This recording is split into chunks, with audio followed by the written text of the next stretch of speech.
suggest if we hang up, then that we're going to use the computer speakers.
So does that mean I have the floor, or at what point are we able to start the meeting?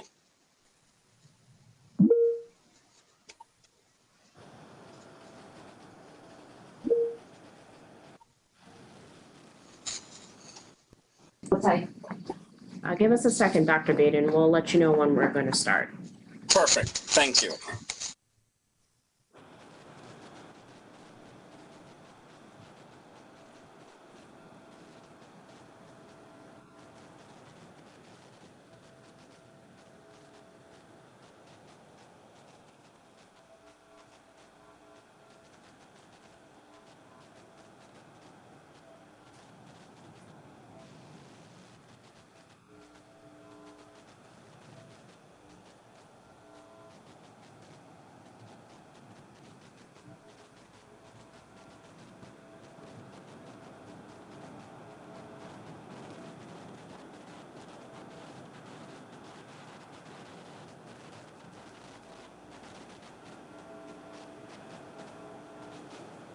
Good morning, everyone. We're now live.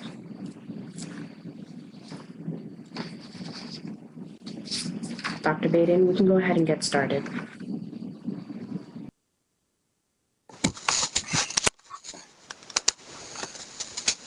Good morning and welcome.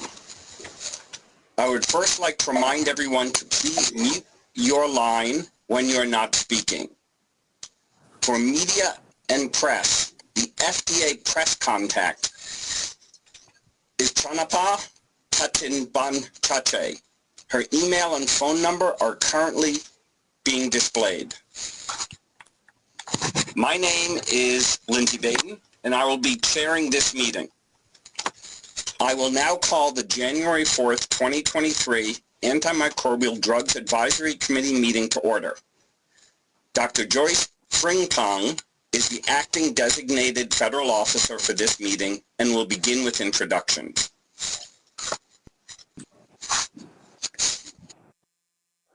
Good morning. My name is Joyce Frimpong, and I'm the acting designated federal officer for this meeting. When I call your name, please introduce yourself by stating your name and affiliation. Dr. Lindsay Baden.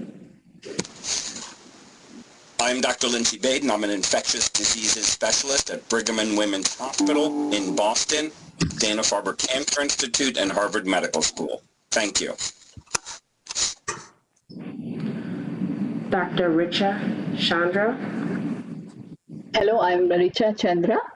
I am representing Pharma at this meeting, and I currently head anti-infective drug development at Novartis Pharmaceuticals. Thank you. Dr. Michael Green. Good morning. This is Michael Green. I'm a pediatric infectious disease specialist and transplant infectious disease specialist at UPMC Children's Hospital, Pittsburgh, and the University of Pittsburgh School of Medicine. Thank you. Dr. W. David Hardy. Good morning. This is Dr. Hardy. I'm an infectious disease physician, and I work in the LA County USC Rand Schrader Clinic in Los Angeles, and I'm adjunct clinical professor at the Keck School of Medicine at USC. Dr. Sally Hunsberger. Yes, I'm Sally Hunsberger. I work at NIAID. I'm a biostatistician in the biostatistics research branch. Thank you. Dr. Richard Murphy.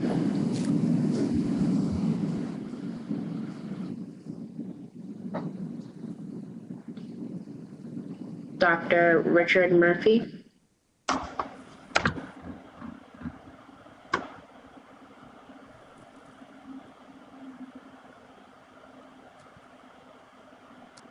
Dr. Richard Murphy.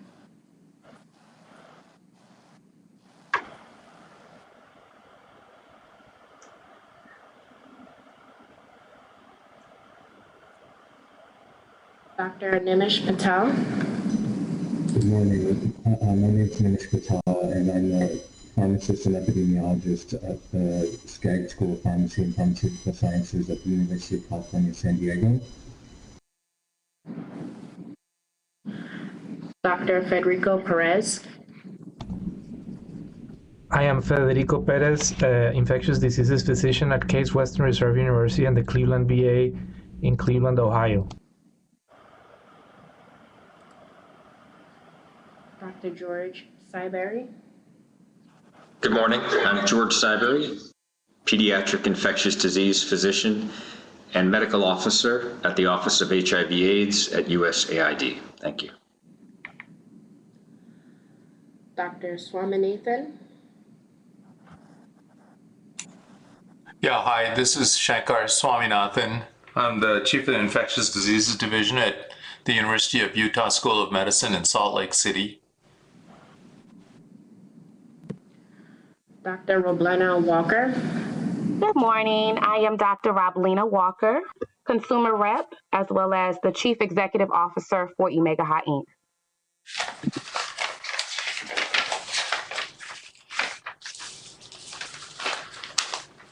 Dr. John Bennett.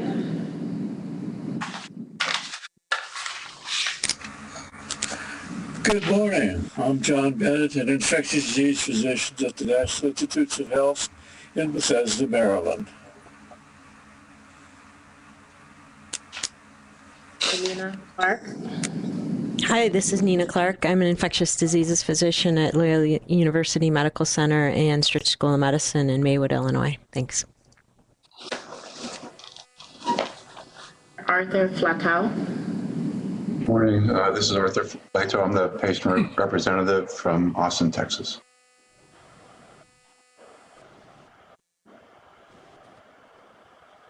Dr. Joan Hilton. Good morning. I'm Joan Hilton, professor of biostatistics at University of California, San Francisco. Dr. Stacy Rose.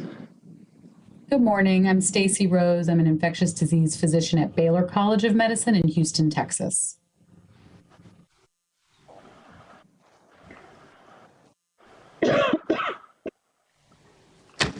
For FDA participants, Dr. John Farley. Good morning, John Farley, Director of the Office of Infectious Diseases, CDER FDA. Dr. Peter Kim. Morning. This is Peter Kim, Director, Division of Anti-Infectives in the Office of Infectious Diseases, CDER FDA. Dr. Heidi Smith.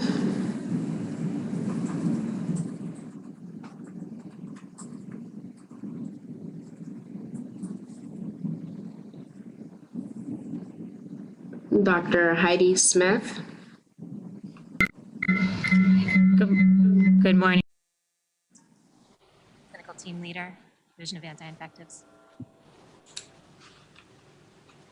Dr. Shermant Mishra. Good morning. This is Dr. Shermant Mishra, clinical reviewer at the Division of Anti-Infectives. Dr. Jalal Sheikh. Hi, this is Jalal Sheikh, clinical microbiology reviewer in the division of anti-infectives. Dr. Owen McMaster. Morning, this is Owen McMaster, pharmacology toxicology reviewer in the Division of Pharmacology Toxicology for Infectious Diseases at FDA. Dr. Jaiman Lee. Good morning, I'm Xianbin Li, a statistical reviewer from the Division of Biometrics 4 in the Office of Biostatistics. Dr. Timothy Benzman. Morning, I'm a clinical pharmacology reviewer in the Division of Infectious Disease Pharmacology, Office of Clinical Pharmacology, FDA. I would like to give a chance for Dr. Richard Murphy.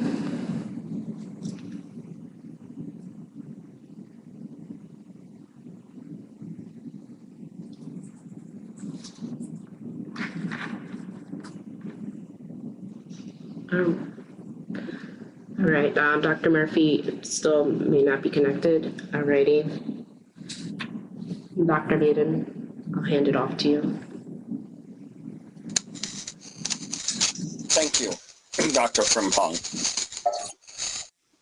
For topics such as those being discussed at this meeting, there are often a variety of opinions, some of which are quite strongly held. Our goal is that this meeting will be a fair and open forum for discussion of these issues and that individuals can express their views without interruption. Thus, as a gentle reminder, individuals will only be allowed to speak into the record if recognized by the chairperson. We look forward to a productive meeting. In the spirit of the Federal Advisory Committee Act and the Government in the Sunshine Act, we ask that the advisory committee members take care that their conversations about the topic at hand take place in the open forum of the meeting. We are aware that members of the media are anxious to speak with the FDA about these proceedings. However, FDA will refrain from discussing the details of this meeting with the media until its conclusion. Also, the committee is reminded to please refrain from discussing the meeting topic during breaks or lunch. Thank you. Dr. Frimpong will read the conflict of interest statement for the meeting.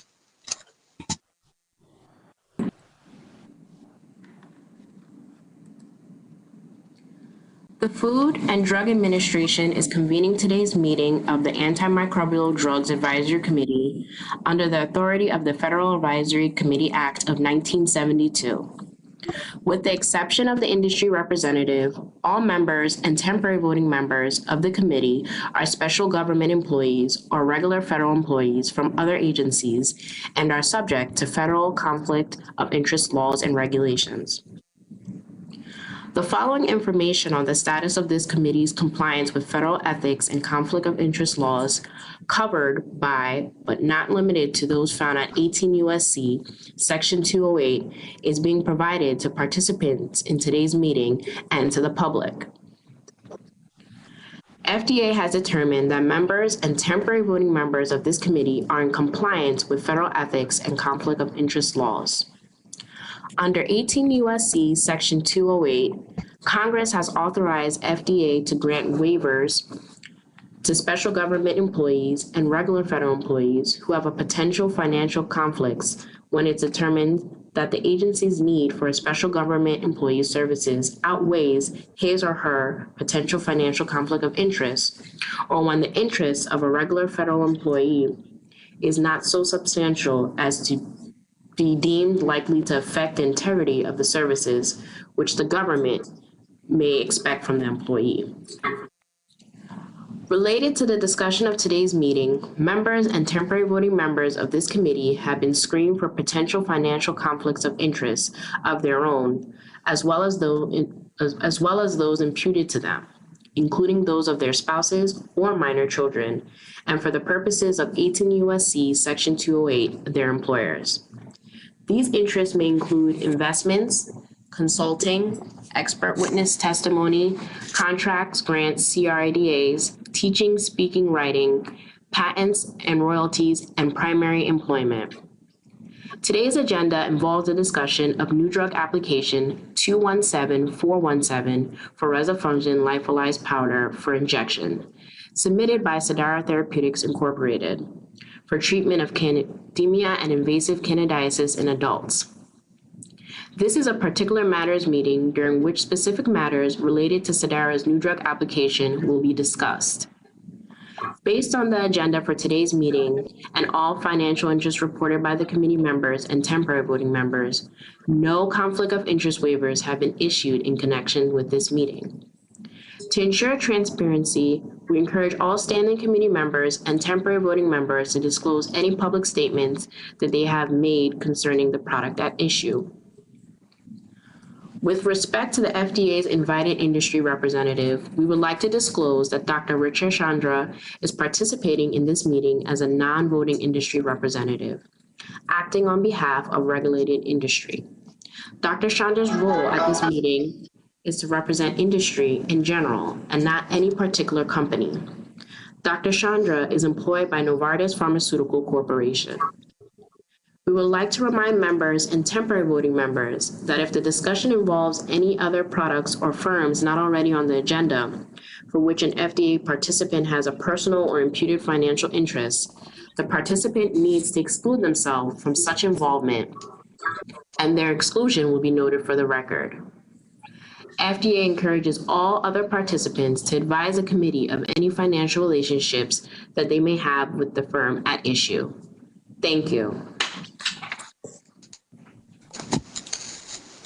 We will proceed with FDA opening remarks from Dr. Peter Kim. Dr. Kim? Thank you, Dr. Baden. Good morning and welcome. My name is Peter Kim, Director of the Division of Anti-Infectives in the Office of Infectious Diseases, Office of New Drugs, Center for Drug Evaluation and Research, FDA. I'll be providing some introductory comments regarding the NDA, which will be presented here at this advisory committee meeting, NDA 217417 for rezafungin.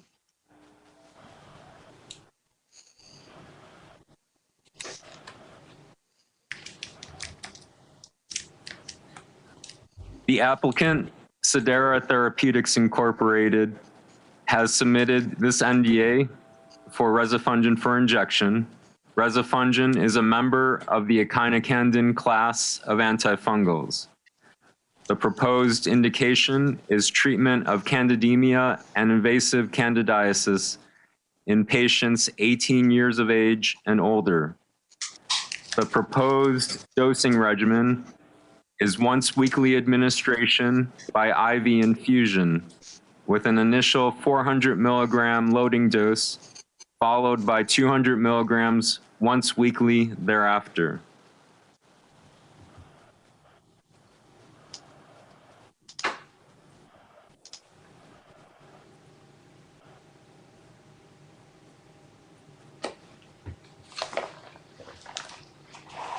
We appear to be having a slight delay on the slide change.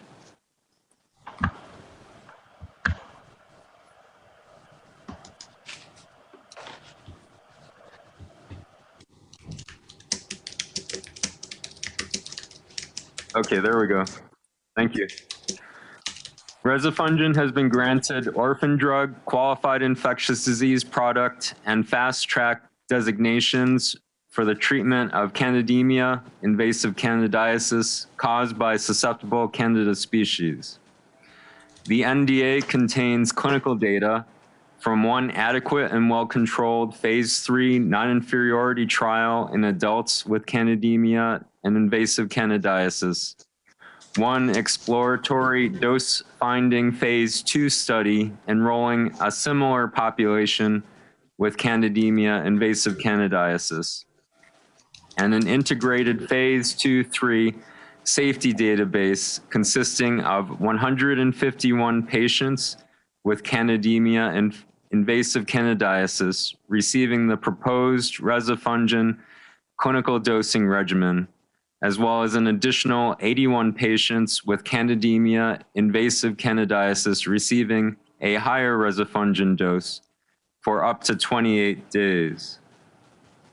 Next slide, please.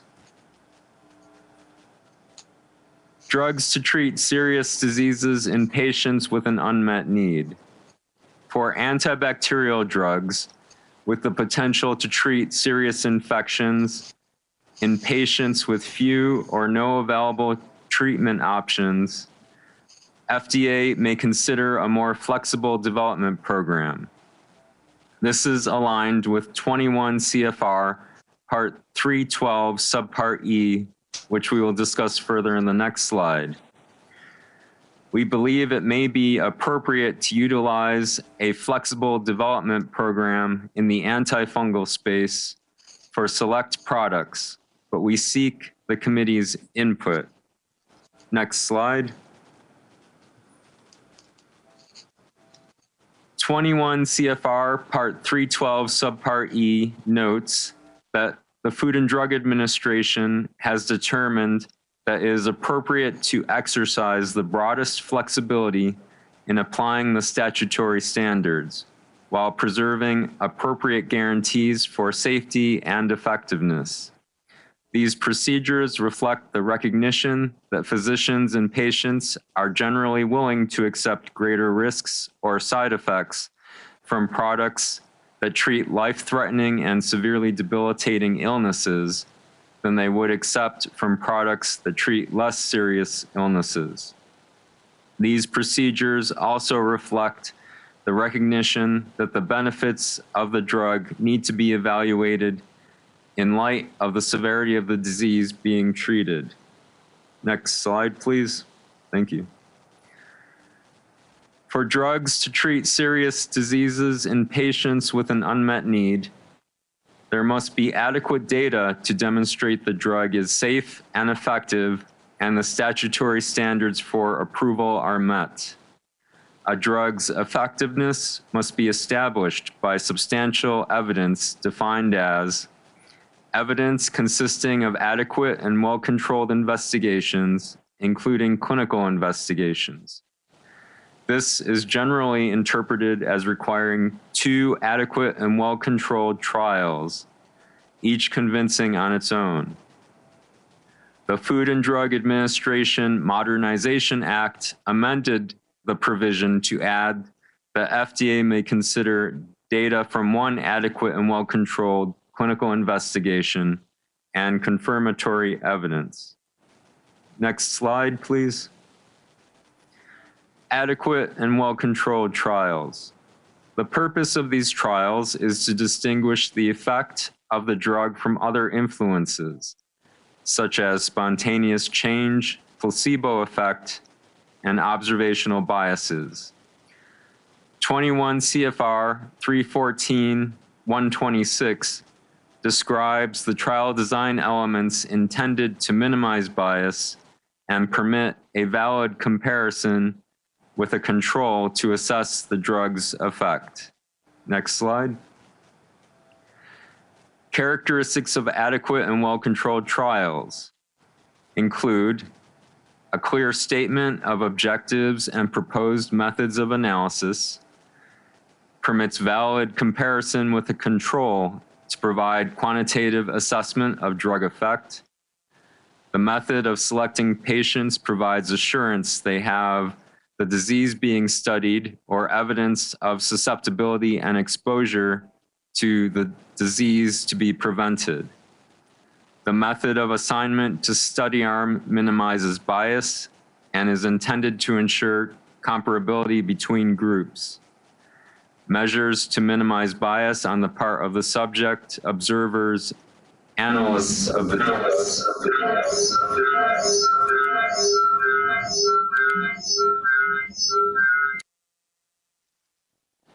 method of assessing treatment response is well defined and reliable, and analysis of the results is adequate to assess the drug's effects. The analytic methods used, comparability of test and control groups, and effects of any interim analyses. Next slide, please. Now for some considerations for flexible development programs. If the flexible development program involves smaller, shorter, or fewer clinical trials, there may be less clinical safety data, and non-clinical toxicology studies may play a greater role in safety evaluations. There may be smaller sample sizes and greater uncertainty in efficacy trials, leading to greater reliance on non-clinical data, such as activity of the drug at therapeutically relevant exposures, in vitro, and in animal models. Next slide, please. Regarding labeling considerations, for anti-infective drugs developed under a flexible program, the labeling should include the known risks and benefits, as well as a description of the limitations of the data available to support approval. The indication should identify the approved patient population for which FDA has determined the benefits of the drug outweigh the risks, so that the healthcare community is informed of how to use the drug appropriately. The following is example wording for an indication based on use of a flexible development program for patients with a serious infection in the setting of limited or no alternative treatment options, what we will refer to as a limited use indication. Drug X is indicated for the treatment of infection Y in patients who have limited or no alternative treatment options. Approval of this indication is based on limited clinical safety and efficacy data. Next slide, please. And now for an overview of the day. First, we will hear presentations by the applicant, Cidara Therapeutics Incorporated, followed by presentations by FDA, including the efficacy assessment by Dr. Lee, non-clinical safety assessment by Dr. McMaster, clinical safety assessment by Dr. Mishra, clinical microbiology assessment by Dr. Sheikh, clinical pharmacology assessment by Dr. Benzman, and summary comments by Dr. Smith. This will be followed by lunch, the open public hearing, the charge to the committee, and committee discussion. Next slide, please.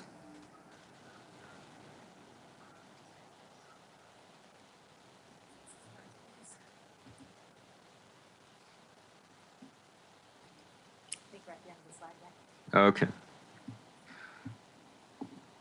That concludes the presentation. Thank you.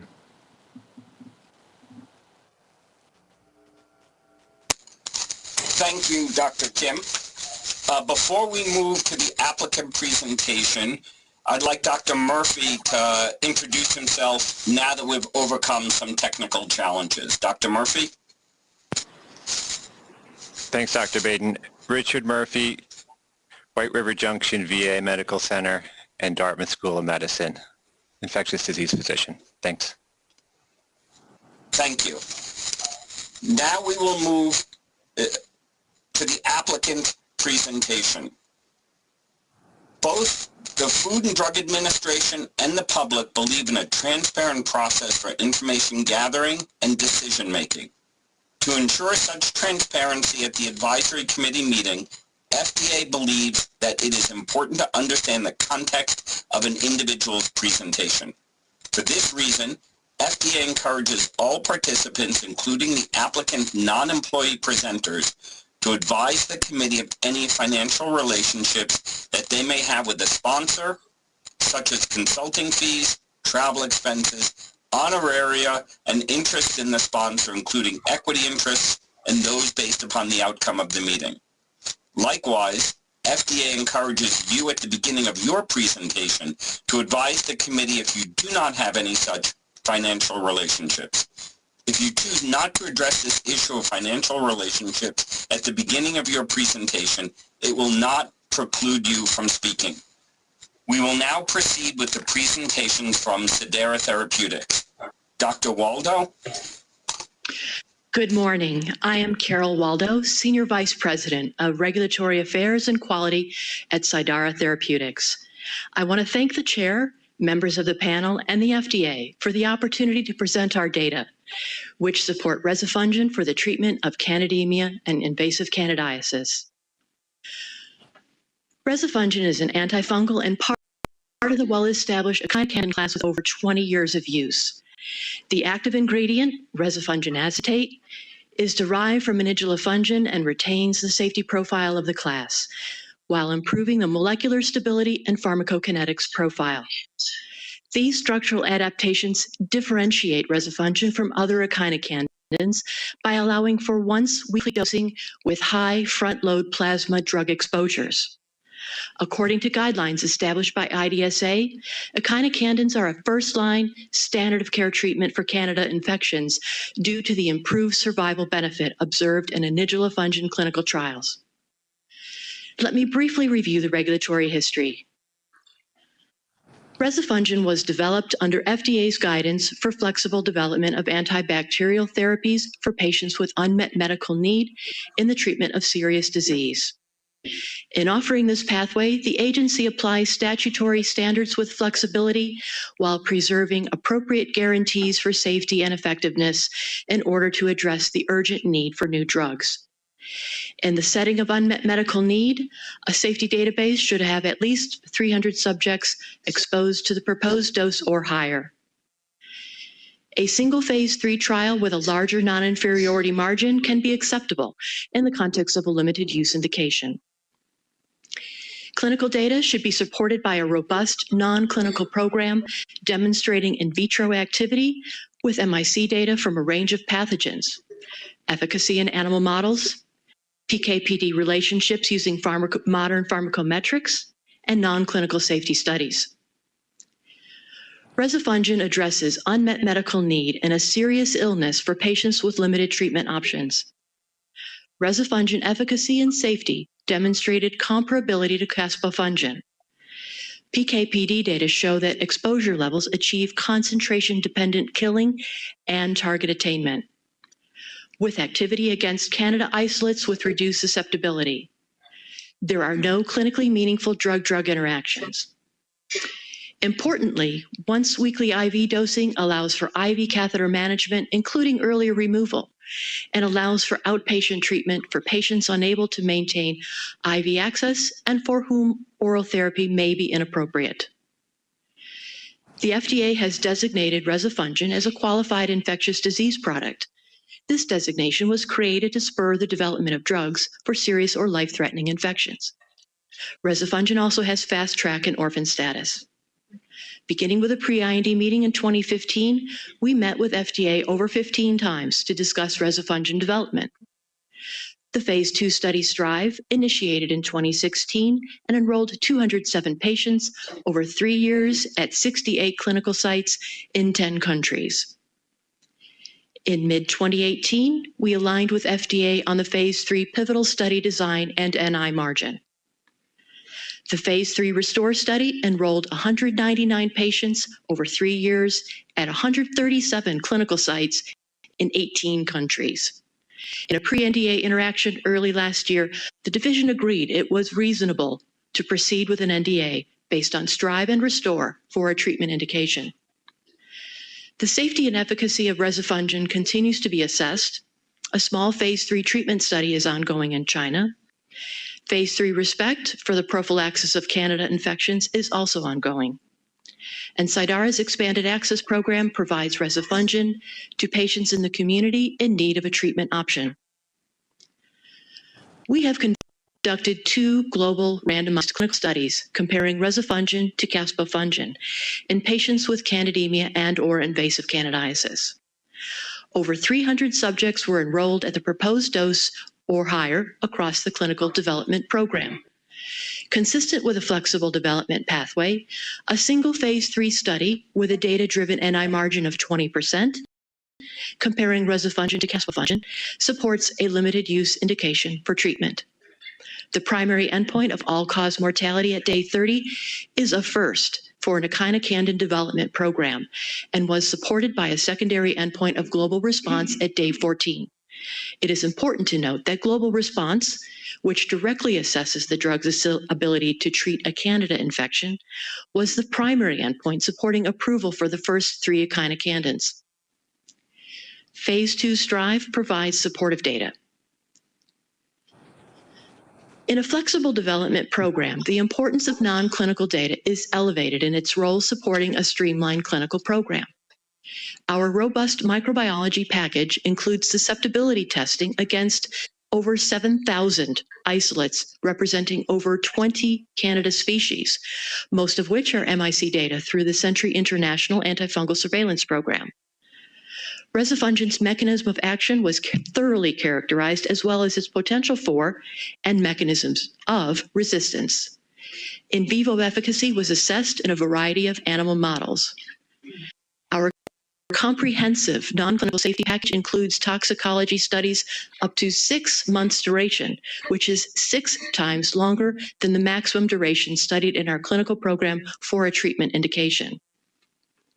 Notably, because rezafungin dosing is not limited by liver toxicity, we were able to study exposure levels significantly higher and for a longer duration compared to studies conducted for other echinocandin programs. We also conducted a full battery of genotoxicity, reproductive developmental, local tolerance, and phototoxicity studies. The rezafungin development program outcomes support an overall positive benefit-risk assessment. The pivotal phase 3 study is supported by a phase 2 study. Phase 3 RESTORE achieved non-inferiority for the primary endpoint of all-cause mortality. Both studies demonstrated comparable rates of global cure and overall success. Integrated safety data show that rezafungin's safety profile is comparable to the class.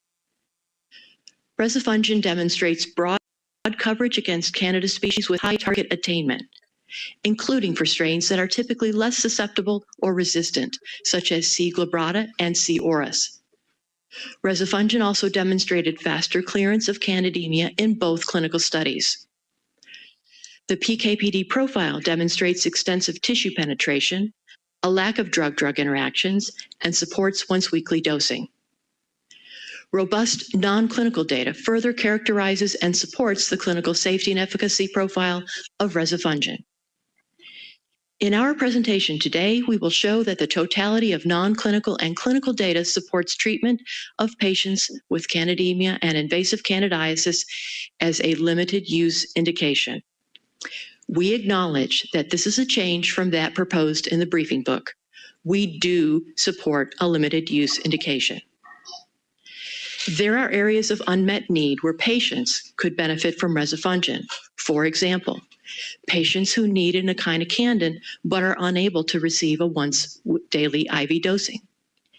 Patients who are unable to receive oral azole therapy, a common step-down treatment. Patients affected with Candida pathogens with reduced susceptibility to current treatment options. Patients with deep tissue infections, or patients who have failed other antifungal therapies. With this information in mind, here is our agenda for the remainder of the presentation. Dr. Vasquez will describe the unmet medical need. Dr. Flanagan will review the pharmacology and microbiology. Dr. Das will review efficacy data, and Dr. Sanderson will review the safety data. And finally, Dr. Clancy will conclude with his clinical perspective on why rezafungin would be a valuable addition for patients with these difficult-to-treat infections. We also have additional responders with us today to answer your questions. All outside experts have been compensated for their time. Thank you. I'll now turn the presentation to Dr. Vasquez. Good morning. Thank you, Ms. Waldo. I'm Jose Vasquez, Chief of Infectious Disease and Professor of Medicine at the Medical College of Georgia at Augusta University. I've been treating patients with candidemia and invasive candidiasis for decades. I've also been involved in clinical mycology for more than 30 years, evaluating all antifungals approved going back to 1991 with fluconazole. From my experience, I can tell you that there's an urgent need for a new antifungal to treat these serious and often fatal infections. Let me start with a brief background. Candidemia is a bloodstream infection, but in at least a third of cases, it also involves deep or visceral tissue. We can also see invasive candidiasis without candidemia. It's sometimes difficult to identify the exact location of the infection. However, if the tissue is involved, in addition to the bloodstream, it requires a longer course of therapy. The risk factors for candidemia and invasive candidiasis are quite common. Infections are often caused by the presence of central venous catheters, use of broad-spectrum antimicrobials, or major surgeries. Patients who become infected are usually hospitalized and quite ill by the time they are diagnosed with this opportunistic infection. They can be diagnosed with solid organ tumors, hematologic malignancies, and uncontrolled diabetes. Candidemia and invasive candidiasis are serious and life-threatening infections. In fact, they are considered to be among the most serious fungal infections in the United States. According to the CDC, the average rate of new infection is approximately 9 per 100,000 people, and there are approximately 25,000 cases documented per year. Candida species were the second leading pathogens among bloodstream infections, according to a 2015 CDC survey of acute care hospitals in the United States. Furthermore, Candida species and invasive candidiasis are on the CDC threat list. These infections are associated with high morbidity and mortality. Patients with Candida infections can suffer from a wide range of symptoms, including fever and septic shock, in addition to their underlying condition. Candidemia and invasive candidiasis are also associated with a prolonged length of hospital stay, adding an estimated 3 to 13 days of hospitalization after diagnosis, demonstrating crude mortality rates of over 40%. In addition, mortality rates also vary by Candida species. In fact, Candida krusei and Candida glabrata have the highest attributable deaths and are also some of the most antifungal resistant species that we encounter. It is very important that we treat these infections early and with appropriate therapy. It is also important to control the source of underlying infection. However, in many cases, the source of infection is the catheter, which is used to administer the therapy. Removing the catheter as part of the source control will therefore challenge the use of daily IV therapy. As recommended by the Infectious Disease Society of America, echinocandins are currently the first-line antifungal agents for the treatment of candidemia and invasive candidiasis, except when infecting the central nervous system, the eyes, or the urinary tract. Echinocandins such as inidilafungin, caspofungin, and micafungin have a well-established efficacy and safety profile, and these antifungals have documented fungicidal activity. In addition, echinocandins have improved outcomes, including survival benefits, as demonstrated in the clinical trial comparing inidilafungin versus fluconazole, which was published in the New England Journal of Medicine by Annette Roboli et al. In 2007. This pivotal study laid the foundation for echinocandins to be considered the standard of care. In fact, several studies indicate improved outcome for echinocandins versus other antifungals. Azoles are generally considered step-down therapy. The rising threat of resistance challenges current treatment options. Rates of azole resistance are increasing, especially among the 5 non-albicans species, as seen here, specifically in Candida glabrata and Candida auris. Candida krusei is seen primarily in hematology oncology patients and has some intrinsic multi-drug resistance as well. In fact, azole antifungal resistance across the different species in comparison to Candida albicans has contributed to the recommendation of initiating echinocandins as frontline therapy. The increasing azole resistance across the common Candida species also limits physicians' ability to choose an appropriate oral step-down therapy. This also increases the need for outpatient echinocandins. Though less prevalent than azole resistance, the increasing echinocandin resistance seen in Candida glabrata and Candida auris underscore the need for additional therapies in these critically ill patients. While echinocandins are the current first-line therapy, treatment gaps continue to exist, particularly for those patients with the highest unmet needs. Not all patients can be appropriately treated with the current echinocandins. When the first generation echinocandins were developed more than 20 years ago, modern pharmacometrics were not widely used, leaving gaps in standard dosing and therapeutic exposure. Today, we have specific concerns about underdosing in some populations, such as the critically ill.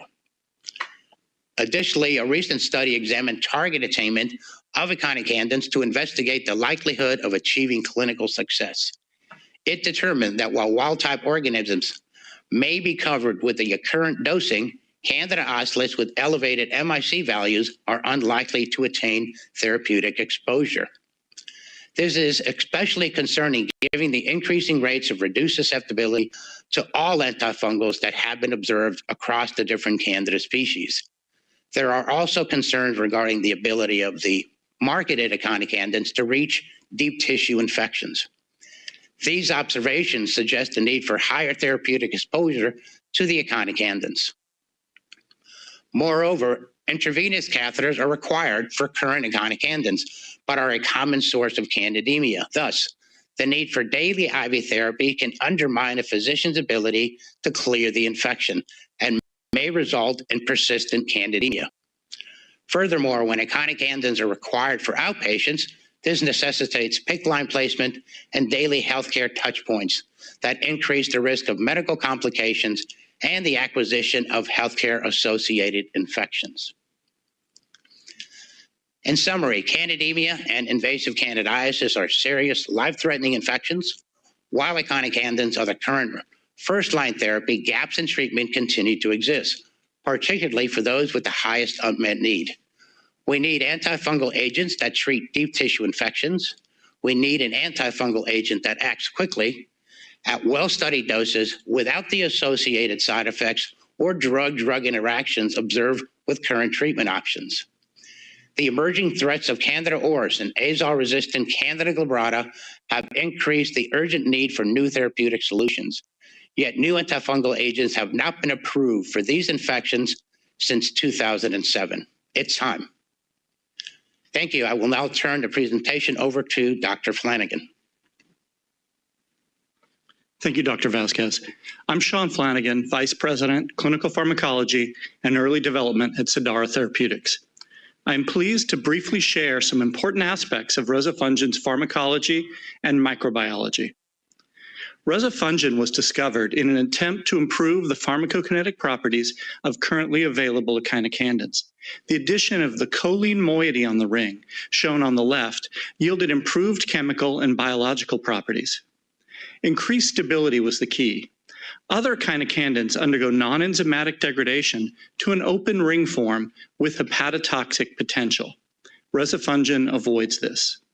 Stability in terms of both reduced metabolism and degradation relative to other echinocandins resulted in a long half-life, which allows for once-weekly dosing in the clinic. This infrequent dosing schedule, where an entire week of drug can be given with each dose, generates a front-loaded exposure, allowing its therapeutic benefits to be maximized, such as improved sodality and tissue distribution. It is widely accepted from a PK/PD standpoint that drugs that exhibit concentration-dependent killing are most effective when higher dose levels are administered infrequently. This has been demonstrated for other anti-infectives, both antibacterial and antifungals, and has been shown to be the case for rezafungin as well. As was seen with other echinocandins, both AUC over MIC and Cmax over MIC were predictive of efficacy with rezafungin in dose fractionation studies designed primarily by Paul Ambrose and others at ICPD. Neutropenic mice infected with Candida albicans were evaluated in a 7-day study. Each dose level was divided into daily, twice weekly, or once weekly fractions, providing different shapes of the plasma concentration time profiles. Shown here at the mid-dose level of 2 milligram per kilogram, the single-dose regimen in green provides high front-loaded drug exposure early in therapy, with smaller peaks shown in yellow for twice weekly or red for daily dosing, which had the lowest peak concentrations. All regimens provided approximately the same weekly AUC for each dose level. The shape of the AUC impacted efficacy. Here we show the log change in colony-forming units with more than 2 log kills seen where the entire weekly dose was given as a single dose, as compared to net fungal stasis when divided twice weekly, and no effect when further divided into daily doses. Front-loaded dosing, which optimizes both AUC and Cmax, was shown to have improved efficacy over multiple lower doses. Fortunately, due to its long half-life, rezafungin can be administered at its optimal dosing strategy that maximizes both AUC and Cmax. Shown here are the mean rezafungin concentration time profiles in healthy subjects for a 400 milligram first dose, followed by a 200 milligram dose a week later. The higher first dose allows for rapid distribution in the tissues and steady state extent of exposure without having to wait for accumulation with time. The AUC is relatively unchanged from the first 400 milligram dose to each subsequent week of 200 milligram once weekly. A few key results from our clinical pharmacology findings are highlighted here. Rezafungin has no potential for clinically meaningful drug-drug interactions. Further, we do not anticipate that any dose adjustments will be needed as rezafungin pharmacokinetics are consistent across subgroups. Rezafungin does not prolong or shorten the QT interval at doses up to the maximum tested dose of 1,400 milligrams. Rezafungin protein binding is high, like other echinocandins. The overall volume of distribution is about 40 liters, which is similar to enidulafungin and is about twice that of other echinocandins. Rezafungin, like other echinocandins, distributes rapidly into tissues, with greater amounts in highly perfused tissues relative to plasma, except brain. Echinocandins are relatively large polar molecules that do not readily pass the blood-brain barrier. We need to interpret distribution data cautiously. Concentrations in bulk tissue do not reveal where within the tissue that drug is found. As most distribution studies are conducted using radiolabeled drugs, results may be misleading for compounds that are metabolized or degraded into inactive forms. And then there's the unfortunate example of daptomycin that reached the lung only to be rendered inactive by pulmonary surfactant. What can be done to improve our understanding? Well, in developing our approach, we worked with researchers who had developed quantitative imaging methodologies to assess concentrations in an abdominal infection model. What the research team at Rutgers under Dr. Perlin, as well as Dr. Clancy from University of Pittsburgh, who was speaking with us today, found is that rezafungin could reach infection sites better than micafungin. The study compared a single dose of micafungin of 5 milligrams per kilogram, approximating its human exposure, to 2 dose levels of rezafungin in a mouse intra-abdominal abscess model. At the same 5 milligram per kilogram dose level, increased concentrations of rezafungin could be noted in lesion and surrounding liver, especially at 24 hours post-dose. Due to its enhanced stability, we know that we can give higher doses less frequently than micafungin, and as expected, at the dose of 20 milligrams per kilogram, markedly higher concentrations could be seen in the liver and abscess. The 400 milligram rezafungin weekly dose in the clinic is 4 times the 100 milligram daily dose of micafungin, so this is a relevant multiple for comparison. A more accurate adjustment based on AUC exposure would equate to a dose of around 12 to 14 milligrams per kilogram in mice. Continuing on for subsequent days of the study on this slide, where tissue levels at 48 and 72 hours in the abscess and surrounding liver tissue show that the single dose of 20 milligram per kilogram rezafungin penetrated the abscess better at higher, more sustained levels than continued daily dosing of micafungin.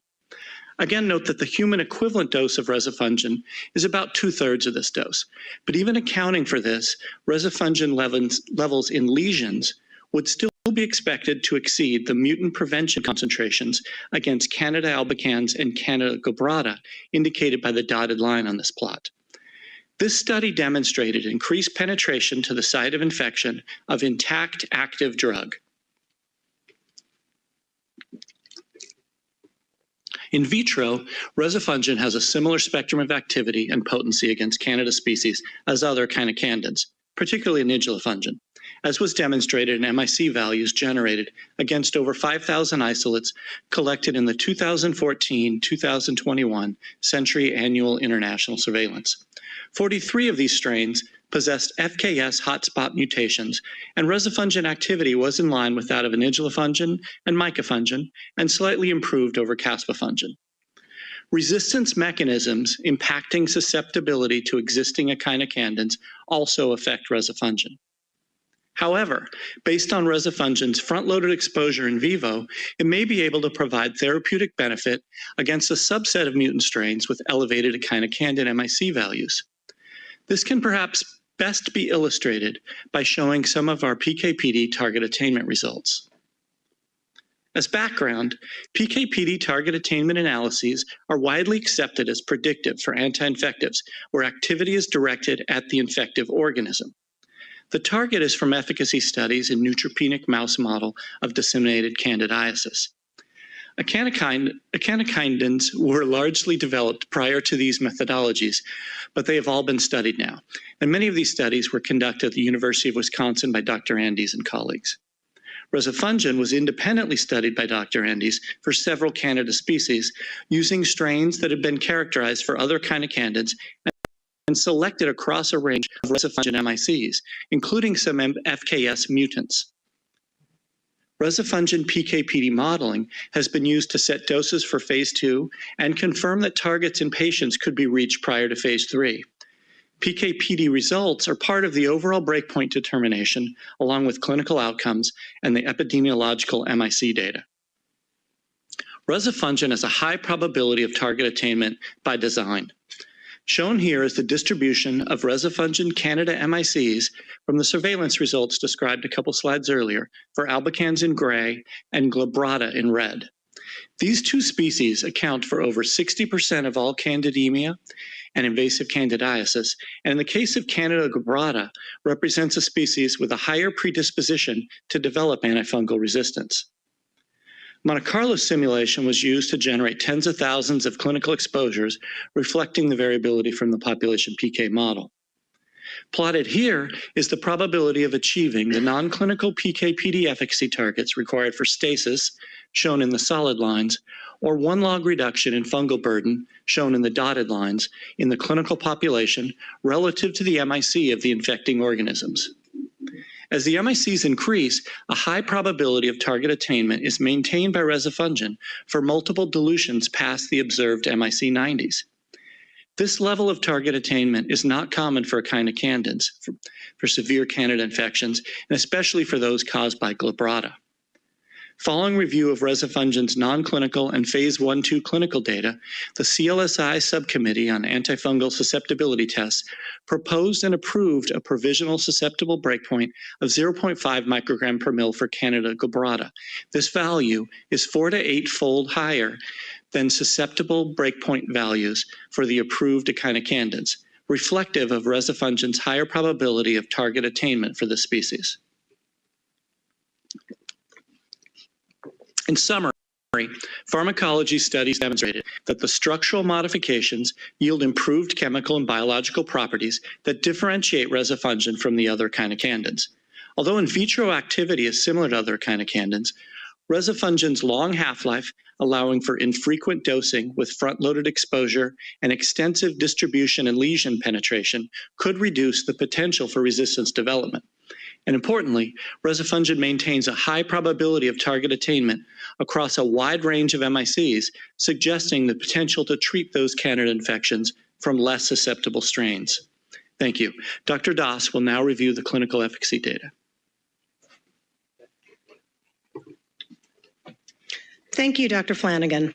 I'm Anita Das, consultant statistician to Cidara.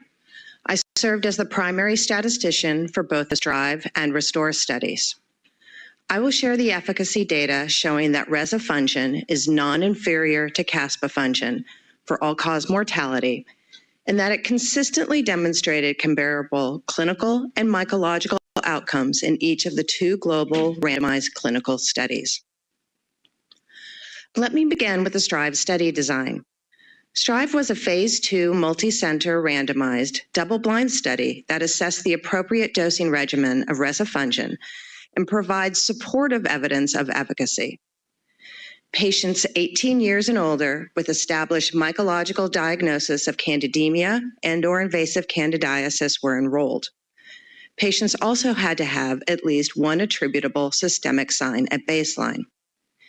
Key exclusion criteria are shown here.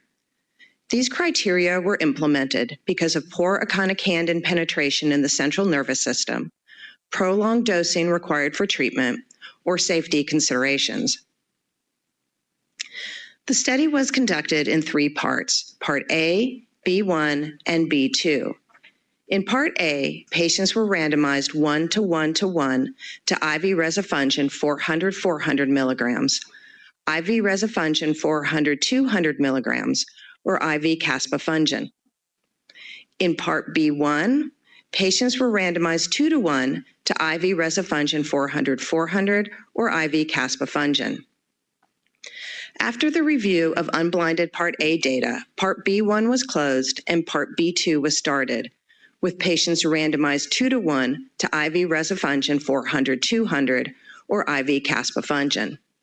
Since STRIVE provides supportive rather than confirmatory data, results presented here are pooled across Part A and B.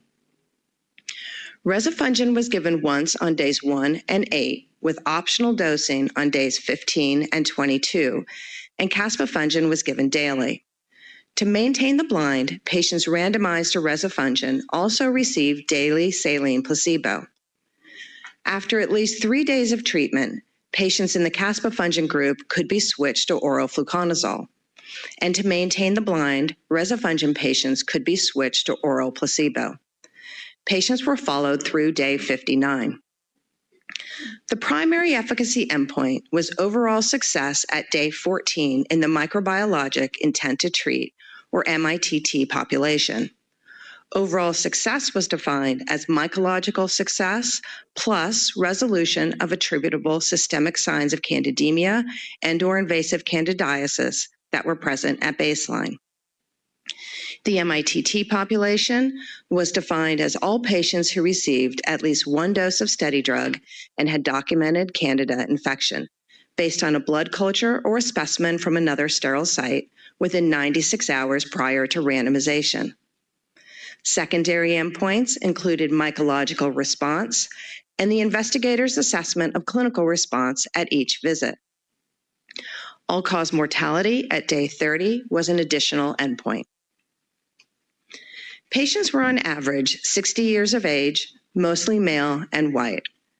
The majority of patients were enrolled in Europe and the United States. About 3/4 of patients were diagnosed with candidemia only and 25% with invasive candidiasis.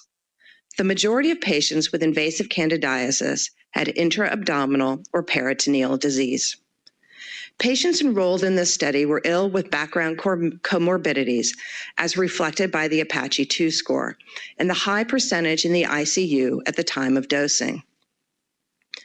The median Apache 2 score was similar between treatment groups, and 20% of rezafungin and 15% of caspofungin patients had an Apache 2 score of 20 or greater. All patients were hospitalized at the time of enrollment, and more than 1/3 were in the ICU at the first dose of study drug. Moderate to severe renal impairment was seen in 22% of the rezafungin 400-400 group, and about 38% in both the rezafungin 400-200 and caspofungin groups. Turning now to the efficacy results. The two rezafungin treatment arms achieved overall success rates of 61% and 76% at day 14, compared with 67% of patients on caspofungin. Secondary endpoints aligned with these findings as well. We also assessed 30-day all-cause mortality and considered patients with an unknown survival status as deceased. The all-cause mortality rate at day 30 in the MITT population was approximately 24% in the rezafungin 400-400 group, 9% in the rezafungin 400-200 group, and 16% in the caspofungin group. Based on the target attainment data and positive and similar efficacy data of the two rezafungin doses, 400-200 was selected as the dose for the phase 3 study. Turning now to the RESTORE study. RESTORE was a pivotal phase 3 global randomized double-blind study. Enrollment and exclusion criteria were similar to the STRIVE study, with one notable difference. Patients with severe neutropenia were eligible in RESTORE. Patients were randomized 1-to-1 to IV rezafungin 400-200 or IV caspofungin. Patients randomized to rezafungin were dosed at days 1 and 8, with optional dosing at days 15 and 22. Caspofungin patients were dosed daily. After at least 3 days of treatment, patients randomized to caspofungin could switch to oral fluconazole. To maintain the blind, patients randomized to rezafungin were given daily IV saline, and after 3 days of IV treatment could receive oral placebo. This is the same dosing schedule that was followed in the STRIVE study. Patients were followed through day 59. The analysis population for the efficacy endpoints was the modified intent to treat. This was defined as all randomized patients who received at least one dose of study drug and had a documented candida infection from a blood culture, or a positive culture from another normally sterile site within 96 hours before randomization. The primary endpoint was all-cause mortality at day 30. This was defined as patients who died on or before day 30 or with unknown survival status. Patients who discontinued the study prior to day 30 were followed for survival status. Global cure at day 14, as assessed by an independent data review committee, was considered a key secondary endpoint. Global cure is a composite endpoint requiring clinical cure and mycological eradication. And for those invasive candidiasis patients diagnosed by radiology, radiologic cure. Other secondary endpoints included mycological eradication at days 5 and 14, and global cure and mycological eradication at other visits. Mycological eradication required clearance of the baseline positive blood culture or positive sterile site culture with no change of antifungal therapy for the treatment of candidemia and/or invasive candidiasis. These secondary endpoints are clinically relevant as they provide a direct measurement of drug activity. The sample size of 184 patients in the MITT population provided 90% power to show non-inferiority using a 20% non-inferiority margin, which was deemed acceptable to support a limited use indication. The sample size calculation assumed a 20% all-cause mortality rate in both treatment groups and a one-sided alpha of 0.025. Now let's look at the results of the RESTORE study. The patient population was similar to that in the STRIVE study. Patients were around 60 years of age and mostly male. The majority of patients were white. However, we also had a large Asian enrollment because the study was conducted in several sites in the Asia-Pacific region. About 70% of patients were diagnosed with candidemia and 30% with invasive candidiasis. The majority of invasive candidiasis patients had intra-abdominal or peritoneal infection. 39% of patients in both groups had moderate to severe renal impairment. As with STRIVE, the patients enrolled in this study had significant underlying conditions. All patients were hospitalized at study enrollment. However, fewer rezafungin patients were in the ICU at the time of dosing or were on mechanical ventilation, 31% and 17%, compared with caspofungin patients at 39% and 30%. 13% of rezafungin patients and 18% of caspofungin patients had an Apache 2 score of greater than or equal to 20. Baseline pathogens were comparable between groups. The most common pathogens were Candida albicans, glabrata, tropicalis, and parapsilosis. 99.5% of pathogens were susceptible to rezafungin and caspofungin. Turning now to the primary endpoint results. Rezafungin was shown to be non-inferior to caspofungin for the primary endpoint of all-cause mortality at day 30 in the MITT population. 24% of rezafungin patients were either known to be deceased or had an unknown survival status, versus 21% of caspofungin patients, with a treatment difference of 2.4%, an upper limit of the 95% confidence interval for the difference of 14.4, which is below the non-inferiority margin of 20%. Unknown survival status was low, 3% in both treatment groups. Moving to secondary endpoints. An analysis of the key secondary endpoint, global response, provides supportive evidence of efficacy. At day 14, about 60% of patients in both groups achieved global cure. Rates of indeterminate outcome were relatively high at 11% and 9% in the rezafungin and caspofungin groups. The primary reason for an indeterminate outcome was loss to follow-up or withdrawal of consent. Global cure rates were similar between treatment groups at each of the other study visits. Now looking at other secondary endpoints. The rate of mycological eradication at days 5 and 14 was also high and comparable between groups. At day 5, 69% of patients in the rezafungin group and 62% in the caspofungin group achieved mycological eradication.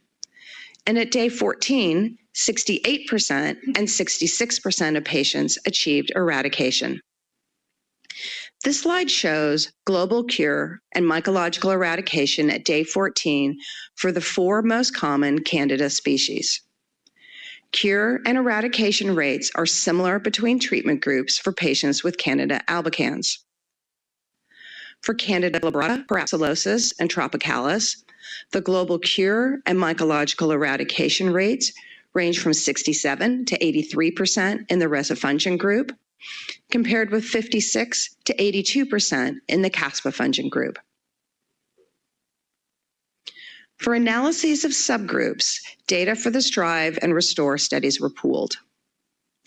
Here I show subgroup analyses of all-cause mortality. All-cause mortality differed between the treatment groups with respect to age and renal impairment. In South America, which primarily represents the United States, as only 1 patient was enrolled from South America, all-cause mortality was 14% in the rezafungin group and 9% in the caspofungin group. All-cause mortality was higher in patients with candidemia only compared with invasive candidiasis, but the rates were similar between treatment groups. In patients with a modified Apache 2 score greater than or equal to 20, all-cause mortality was lower in the rezafungin group, although the numbers of patients in this group are small. We also conducted an exploratory analysis of time to negative blood culture in the subgroup of patients diagnosed with a positive blood culture before randomization. At 24 hours, the probability of a negative blood culture in the rezafungin group is 0.6, compared with 0.49 in the caspofungin group. Looking at the Kaplan-Meier curves, we see that the curves separate at 24 hours, and the difference between groups is maintained. These data suggest rezafungin may provide earlier clearance of the Candida pathogen, consistent with front-loading dosing.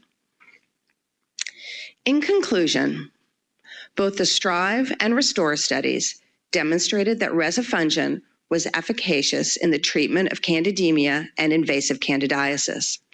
Specifically, in RESTORE, rezafungin was non-inferior to caspofungin for the primary efficacy outcome of 30-day all-cause mortality.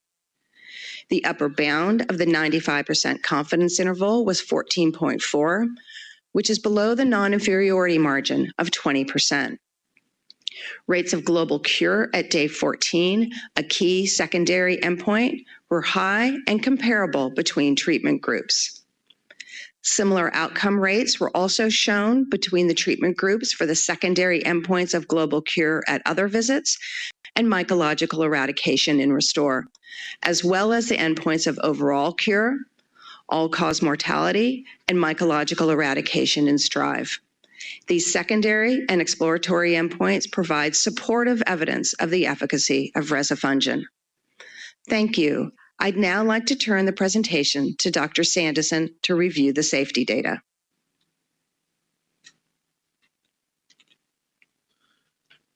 Thank you, Dr. Doss. I'm Taylor Sanderson, Chief Medical Officer at Cidara. I'm pleased to be here today to present the safety data that demonstrate that rezafungin's safety profile aligns with the well-characterized class of echinocandins and with the severity of the underlying disease in the patients enrolled in our program. Let me start by defining our key safety population. Across our clinical development program, a total of 312 individuals received rezafungin at the proposed dose of 400 milligrams, followed by 200 milligrams or higher, administered for at least 2 weeks, meeting FDA's minimum recommended safety database for a flexible development program. Given the similar study designs and enrolled patients, and in agreement with the agency, we pooled our phase 2 and 3 data to better inform the safety profile. The safety data for rezafungin we will present today will focus on the 53 patients from STRIVE and 98 patients from RESTORE who received the 400/200 dose. These 151 patients dosed with rezafungin and the 166 caspofungin patients will make up the populations for our pooled safety analyses. Among the pooled safety population, the median duration of therapy, IV and oral combined in both treatment groups, was 14 days, with a range of 1 to 28 days. About 32% of patients in either group received oral therapy after their initial IV treatment.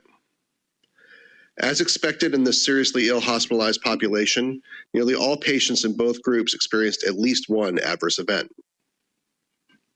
Severe adverse events, those grade 3 or greater, and serious adverse events occurred in approximately half of patients in each group. Few patients had adverse events that led to interruption of drug, and 9% of patients in both groups experienced adverse events leading to discontinuation. Similar percentages of patients died in each treatment group. Turning now to the most common adverse events. Here are the common adverse events reported in at least 5% of untreated patients. For brevity, we have not included adverse events that occurred in at least 5% of patients in the caspofungin arm, but occurred less frequently in the rezafungin arm. In general, these are the adverse events we'd expect to find in a hospitalized population. There were some imbalances in a couple of preferred terms, but there is no clear pathophysiologic reason that rezafungin or caspofungin would cause most of these events. As expected, electrolyte disturbance was the most commonly observed adverse event among both echinocandins, and these are typically easily managed. Turning to severe adverse events. The most common severe adverse event in both groups was septic shock. Except for pneumonia, percentages of patients with severe adverse events were similar between treatment groups. In terms of pneumonia, about half of these adverse events occurred after completion of study drug in both study arms. The same risk factors that predispose patients to candidemia and invasive candidiasis also predispose patients to development of other infections such as pneumonia. The underlying comorbidities for these patients included COVID, influenza, leukemia, transplantation, and other types of immunosuppression. 55% of patients on rezafungin and 49% on caspofungin reported a serious adverse event. As expected, the most common serious adverse event was septic shock, occurring in 6% of patients in both treatment groups. For completeness, here's a list of serious adverse events by system organ class. You can see most are balanced between groups and limited to few patients. There are also imbalances in both arms across various system organ classes, with no predominating patterns. Adverse events leading to discontinuation of study drug occurred in 9% of patients in both treatment groups. Most adverse events were reported by single patients across preferred terms. In the rezafungin-treated group, only infusion-related reaction was reported in 2 patients. In the caspofungin group, chorioretinitis and endophthalmitis occurred in 2 patients each.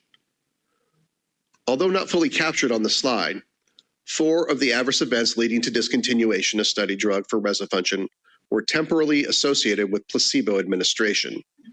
These were infusion-related reaction, wheezing, adverse drug reaction, and urticaria.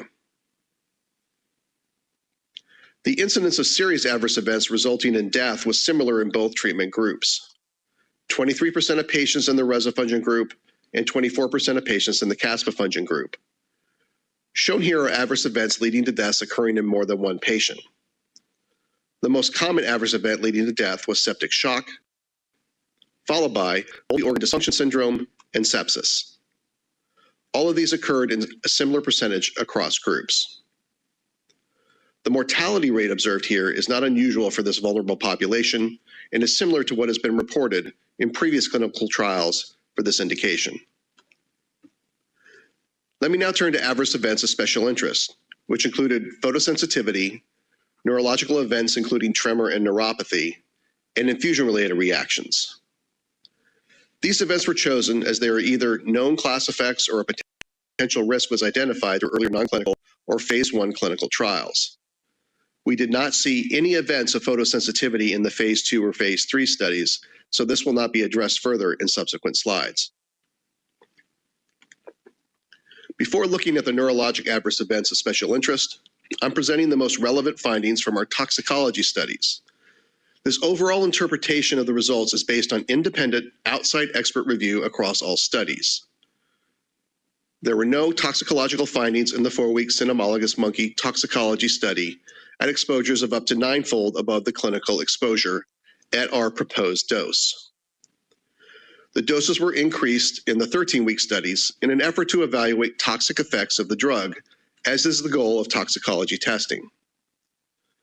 Animals in the 60 milligrams per kilogram high dose group exhibited tremors, hunched posture, and poor conditioning after several weeks of dosing, and were determined to have exceeded the maximum tolerated dose by the study director, and the dose was reduced to 45 milligrams per kilogram for the duration of the study. Animals in the 60/45 milligram per kilogram dose group had exposures of approximately 15-fold above clinical exposures at the end of the study. Because of the clinical observations noted in the high dose group, we added detailed neurobehavioral assessments and comprehensive neuropathological evaluations to this and subsequent toxicology studies. At tolerated doses several-fold above the proposed clinical exposure, there were no organ toxicities. These exposures are at or above the exposures where liver toxicity was observed for the other echinocandins in subchronic toxicology studies. Dose groups of 30 milligrams per kilogram, which was about 9-fold the clinical exposure, and lower, were well tolerated with no adverse effects. Non-adverse Schwann cell phospholipidosis, confirmed by electron microscopy, was noted at all rezafungin doses. Of note, phospholipidosis is known to be caused by a variety of approved drugs, including other antimicrobials, and according to FDA, has an unknown clinical significance.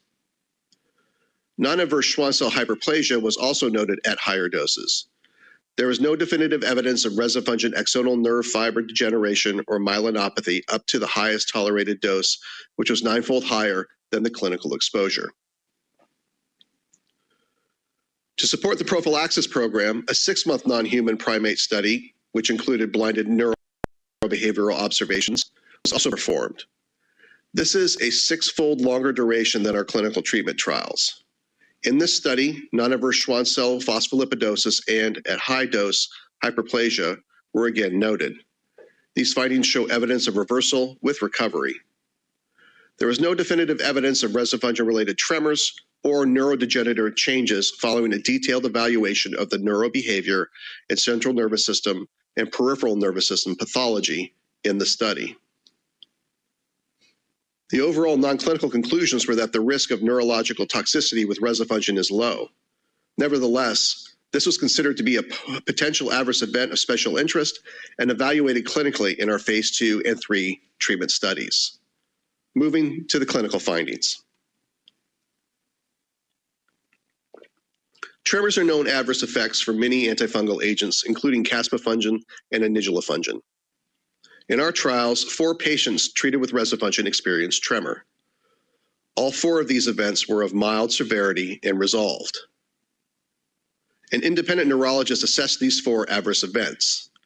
2 were considered not related to drug due to other underlying causes. 1 event was deemed possibly related. This patient was already out of the hospital and experienced fluid shifts due to diuretic use. This may have contributed to unreported electrolyte abnormalities.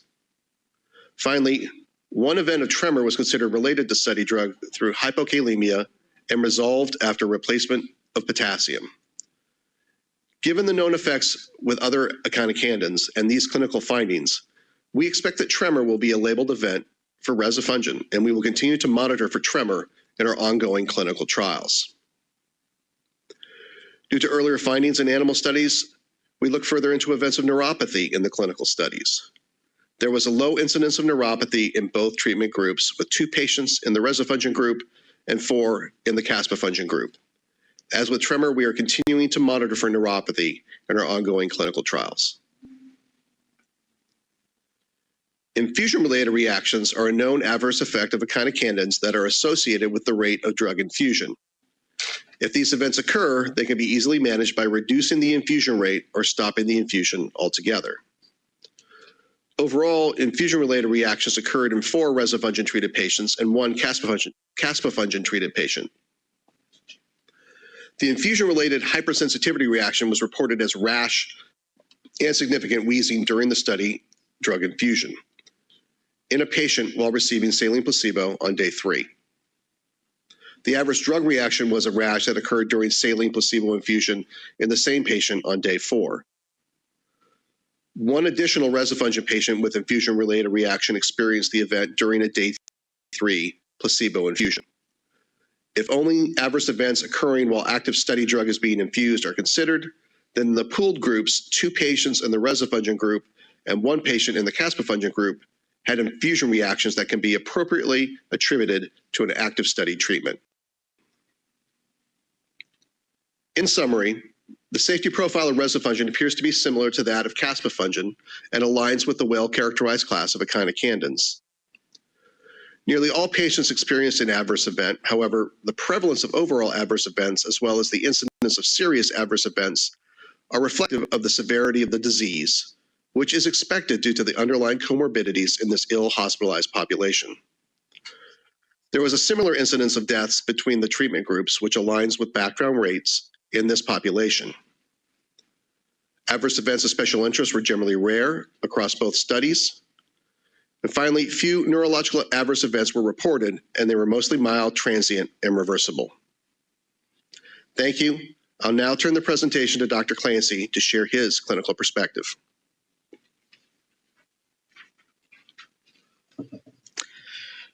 Well, thank you, Dr. Sanderson.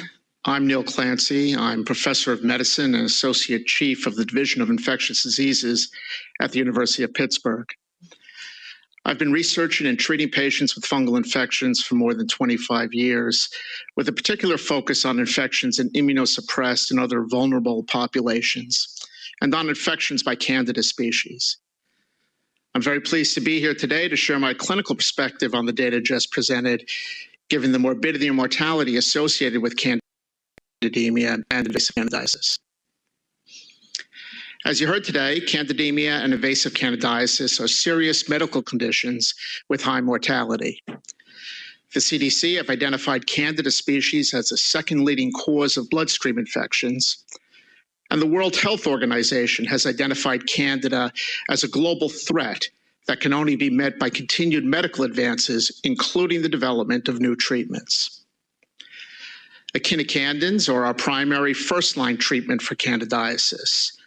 We know and trust in their efficacy and safety profiles, but we also know that current options, given once daily, can be improved upon. So let's look at how rezafungin may help to fulfill our unmet needs. The pharmacokinetic profile of rezafungin includes a long half-life, which allows for once-weekly administration. This potentially reduces the need for inpatient management and indwelling catheters, thereby reducing potential effusion-related complications. The front-loaded pharmacokinetic profile provides potential for faster microbial clearance and allows for sustained therapeutic exposures of rezafungin. Thereby, it maximizes anti-candida activity over time while minimizing the potential for underdosing, which is a concern in critically ill patients and other difficult-to-treat cohorts. Non-clinical animal models have shown rezafungin's ability to penetrate deep tissue to a greater extent than mycofungin and to attain higher tissue concentrations. Based on comprehensive in vitro and clinical studies, rezafungin has no or low risk of meaningful drug-drug interactions, which is particularly important for patients at risk for these events, such as transplant recipients. Turning to potential microbiologic advantages, rezafungin's improved target attainment has the potential to better manage infections caused by resistant pathogens. These would include infections by Candida glabrata and other species that may carry FKS mutations that confer elevated echinocandin MIC values. Rezafungin has achieved multiple successful clinical outcomes against FKS mutant Candida glabrata infections, and it has demonstrated efficacy against multi-drug resistant Candida auris in vitro and in animal models. At present, rezafungin is the only antifungal with a CLSI provisional breakpoint against Candida auris. Rezafungin is also associated with earlier mycologic clearance of blood cultures, which may be associated with more rapid resolution of infections. And finally, there's less potential for resistance development with rezafungin due to its high initial drug exposure, and less potential for underdosing. These pharmacologic and microbiologic benefits of rezafungin may afford advantages to physicians treating patients with these highly complex and often fatal infections. Moving on to safety considerations, echinocandins have a well-established safety profile and in general are well tolerated. The safety data observed for rezafungin align with my experience with the currently approved echinocandins. In clinical studies, adverse events were mostly mild and transient, resolving while patients remained on treatment. Serious adverse events and adverse events leading to death occurred at comparable rates between groups in the studies. And again, they were the types of events one can expect in this very sick, mostly hospitalized population. A limited number of neurological adverse events were observed and were mostly mild and reversible. So in my opinion, the clinical benefits and potential pharmacologic and microbiologic benefits of rezafungin outweigh potential risks in patient populations with limited treatment options for candidiasis. Now let me share two published cases from the rezafungin Expanded Access Program, which highlight clinical settings in which the drug afforded advantages over existing treatments. In the first case I'll describe, rezafungin was used to treat a patient with multi-drug resistant Candida glabrata vascular graft infection. Over 3 years prior to receiving rezafungin, the patient had exhausted treatment options within all antifungal drug classes, including micafungin, multiple azoles, and amphotericin B. The patient required continuous antifungal treatment due to the presence of the infected graft and middle coils in the sternum, which provided foci for ongoing multi-drug resistant Candida glabrata infection. This Candida glabrata had an FKSD66Y mutation, conferring resistance to all approved echinocandins. Rezafungin was requested and it was subsequently used for more than 2 years. There were no significant adverse events, including no neurologic adverse events, and the infection was successfully suppressed. Another expanded access case involved a liver transplant recipient with fluconazole-resistant Candida krusei peritonitis and multiple abdominal abscesses. These infections were first treated with micafungin, which failed as evident by the presence of more abscesses. The physician requested rezafungin because of its potential for improved distribution and higher levels at the site of infection. The patient cleared the peritonitis and abdominal abscesses after 12 weeks of rezafungin therapy, dosed once weekly in an outpatient transplant clinic. Notably, the patient tolerated the medication with no neurologic or rezafungin-related adverse events.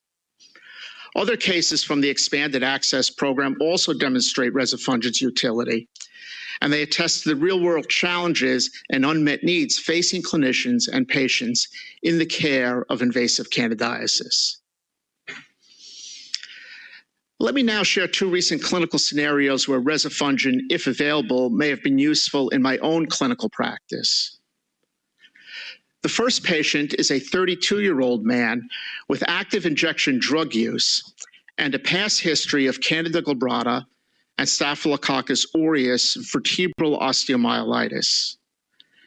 2 years prior to his present admission, he received 8 weeks of micafungin followed by fluconazole. He is now readmitted with azole-resistant Candida glabrata bloodstream infection and native aortic valve endocarditis. He's being cared for by a multidisciplinary endovascular infection team comprised of infectious diseases clinicians, cardiothoracic surgeons, and other healthcare professionals. He is again treated with microfungin, and he underwent aortic valve replacement. A kidney candid treatment was planned for at least 6 weeks post-operatively. And the team is currently trying to place this gentleman in an outpatient program that can address his drug use while treating his infection. This scenario highlights the need for an active antifungal that does not require a PICC line or port placement. This case is an example of a patient who could derive clinical benefit from having once-weekly rezafungin as a treatment option. The second patient from my clinical practice is a 54-year-old woman with multiple sclerosis who was admitted to the hospital twice previously with pneumonia. She was then readmitted with a third episode of pneumonia and developed a Candida glabrata bloodstream infection while receiving antibiotics through a central venous catheter. Treatment was instituted with microfungin. However, due to concerns of poor vascular access, her central line was initially retained following the start of treatment. Unfortunately, she continued to have positive blood cultures for Candida glabrata, so her central line was ultimately removed. And after the central line was removed, the blood culture became negative. So this patient will need at least 14 days of echinocandin treatment. But difficulties in establishing and maintaining IV access limit the ability to treat daily with echinocandins. The case illustrates the paradox that we face, where the treatment guidelines recommend both early removal of the catheter and continued IV treatment. Rezafungin would offer a treatment option that would preclude the need for daily IV microfungin dosing and for central venous access procedures. So to conclude our presentation, rezafungin is part of a class of drugs that is well characterized and well understood. Rezafungin approval would offer patients and physicians a meaningful option in difficult to treat infections. Efficacy and safety were consistently shown across 2 randomized clinical studies compared to another echinocandin.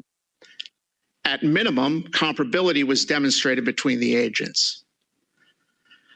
Microbiology and pharmacokinetic data support possible advantages of rezafungin, including no identified drug-drug interactions and once-weekly administration that allows for flexible catheter management.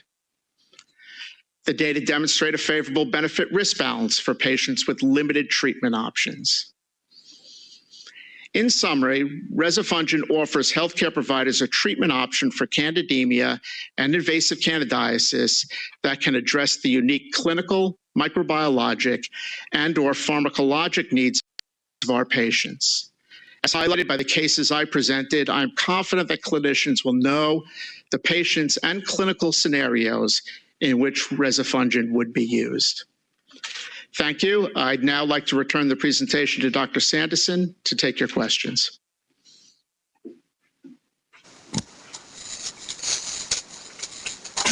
I would like to thank the applicant for a terrific presentation, concisely shared with us, despite a tremendous amount of data. We will now take clarifying questions for Cidara Therapeutics. Please use the raise hand icon to indicate that you have a question, and remember to clear the icon after you have asked your question. When acknowledged, please remember to state your name for the record before you speak and direct your question to a specific presenter if you can. If you wish for a specific slide to be displayed, please let us know the slide number if possible. Finally, it would be helpful to acknowledge the end of your question with a thank you and end of follow-up question with, "This is all for my questions," so we can move to the next panel member. So I would like to invite my panel members to raise their hands, and we will start the questions to the applicant. If we are unable to complete all the questions by 11 o'clock, we will continue questions to the applicant after the open public session after lunch. So we will get to all questions. Let me start with Dr. Bennett.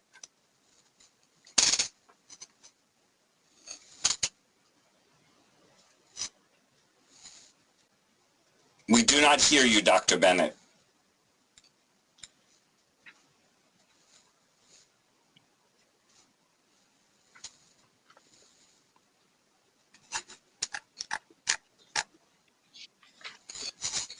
While Dr. Bennett's mic is being corrected, I will ask Dr. Green to ask his question.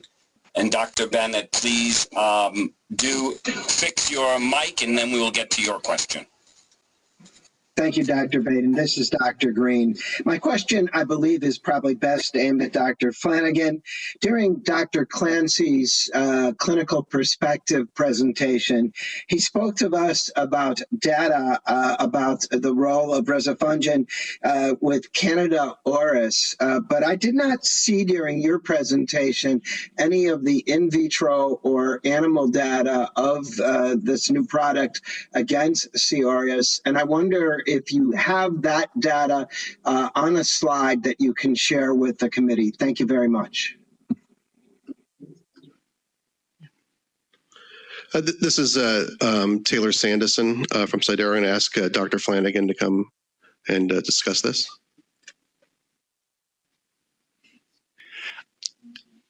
Actually, in the briefing book, we do have a slide on target attainment for several different Candida species, including Candida auris. And maybe we could start by showing that one. I'm sorry, I don't have the number from the briefing book.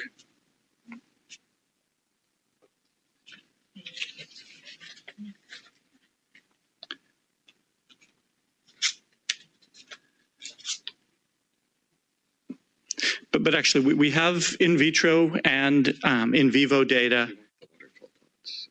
Yeah, BF16, I believe, is the briefing book slide. It may have several. Yeah, that's it. And it's probably hard to focus down in here, but the Candida auris data is in the middle right panel. And that's from results from Dave Andy's lab with, I believe, 4 different isolates of Candida auris. We have in vivo studies from groups in Cleveland Clinic, I believe, as well as from Houston as well, that showed comparable efficacy to other candidans or better efficacy in those studies. What's this one? Sorry. C12. Can I see NC12, please?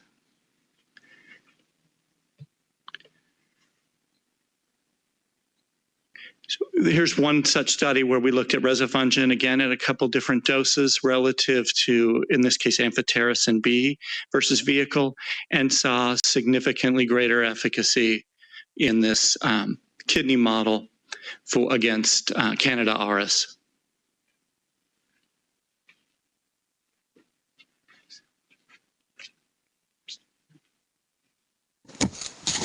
Dr. Green, if you have any follow-up, let me know. Otherwise, you can take down your hand. Dr. Bennett, is your mic line working? If not, Dr. Clark. Thanks. This is Nina Clark, and this was also for Dr. Flanagan.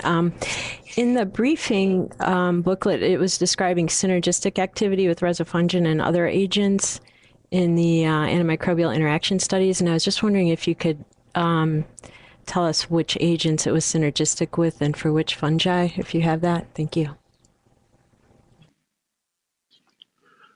This is Taylor Sanders. I'm going to ask Dr. Locke to come and answer that question, please. Hi, this is Jeff Locke, Cidara Therapeutics. As part of our NDA package, we performed a very comprehensive in vitro synergy antagonism study with rezafungin in combination with representatives of all approved antifungal classes, as well as a variety antibacterials against relevant fungi and bacteria. If you'd like to see, and no antagonism was observed in any of those combinations, if you'd like to see specific examples where synergies was observed, we could get you a slide after the break. Yes, thank you. Thank you. Okay, and that was our answer. Excuse me? I just said that was our answer. Okay, yes, no, thank you. Dr. Murphy. Hi, this is a question about the non-inferiority margin that was chosen. So the non-inferiority margin generally represents how much worse the experimental arm can be, yet still be considered similar. And you chose 20% for the stage 3 study, for the phase 3 study. Does this reflect a problem with accruing patients for this type of study, or was the thought that this was the non-inferiority margin that was most appropriate for this type of study? Thanks. I'm going to ask Dr. Doss to answer that question. Anita Doss, Cidara. Yes, we chose a 20% non-inferiority margin based off of an extensive literature review that came down to 16 studies of no treatment or inadequate treatment. And for the control arm, we looked at the 4 previous clinical trials of echinocandins. But for the M2, or which is what you're referring to, a 20% was chosen for several reasons. One would be the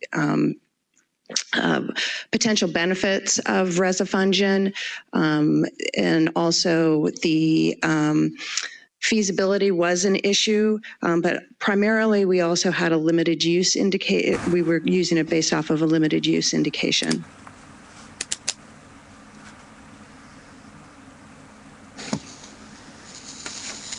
Dr. Murphy.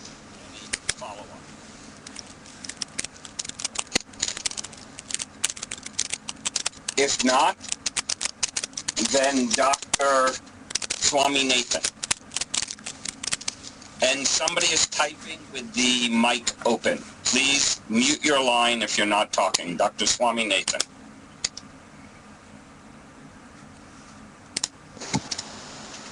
We cannot hear you, Dr. Swaminathan, if you are talking.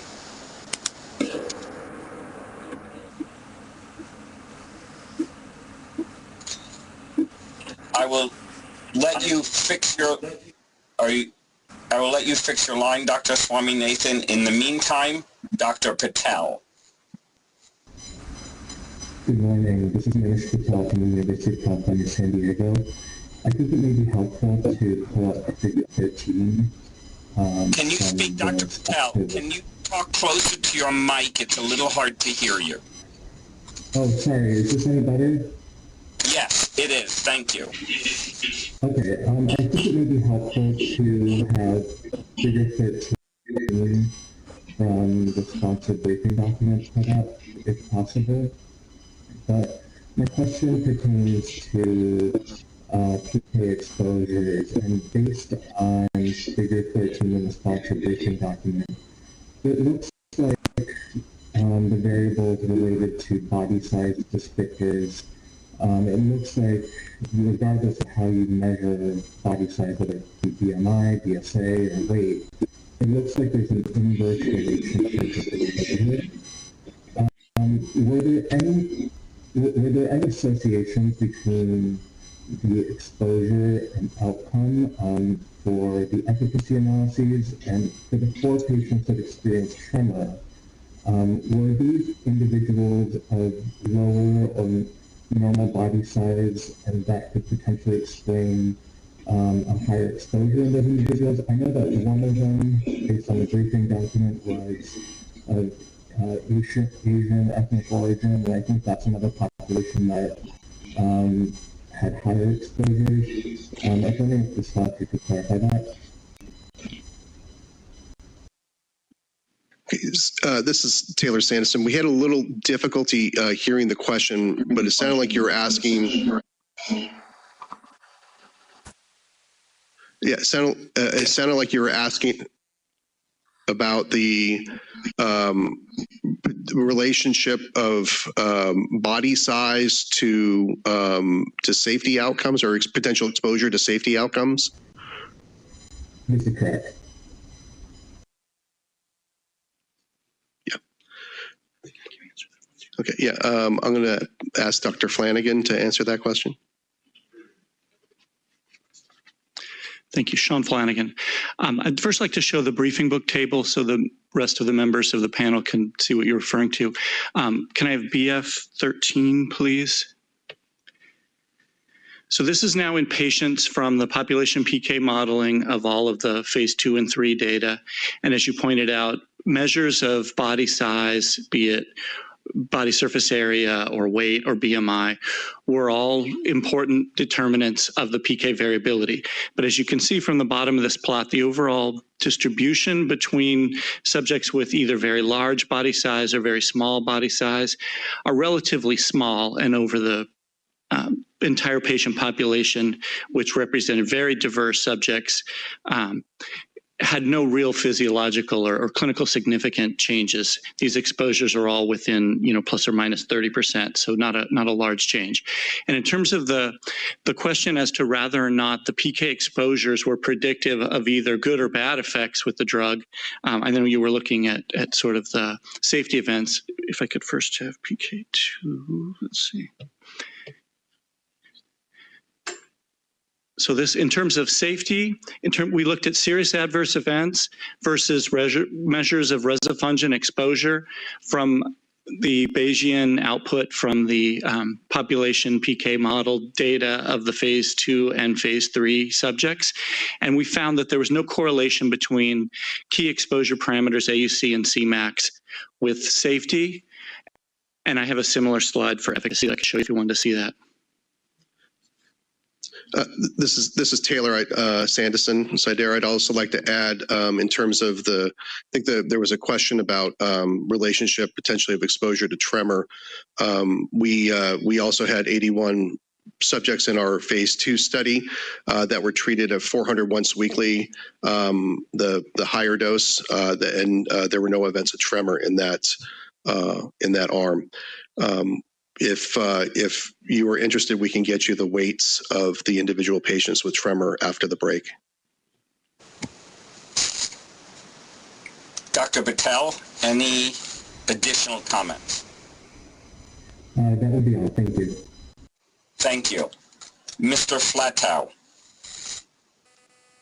Hi, this is Arthur Plato, and I had a question about the deep tissue penetration, and Dr. Clancy presented one patient from the expanded access program, but I'm wondering if there's any other clinical evidence that there's better, clinically meaningful, better treatment from rezafungin compared to the other drugs.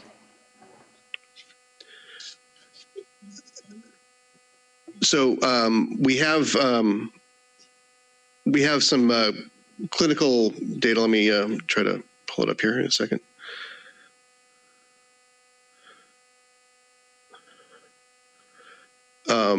EF9, please. So looking at some of the tissue distribution and invasive candidiasis data from the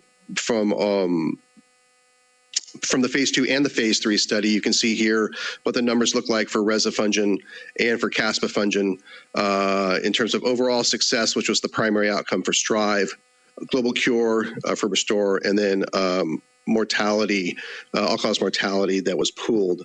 I would, however, say that while we have seen, in addition to the expanded access, the patient that improved with this, there was a small increase in improvement maybe for rezafungin here, but that these subjects aren't necessarily representative of the patients that might benefit from rezafungin in the community. And so I'd like to ask Dr. Clancy to come up and respond in terms of how the drug might be used in the patients that might benefit.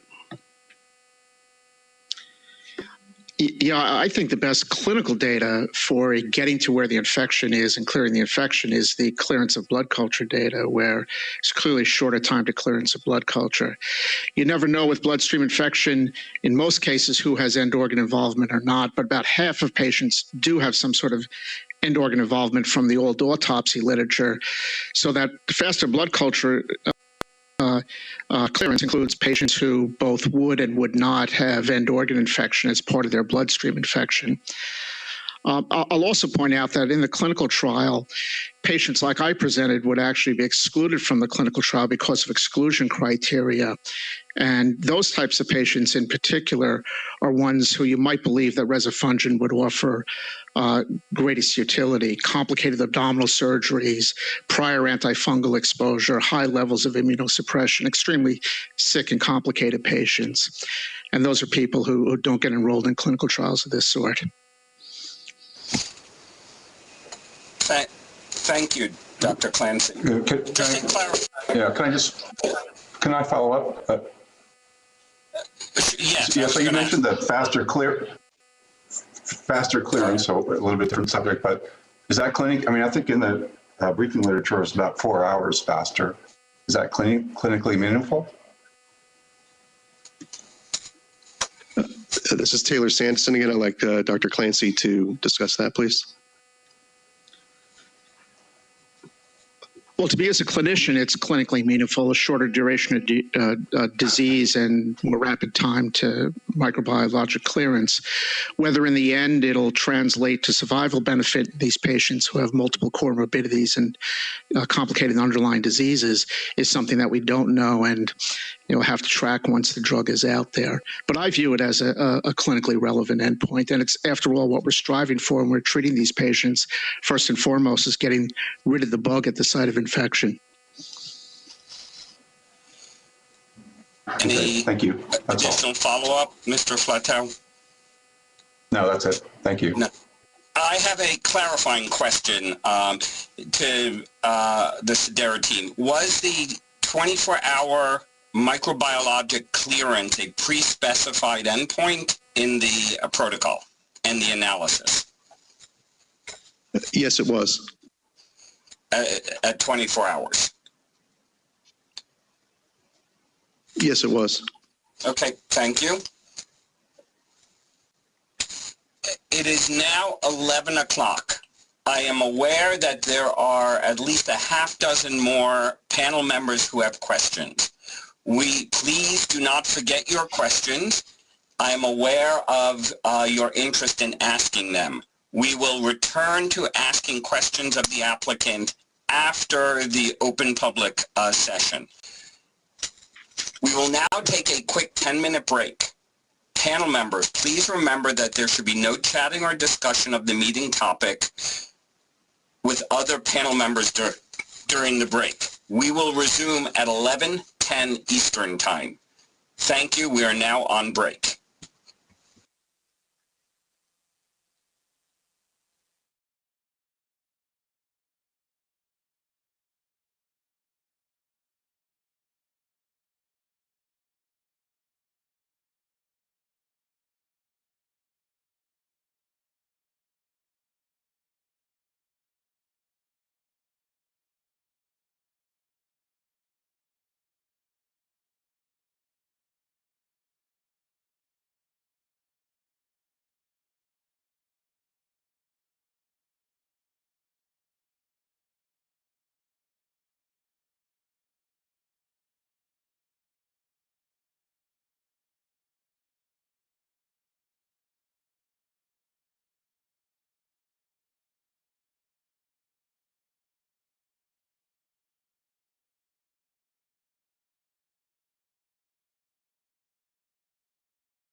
Well.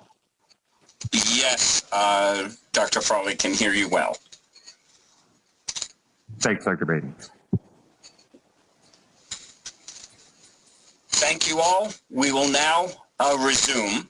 We will now proceed with the FDA presentation, starting with Dr. Lee. Dr. Lee, please.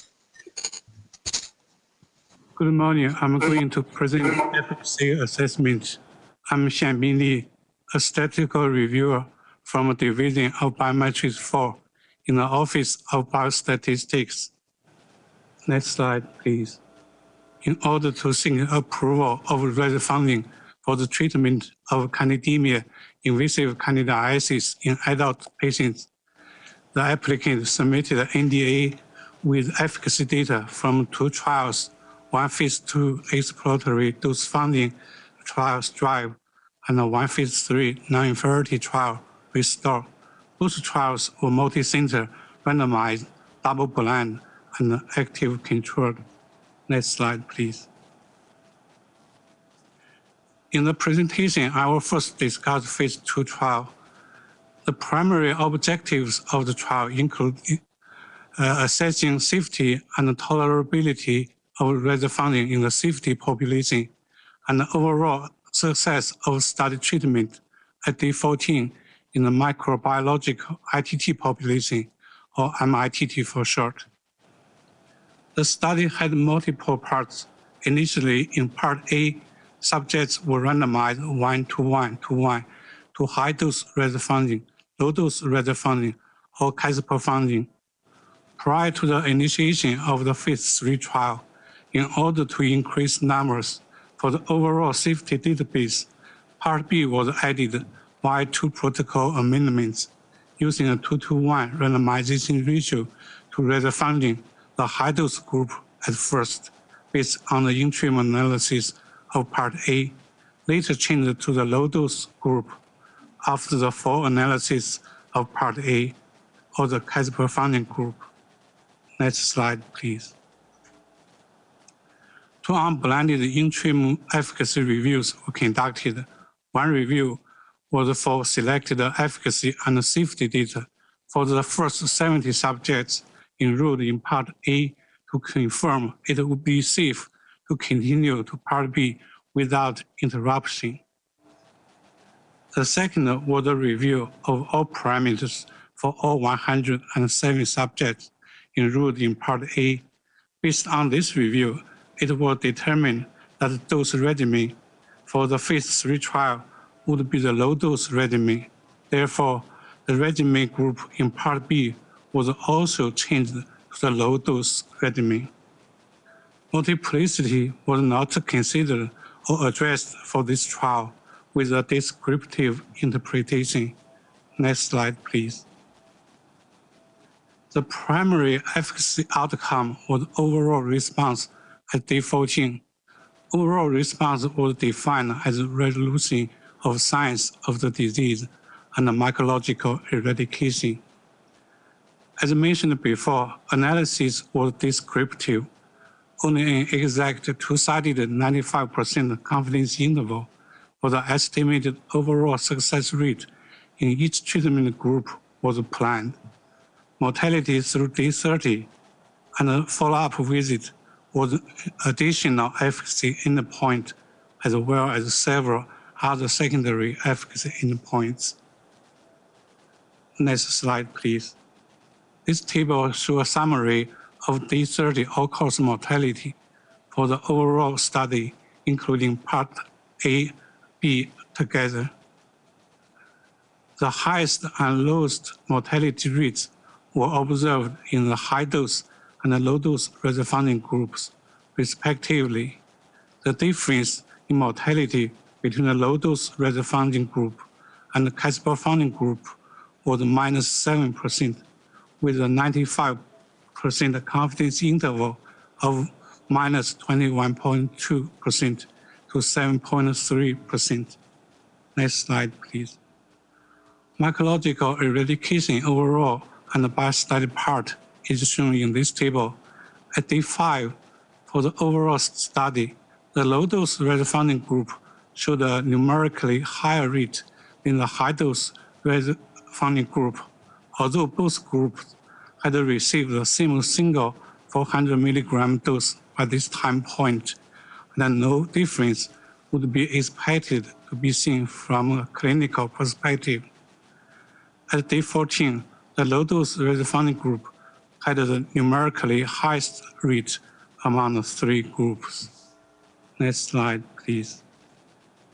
In conclusion, the phase 2 trial provided initial evidence suggesting efficacy to allow for further study of rezafungin in a pivotal study. But given the lack of inferential testing, the multiple amendments and the interim analysis with no multiplicity adjustment, and the differences observed between the two rezafungin groups at day 5 when both had received the same dose, caution is needed when interpreting the results from this exploratory study. Next slide, please. Now I'm going to discuss the phase 3 trial. This diagram shows the design of the trial. Rectangles show rezafungin treatment with solid ones for required treatment and slashed ones for optional extended treatment. Circles show study visits. There were 4 planned study visits after day 1. Next slide, please. Subjects were randomized in a 1-to-1 ratio to either rezafungin or candidemia. The rezafungin dose was the same as the low-dose rezafungin group in the phase 2 trial. Randomization was stratified by diagnosis and Apache 2 score and absolute neutrophil count. The primary efficacy analysis population was the MITT population, which included randomized subjects who received any amount of study drug and had a documented candida infection from a baseline specimen. Next slide, please. The primary efficacy endpoint was day 30 all-cause mortality, assessed using a 20% non-inferiority margin. Secondary efficacy endpoint included global response, mycological response, clinical response, and radiological response. Global response was based on the last 3 endpoints. Next slide, please. This trial was a non-inferiority trial. A justification of the non-inferiority margin for day 30 all-cause mortality was conducted by the applicant and the FDA. The FDA determined that the treatment effect of an echinocandin-based regimen, M1, was at least 31%.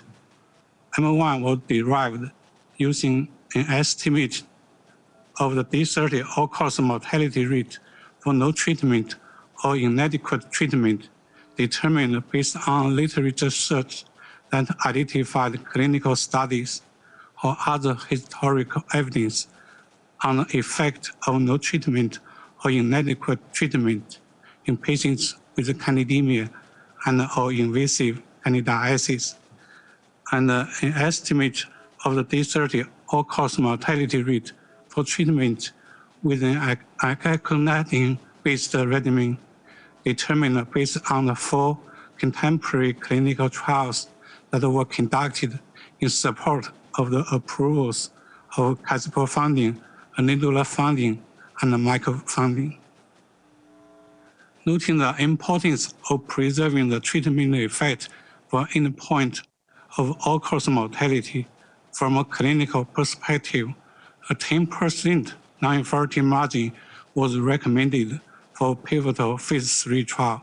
However, a wider non-inferiority margin of 20% could be considered to obtain a limited use indication. As previously mentioned, the applicant chose to design this trial based on 20% margin. Next slide, please. Now I'm going to talk about subject disposition. 199 subjects were enrolled, randomized, and included in the ITT population. 93 and 94 subjects were included in the MITT population, for the two treatment group.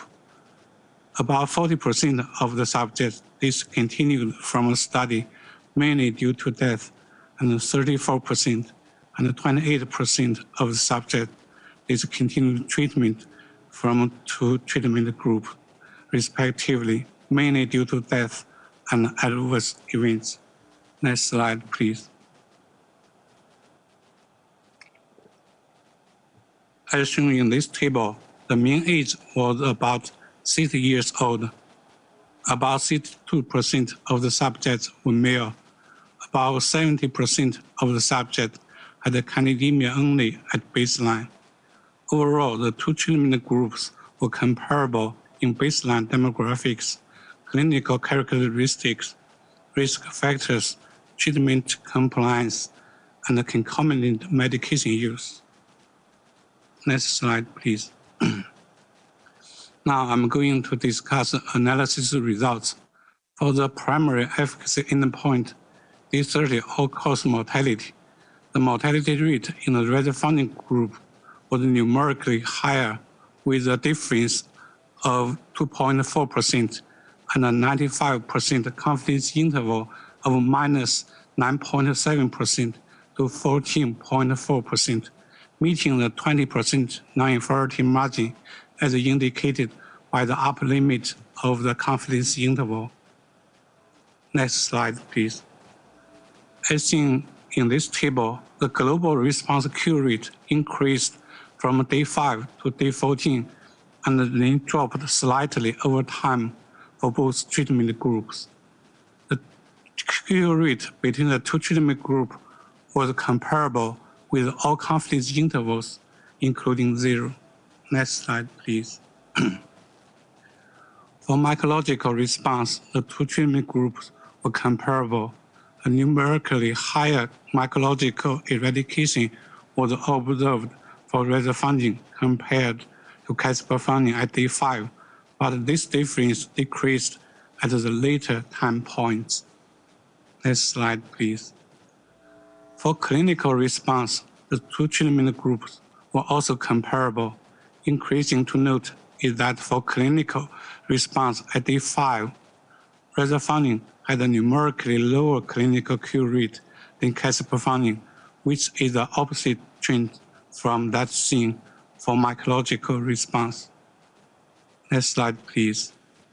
In conclusion, the phase 3 trial demonstrated non-inferiority of rezafungin to caspofungin with respect to day 30 all-cause mortality with a 20% non-inferiority margin. It provided evidence for efficacy to support indication with a limited use statement. Next slide, please. As I have reviewed the two trials individually, I'm going to discuss pooling of the phase 2 and 3 trials. Prior to this meeting, the applicant did not propose a limited use indication. So while our concerns regarding pooled analysis may not be as much of an issue since the applicant had now proposed a limited use indication, I will still discuss them for completeness. It is acknowledged that the results of phase 2 and 3 studies hold to that the upper bound of the 95% confidence interval for the difference in day 30 all-cause mortality was 7.7%.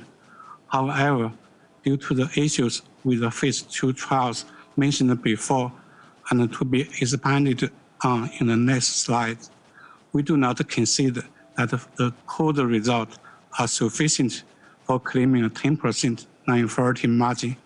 The margin recommended by the FDA for an approval of 4 indications was met. Next slide, please. We were concerned that there was a potential for inflating the estimated treatment effect with the pooling of the study. The primary assessment was not pre-specified to be based on the integrated for supportive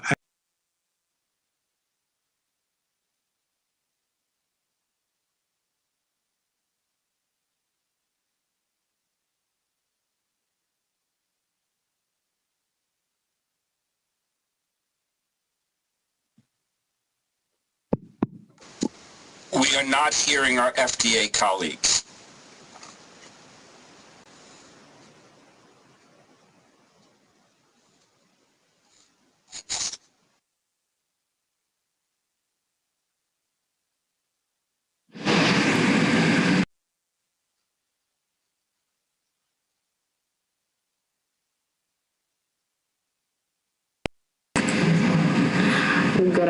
Good morning. We're currently having some technical difficulties.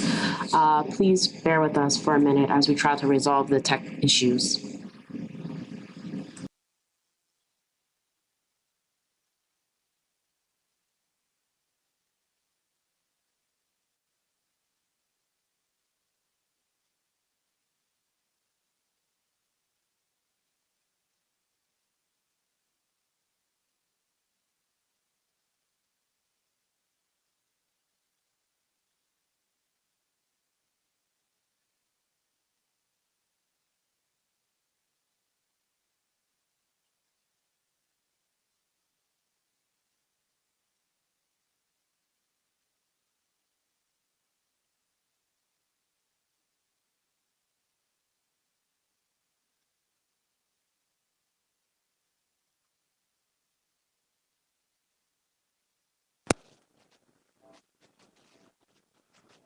Hello, can you hear me?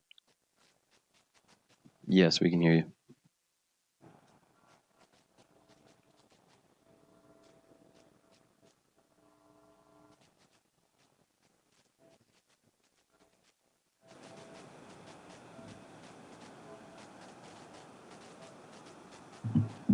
Do you guys hear us in the room?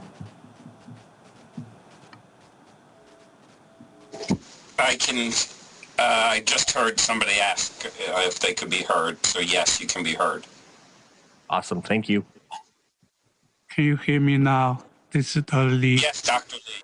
Yes, okay. We hear you. Thank you. We will start from slide 21. Is that okay? Yes, please. Okay. We were concerned that there was a potential for inflating the estimated treatment effect with the pooling of the studies. The primary assessment was not pre-specified to be based on the integrated results, and there's a need for supportive evidence given a single phase 3 trial. There were also potential for the phase 2 trials to overestimate the efficacy of low-dose rezafungin selected for further development because the observed differences between the rezafungin group were possibly due to chance. This may be supported by the observed differences, specifically for mycological eradication between the rezafungin groups seen at day 5, when no difference would be expected from the pharmacological and clinical perspective, which then may have led to the lower day 30 all-cause mortality results for the low-dose rezafungin group by chance. From the FDA's adaptive design guidance for trials intended to provide substantial evidence of effectiveness, statistical hypothesis testing methods should account for the adaptive selection of a best dose or doses from among multiple doses evaluated in the trial. Therefore, we do not agree with pooling. Next slide, please.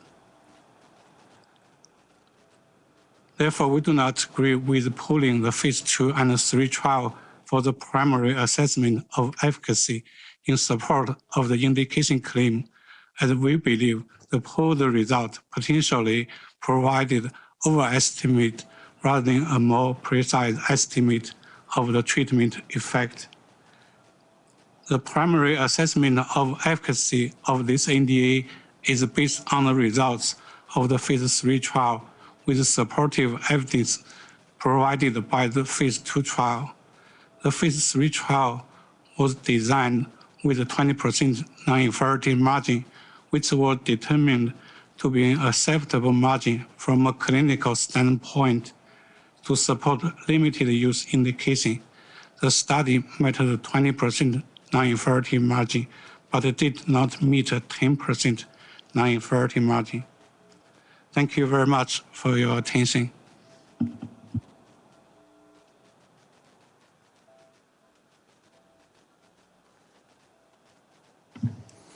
Good morning.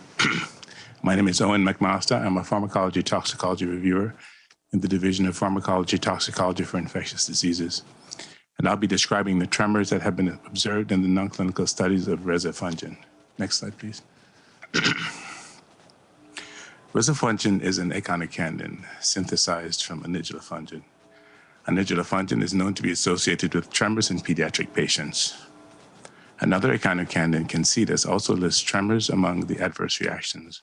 And so it's not unexpected that rezafungin would be associated with tremors. Rezafungin is a cationic amphiphilic drug, a class of drugs known to be associated with phospholipidosis, which appears as concentrically laminated accumulations of lipid-rich materials inside some cells. Phospholipidosis is considered to be non-adverse. Next slide, please. Rezafungin is eliminated slowly from the plasma with an elimination half-life of 39 to 59 hours. When radiolabeled rezafungin was administered to monkeys, the highest accumulation was observed in the spinal nerve dorsal root ganglia. Elimination of radioactivity from tissues was very slow, and the elimination half-life of the spinal nerve was estimated to be 874 hours. Next slide, please. Monkey studies up to 4 weeks duration did not provide clear evidence of rezafungin-related tremors. However, tremors were reported in several longer duration monkey studies of rezafungin. I will discuss the findings of 3 studies of rezafungin in which tremors were observed. NC-118 was a study of rezafungin in juvenile monkeys dosed every 3 days for 3 months, followed by a 4-week recovery period. NC-154 was a follow-up study, which also dosed juvenile monkeys every 3 days for 3 months, but which only used female animals, had a longer reversibility period, and collected more detailed neurological data. NC-190 was a longer 6-month study, which used adult monkeys and evaluated the effects of weekly rezafungin as opposed to every 3 days in the previous studies, and had an even longer 52-week recovery period. Next slide, please. The term tremor is used to describe involuntary twitching or trembling of muscles, characterized by small contractions of localized areas of the body, which may be continuous or intermittent. Intention tremors are simply tremors which are more pronounced when movements are initiated. The applicant does not consider tremors to be adverse. Prior to today's meeting, the applicant proposed that the prescribing information should include the statement shown on the slide, indicating that no adverse finding occurred in the 13-week monkey study. Next slide, please. NC-118 used 2 to 4-year-old monkeys, which are clearly included juveniles since sexual maturity is reached at 4 years of age for the female and 6 years of age for the male. Monkeys were dosed once every 3 days at 0, 3, 10, 30, or 60 milligrams per kilogram for 3 months, and then followed by a 4-week recovery period. The highest 60 milligram per kilogram dose was about 16-fold the clinical dose based on AUC comparisons. At 60 milligrams per kilogram, there was an increased incidence of neurobehavioral findings, and so, beginning on day 42, the high dose was reduced from 60 milligrams per kilogram to 45 milligrams per kilogram. Since tremors, hunched posture, labored respiration, vocalization, and thin body continued in the high-dose females, dosing was terminated early for the high-dose females on day 49. Next slide, please. Tremors were typically seen during or around the time of infusion and were rare at the 2 lower doses. At 3 milligrams per kilogram, a single female showed tremors on day 84, and a single male showed tremors on day 42. At 10 milligrams per kilogram, a single female showed tremors on day 70. There were far more tremors at 30 and 60 milligrams per kilogram. At 30 milligrams per kilogram, tremors began on day 48, and at 60 milligrams per kilogram, they began on day 35. Only 1 recovery female showed tremor during the 2nd and 3rd week of the recovery period. Next slide, please. This slide illustrates the timing of the tremors, and I've highlighted the increasing numbers of animals showing tremors at the 60 and 30 milligram per kilogram doses. For example, at the top right of the slide, we see that 4 out of 5 males and 5 out of 5 females showed intention tremors prior to infusion at the 60 milligram per kilogram dose. Next slide, please. Monkeys also showed axonal degeneration, increased cellularity, and demyelination at the 2 highest doses, with minimal to marked intracytoplasmic inclusions in the peripheral nerves at all doses. For example, severe axonal degeneration of multiple fascicles in the right sciatic nerve was observed in 1 male at 645 milligrams per kilogram at the terminal necropsy. After recovery, one 6045 male had moderate axonal degeneration in the left sural nerve. Demyelination of mild to moderate severity was also observed at doses above 30 milligrams per kilogram at the end of dosing and in recovery animals. Electron microscopy confirmed thinning, loss, and splitting of the complex myelin sheet at the 30 and 60 milligram per kilogram doses, but with higher incidence at the higher dose. Next slide, please. Study 154 was a follow-up 13-week study in monkeys with a longer 13-week recovery period. It provided more detailed neurobehavioral assessments such as measurements of nerve conduction. The rezafungin dose used in this study was 30 milligrams per kilogram, which is equivalent to about 9 times the clinical exposure based on AUC. Only females were used in this study since females were the more sensitive species in the previous 13-week toxicity study. At least some juveniles were used in the study since the ages of the monkeys ranged between 3 and 5 years old. Sexual maturity is reached at 4 years of age for female monkeys. Next slide, please. Half the monkeys were assigned to terminal necropsy at the end of dosing, while the other half were assigned to 93-day recovery period. Next slide, please. This slide illustrates the tremors observed in female monkeys dosed at 30 milligrams per kilogram every 3 days in NC 154. The yellow bars show the periods of tremor. Tremors were observed frequently in most animals, beginning on day 22.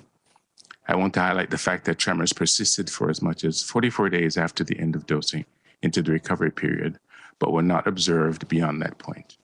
Next slide, please. As with the previous study, neuropathology findings were recorded in these animals, as is illustrated with the example of animal number 2505, which showed Schwann cell proliferation, axonal degeneration and regeneration, vacuolated histiocytes, decreased myelin sheath, as well as Schwann cell inclusions. Next slide, please. To summarize, in NC 154, conducted in juvenile females, tremors began on day 22. Although tremors persisted up until 44 days after the end of dosing, they were not observed in the final 47 days of the reversibility period. Animal 2505 showed demyelination, axonal degeneration, vacuolated histiocytes, axonal regeneration, and Schwann cell proliferation. There were also non-adverse findings such as Schwann cell inclusions, which constituted evidence of phospholipidosis. This non-adverse finding did not reverse during the 13-week recovery period. Next slide, please. The final study I will discuss is NC 190, which is a study of once weekly dosing of rezafungin at doses up to 30 milligrams per kilogram. The high dose is about 9 times the clinical exposure. Unlike the earlier studies in which animals were dosed for 13 weeks, animals in this study were dosed for 26 weeks, and adult monkeys were used in this study. Another unique feature of this study was that the clinical evaluations were conducted blind, and so observers were not aware if they were observing control or treated animals. There were toxicokinetic evaluations, nerve conducting evaluations, and a 52-week reversibility period. Next slide, please. The results of the study were unexpected, since tremors were recorded in all experimental groups, including controls. For example, the data highlighted on the top of this table shows that 5 out of 6 control males and 2 out of 6 control females showed tremors. The incidence of tremor in the 30 milligrams per kilogram animals was only marginally higher, with 6 of 6 males and 4 of 6 females showing tremors. The specific reason behind the marked increase in detection of tremors, even in control animals in this study, compared to the 2 previous studies, remains under review. Next slide, please. However, when tremors are divided according to severity, the effect of rezafungin can be observed. Tremors were considered to be of minimal severity if they were barely perceptible, with no impact on the quality of life.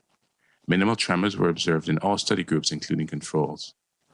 Moderate and severe tremors were only observed in rezafungin-treated animals. Moderate tremors were defined as being more easily perceptible, but with no impact on the quality of life.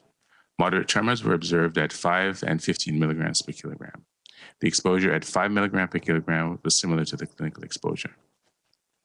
Severe tremors were overtly perceptible and affected the quality of life, for example, impacting the ability to grasp or manipulate food, or impairing the ability to move normally or affecting posture. One 30 milligram per kilogram animal had tremors so severe that he missed his mouth on a couple of occasions with treats.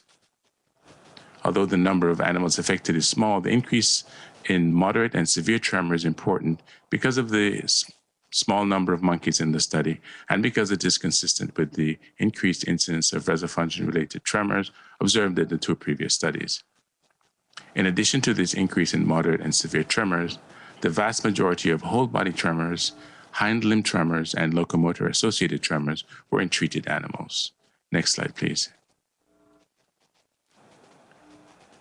In addition to the increase in tremors in rezafungin-treated animals, minimal axonal degeneration was observed in 30 milligram per kilogram animals at the end of dosing, and in 5 and 30 milligrams per kilogram animals at the end of recovery. Non-adverse phospholipidosis was observed in all groups and in some recovery animals. Next slide, please. NC190 confirmed a drug-related increase in moderate and severe tremors after weekly rezafungin. Cidara does not consider these tremors to be adverse since tremors, quote, did not interfere with daily activities. FDA takes a position that tremors are adverse at any treatment dose unless a known mode of action determines the observation irrelevant. In one monkey, tremors were so severe that he missed his mouth on several occasions. This clearly constitutes an instance of tremors interfering with daily activities. Next slide, please. In summary, rezafungin is an echinocandin synthesized from anidulafungin, which lists tremors among the potential adverse effects in its prescribing information. Tremors were increased in rezafungin-treated juvenile monkeys as early as day 22, following every 3-day dosing. In a 13-week, every 3-day dosing, tremors persisted up to 44 days after the end of dosing, but were not detected in the rest of the recovery period. In a blinded follow-up study of weekly rezafungin in adult monkeys, a drug-related increase in moderate and severe tremors was observed. Some rezafungin animals treated showed histopathological evidence of axonal degeneration, demyelination, and Schwann cell proliferation. Rezafungin administration has been consistently shown to be associated with dose-related neurotoxicity, including tremors in monkeys. Thank you. Hi, my name is Srimant Mishra. I'm the clinical reviewer who's going to be discussing some of the broad safety findings from the clinical development program. Next slide, please. So just looking at our clinical safety database, there were 8 phase 1 studies. These were primarily PK and safety studies done in healthy volunteers. The dose ranged from 50 milligrams to 1,400 milligrams. Dosing could have been a single dose or up to 4 weekly doses. And again, they were ranging from studies that were single ascending dose studies, multiple ascending dose studies to QT studies, as well as studies in subjects with hepatic impairment. Looking at the phase 2 and the phase 3 studies, those really formed the integrated summary of safety that we're basing a lot of our findings on. There were 232 rezafungin treated patients in both of these studies. However, only 151 of those patients received the proposed dose of a 400 milligram loading dose, followed by 200 milligram weekly doses. There were an additional 81 patients that were studied, as has already been discussed, in the phase 2 trial that received the 400 milligram loading dose, followed by 400 milligram weekly doses. The median duration of treatment was 14 days, so that would have been basically 2 weekly doses, and the maximum treatment was 28 days, so that would have been about 4 weekly doses. There were 8 expanded access patients. These patients were patients who weren't eligible for the pivotal trials for a variety of reasons. This might have been patients with prosthetic joint infection, endocarditis, or unable to tolerate azoles. And these patients received a range of duration of rezafungin treatment, could be as short as 2 weeks or as long as greater than 100 weeks. There are 2 ongoing studies. One is an extension of the invasive candidiasis candidemia phase 3 study. It's being done in China. To our understanding, there's roughly around 7 rezafungin treated patients currently in that study. And there's a prophylaxis study that's taking place both in the US and overseas. In this study, patients receive rezafungin as a protection against invasive fungal disease. Again, the patient population is patients with hematologic malignancies, bone marrow transplantation, and they can receive up to 13 weeks of treatment with rezafungin. To our knowledge, currently there's roughly around 110 patients who have received rezafungin in this study. And all we have from both of these studies is really just top-line blinded interim safety information. Next slide, please. Looking at the overview of adverse events from the integrated summary of safety, again, this has already been discussed. There was a very high rate of adverse events in both arms, over 90% in the rezafungin arm, over 80% in the caspofungin arm. It's again not unexpected given the amount of comorbidities and the general demographics of this patient population. Over half of the patient population had serious adverse events, and roughly a quarter had serious adverse events with a fatal outcome. Next slide, please. Just looking a little bit more at deaths, the most common etiologies for deaths were septic shock, multiple organ dysfunction syndrome, sepsis. And we examined all the case narratives for all the deaths in the phase 2 and phase 3 studies, and no death could reasonably be attributed to rezafungin. Again, these patients had significant comorbidities. Oftentimes they were co-infected with other pathogens, and in many situations, death occurred as a result of treatment decisions to transition to palliative care. Talking about serious adverse events, the etiologies are very similar to the deaths. Again, septic shock, multiple organ dysfunction syndrome, sepsis. So again, not unexpected. Next slide, please.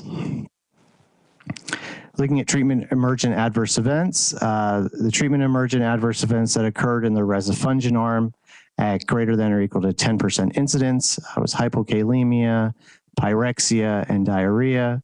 And the pyrexia and vomiting occurred in the rezafungin arm at a rate that was at least 5% greater than in the caspofungin arm. And these adverse events are also seen in the anti-lyophilized label, so not totally unexpected. Next slide, please. As the sponsor noted, there were 3 adverse events of special interest that were followed. Phototoxicity was followed because of non-clinical findings in a rat study, as well as findings in a phase 1 study that suggested that there might be some phototoxicity potential. Erythema with UV light exposure is how it was defined.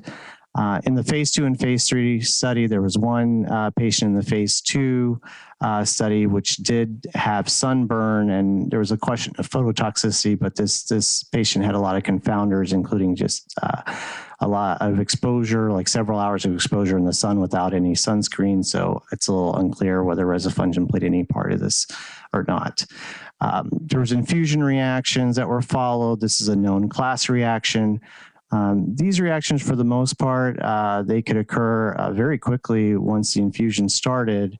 They could be associated with warmth, flushing, nausea, abdominal discomfort, chest tightness, dyspnea, and occasionally they require treatment discontinuations or discontinuation and then restarting at a lower rate. But oftentimes the symptoms went away on their own without any discontinuation. The final adverse event of special interest that was followed was neurotoxicity, specifically tremors, peripheral neuropathy, and ataxia was also followed. Next slide, please. And looking at this neurotoxicity issue in the integrated summary of safety data set, the incidence of adverse events in the nervous system disorders was basically similar between the rezafungin arm and the caspofungin arm. However, there was an imbalance in the incidence of tremors that was noted with a higher incidence in the rezafungin arm. There were 4 cases in the rezafungin arm versus 0 cases in the caspofungin arm. As regards the other types of neurotoxic events, peripheral neuropathy and ataxia, those occurred at similar rates in both treatment arms. In the 400 milligram arm of the phase 2 study, so that was the higher dose arm, there were no cases of tremor, ataxia, or peripheral neuropathy noted. Next slide, please.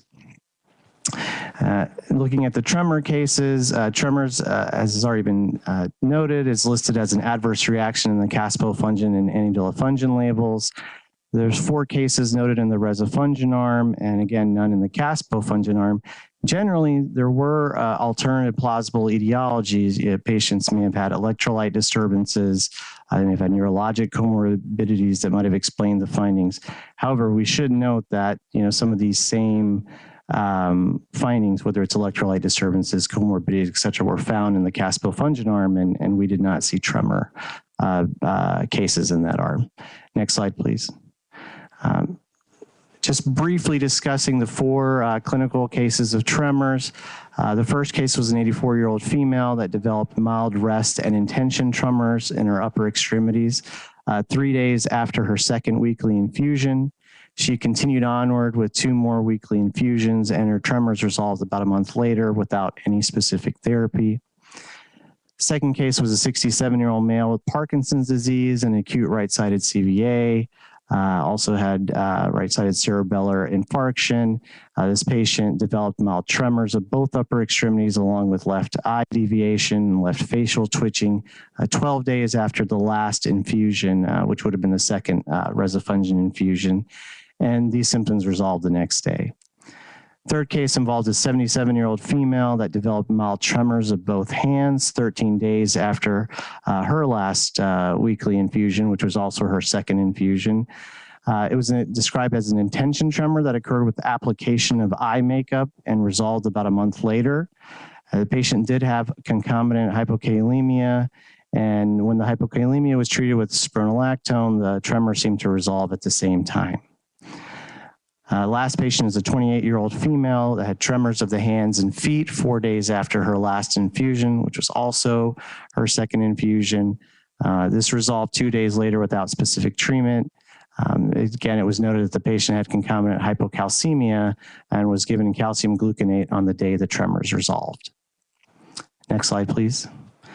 So our clinical safety conclusions, again, while the size of the safety database is modest, the safety findings are consistent with the expectations for the echinocandin class in this patient population. Our assessment of neurotoxicity potential is ongoing. And we should note that the current safety assessment really covers up to 4 weeks of drug exposure only. I think some of the concerns that we have with more prolonged exposure we'll get some answers to that once the prophylaxis study is finished and we have those study results. Thank you. Hello, it's almost a good afternoon. I'm Jalal Sheikh, clinical microbiology reviewer of this NDA in the Division of Anti-Infectives, Office of Infectious Disease, FDA. So before presenting the clinical microbiology assessment of rezafungin's antimicrobial activity, let me refresh our memory regarding some basics of echinocandin as an antifungal drug class.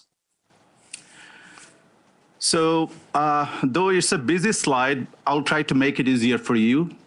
On the left-hand side, the upper part of this picture explains the production of beta-1,3 glucans in a normal fungal cells, showing here as chains of green beads, which is an essential component of the fungal cell wall produced by the beta-1,3 glucan synthase located in the fungal cell membrane. On the bottom part of the picture explains the mechanism of action of echinocandins. As an antifungal drug class, all echinocandins uniquely target to inhibit the beta-1,3 glucan synthase, thereby disrupting the production of beta-1,3 glucan. we can clearly see that the depletion of beta-1,3 glucans collapses the cell wall and ultimately causing the cell death. Speaking of echinocandin resistance, the catalytic subunit of beta-1,3 glucan synthase are composed of 3 structural genes known as FKS1, FKS2, and FKS3. So therefore, in general, any mutations happened in these genes are associated with echinocandin resistance. However, mutations usually happen in the highly conserved regions known as hard spot region 1 and 2 of FKS1 and FKS2 genes. So these hard spot regions are only 8 to 9 amino acids long, and sometimes a single mutations translated to a single amino acid substitution has been shown to be a huge impact on echinocandin resistance, resulting in higher MICs. Rezafungin is a second-generation echinocandin drug derived from enidulafungin, and therefore it is a structural analog of enidulafungin. The structural modification provides rezafungin improved chemical stability to host degradation pathways and therefore increases its half-life that allows weekly dosing. Similar to other echinocandins, rezafungin demonstrate in vitro and in vivo activities against most Candida species, including Candida auris and some filamentous fungal species. Next slide, please. The applicant submitted in vitro and in vivo activities data of rezafungin and other comparator echinocandins, namely enidulafungin, caspofungin, and micafungin in this NDA for comparison. The MIC 90 values, which indicate the minimum drug concentration that inhibit the growth of 90% of tested isolates, are submitted from several studies against different Candida species. In this table, MIC 90 values of rezafungin, enidulafungin, caspofungin, and micafungin against recent clinical isolates of predominant Candida species are provided for comparison. And we can clearly see that overall rezafungin in vitro MIC 90 values are comparable to other FDA-approved echinocandins against targeted Candida species with little to no differences. Next slide, please. The applicant stated that rezafungin has better in vitro activity against echinocandin-resistant isolates with FKS mutations. In vitro MIC data have been submitted from a small subset of 27 isolates from 4 predominant Candida species, Candida albicans, Candida glabrata, Candida krusei, and Candida tropicalis. These isolates harbored mutations in FKS genes, mostly in hard spot region 1 of FKS1 and few in hard spot 1 region of FKS2 genes. From our analysis, we found that rezafungin had similar in vitro activity against isolates with FKS mutations compared to enidulafungin. Compared to caspofungin, rezafungin has better in vitro activity against these isolates. The applicant could not provide micafungin MIC data against these isolates. Next slide, please. The applicant also submitted in vitro data from other clinical microbiology studies and compared with comparator echinocandin drugs. Notably among them, we found against azole-resistant isolates, rezafungin exhibited in vitro activity similar to other echinocandins. Against fluconazole non-susceptible isolates, rezafungin MIC 90 value was similar to enidulafungin and caspofungin. However, micafungin activity was higher than other echinocandins. The spontaneous mutation frequencies, which is an indicator of resistance development over time for rezafungin against tested Candida isolates, appear comparable to other echinocandins. And rezafungin demonstrated fungicidal activity at 4-fold or higher MICs at 24 hours for most tested isolates, and those results are comparable to other echinocandins. Next slide, please. So in this slide, we captured and summarized the in vivo data obtained from several studies conducted to demonstrate the in vivo activity of rezafungin. In vivo studies are conducted in disseminated candidiasis mouse model with Candida albicans isolates. Rezafungin administration was compared to either untreated control, enidulafungin, micafungin, fluconazole, or amphotericin B. As expected, rezafungin demonstrated better in vivo activity compared to untreated control and fluconazole. Overall, similar in vivo activities were observed when rezafungin was compared to either enidulafungin or micafungin at comparable doses. Although rezafungin demonstrated better activity compared to micafungin in 3 in vivo studies, we found that rezafungin doses used in those studies were much higher than comparator micafungin. Next slide, please. As my statistical and clinical colleagues provided the details of rezafungin clinical program, I would like to briefly cover some of the highlights pertinent to clinical microbiology discipline. For efficacy and safety analysis, individual and pooled data were presented from both phase 2 and phase 3 studies. The evaluation of mycological eradication was conducted as clinical efficacy secondary endpoints in both studies at day 5, day 14, and day 30.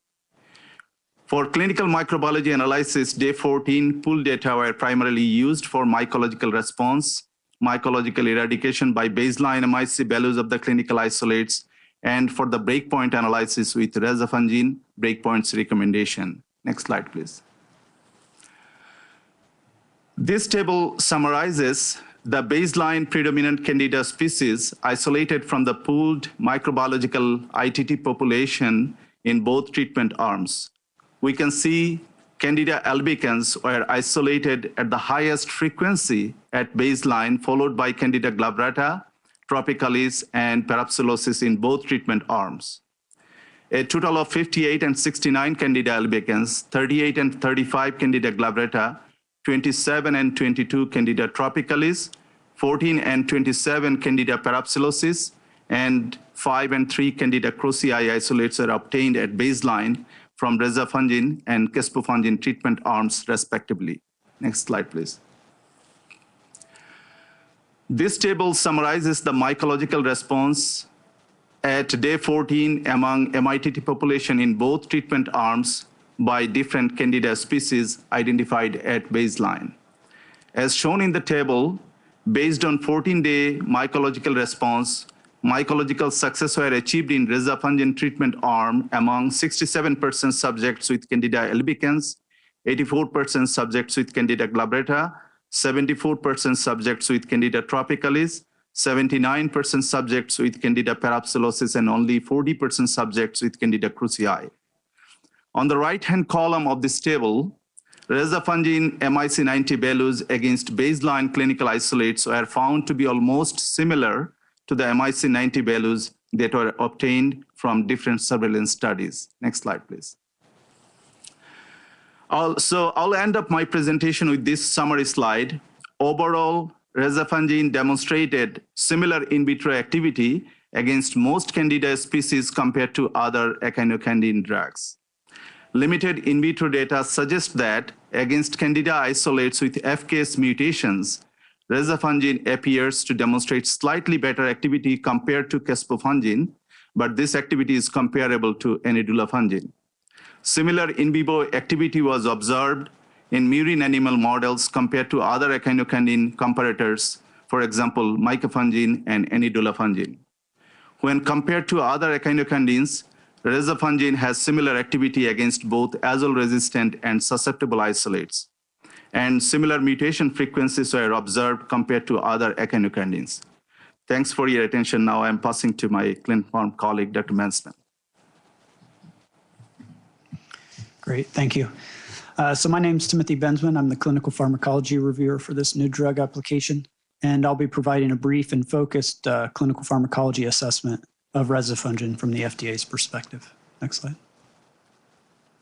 So several pharmacological advantages of rezafungin compared to FDA-approved antifungals have been postulated in this new drug application.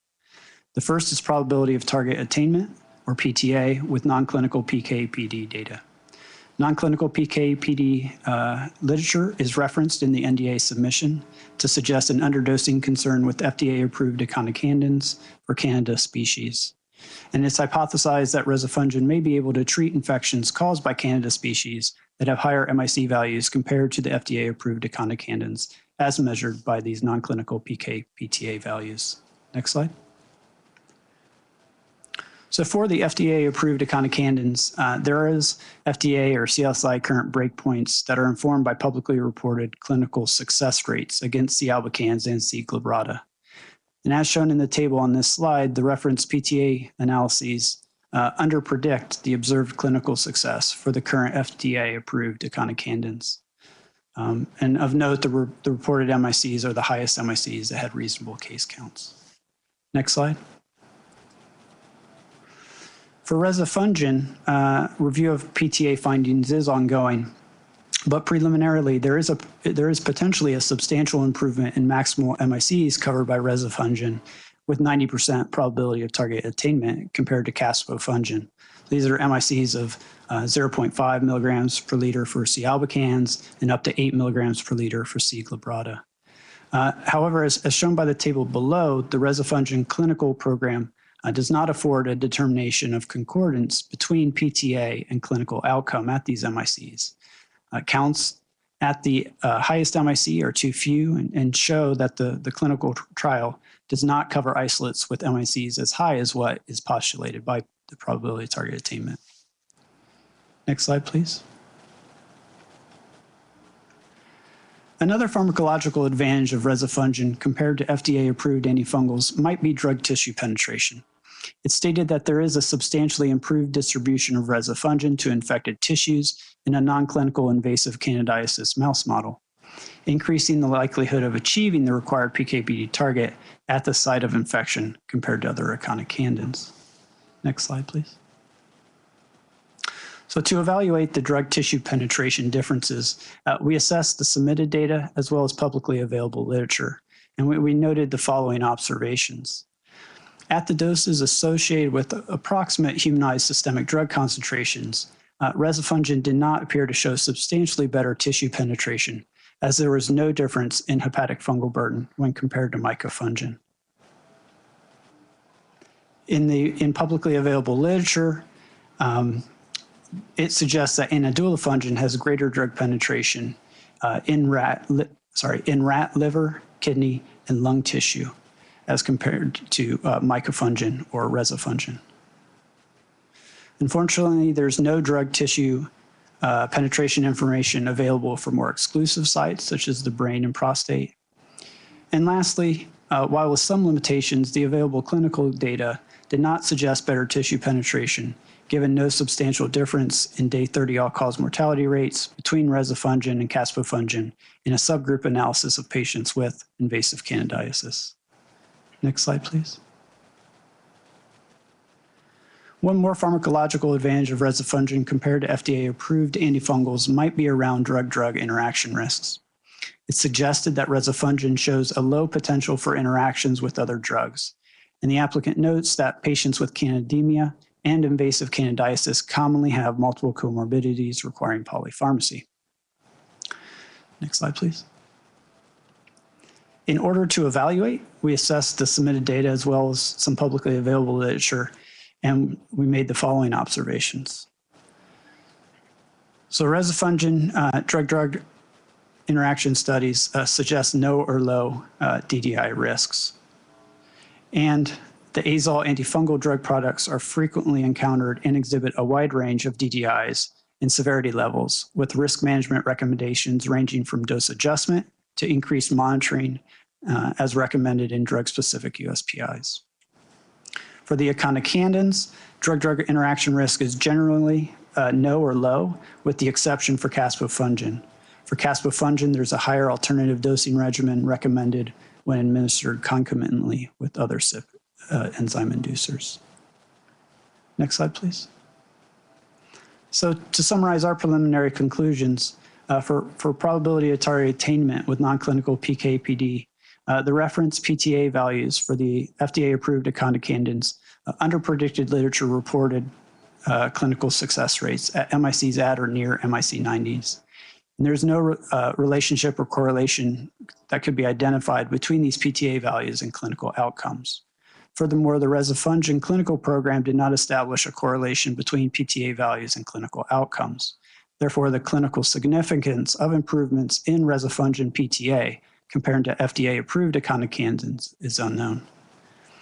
For drug tissue penetration, there is insufficient evidence to demonstrate that rezafungin achieves better tissue penetration or activity at the site of infection than FDA-approved echinocandins.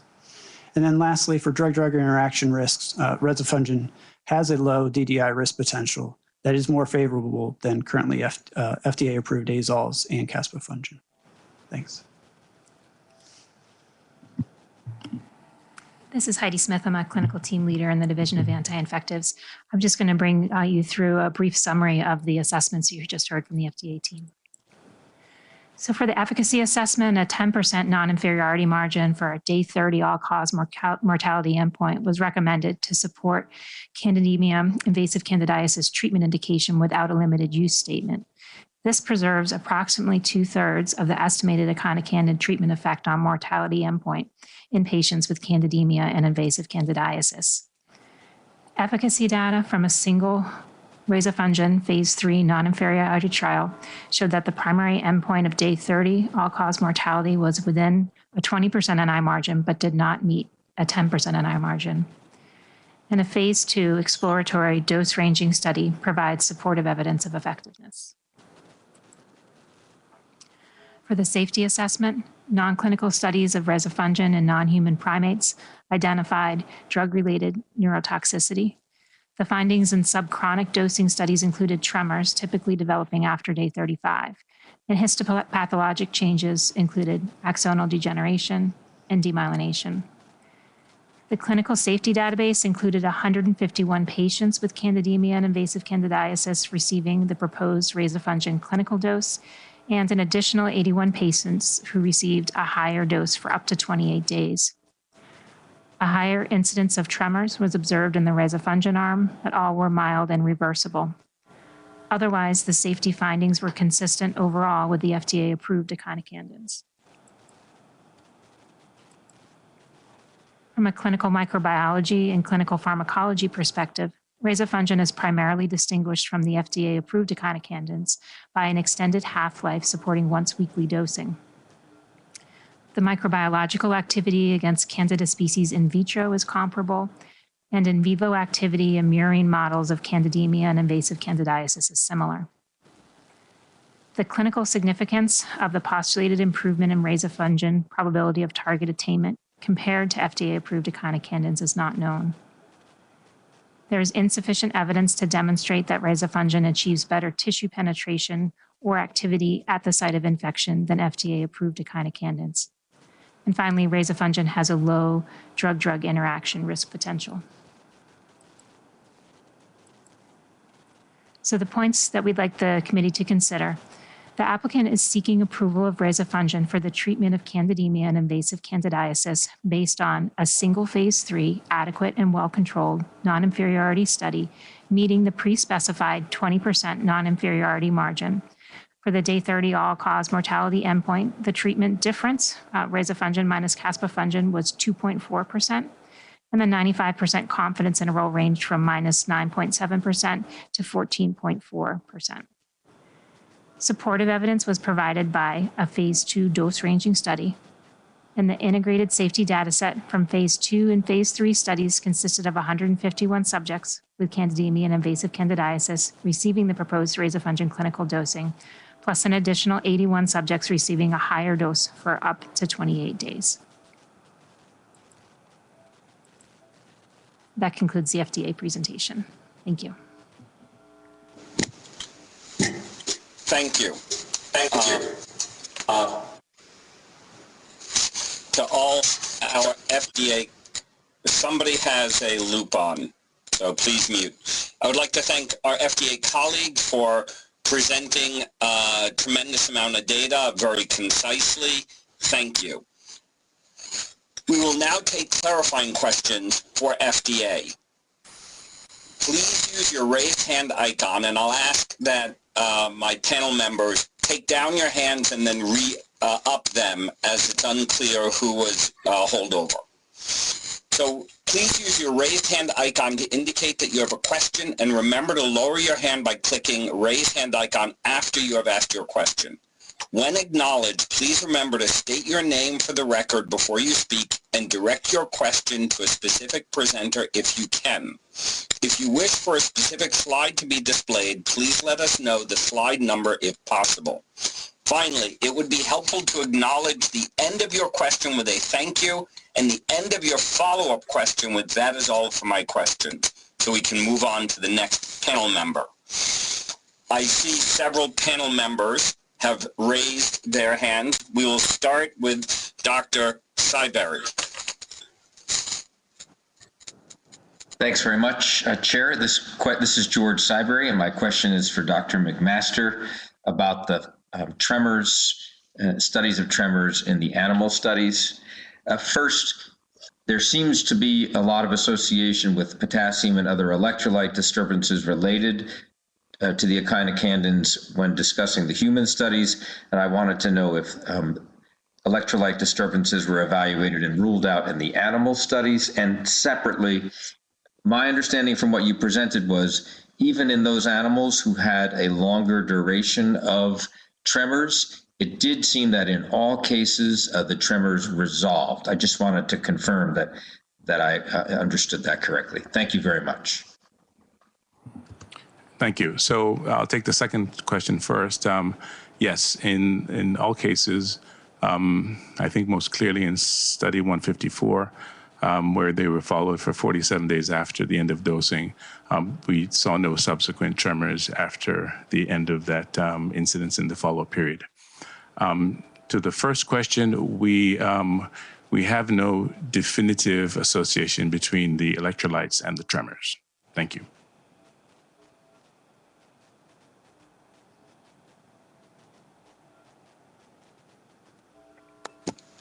Thank you.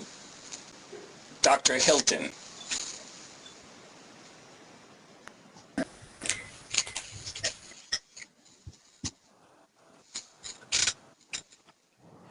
I see Dr. Hilton. I see Dr. Hilton. Down. So, Dr. Bennett. Is it down now? This is Dr. Bennett, and I have a question for Dr. Lee. Please, Dr. Bennett. This is Dr. Bennett. I have a question for Dr. Lee, if I may. My question is this the correct way to restate the use of confidence intervals in your analysis of efficacy? That is, if you look at the end of the confidence limits, is it possible that the result could have been a 14-day global assessment, which was 60%, as high as 75%, which is wonderful, or as low as 45%, which is obviously much less wonderful. And similarly, with the all-cause mortality, it could have been as high as 38%. That would compare with the registration trial of a digital fungin, which showed 23%, obviously much lower than 38%. But I don't know if I'm using confidence intervals correctly. Would you comment on that, Dr. Lee? That's the end of my question. Thank you.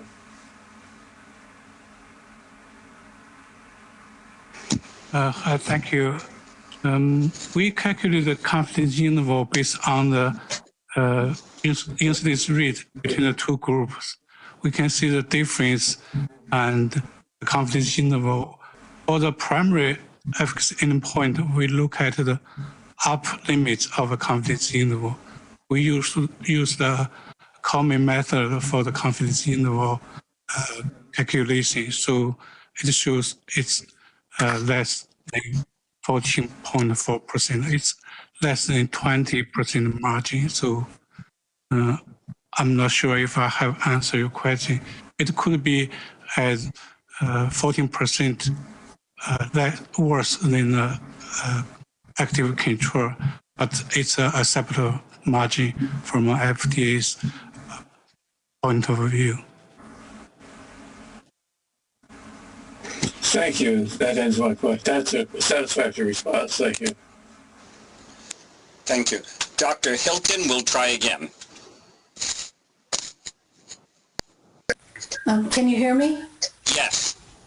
Yes. Great. I wanted to ask the FDA statisticians and other investigators about the choice of the 20% non-inferiority margin. They talked about a data-based evidence for that selection, but they didn't talk about the variation in the types of outcome variables in relation to choice of a non-inferior margin. In my opinion, a serious outcome such as mortality should not have a generous, lenient non-inferiority margin. Nobody would, at face value, consider 20% additional deaths to be acceptable. That's my comment.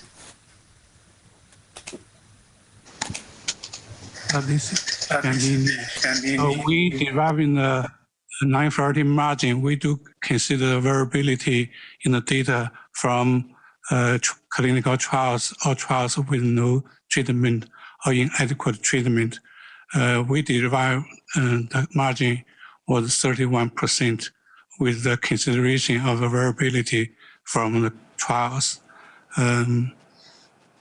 It's true that 20% is a higher margin, but we are thinking the input from a committee about the benefits and the risk about application of this drug.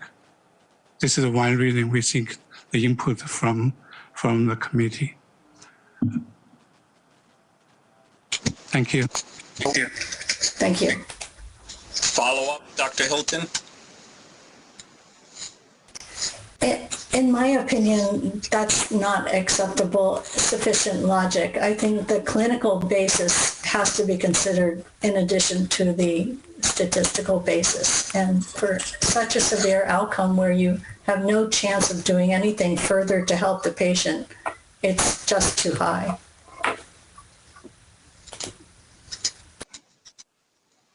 Thank you. If no other comments from our FDA colleagues, then I will go to Dr. Hardy. Hi, Dr. Baden. This is Peter Kim. We'd like to respond to Dr. Hilton's second comment. Please. Yeah, hi, this is Srivant Mishra, clinical reviewer. I mean, we actually have discussed that point clinically about whether it was acceptable, in terms of this 20% margin. But again, I think that's sort of the crux of the AC meeting, is trying to find whether there is a population that might benefit depending on the need that's met. And so I think that's really what we're trying to figure out here. Thank you.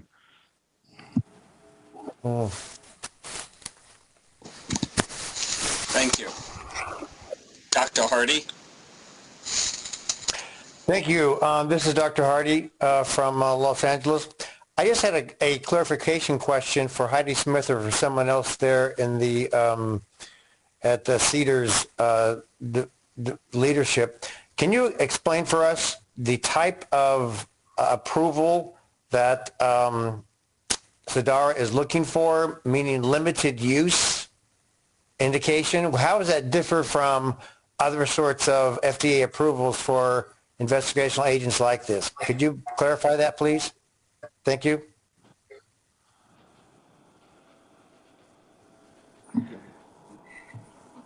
Hi, Dr. Hardy. This is Peter Kim.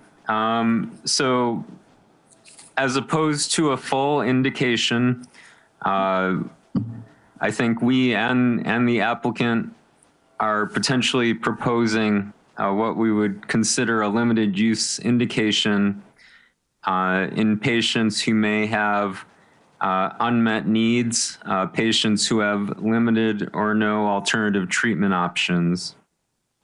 This takes into account the fact that we may not have all of the efficacy and safety data that we would necessarily consider important for a full indication.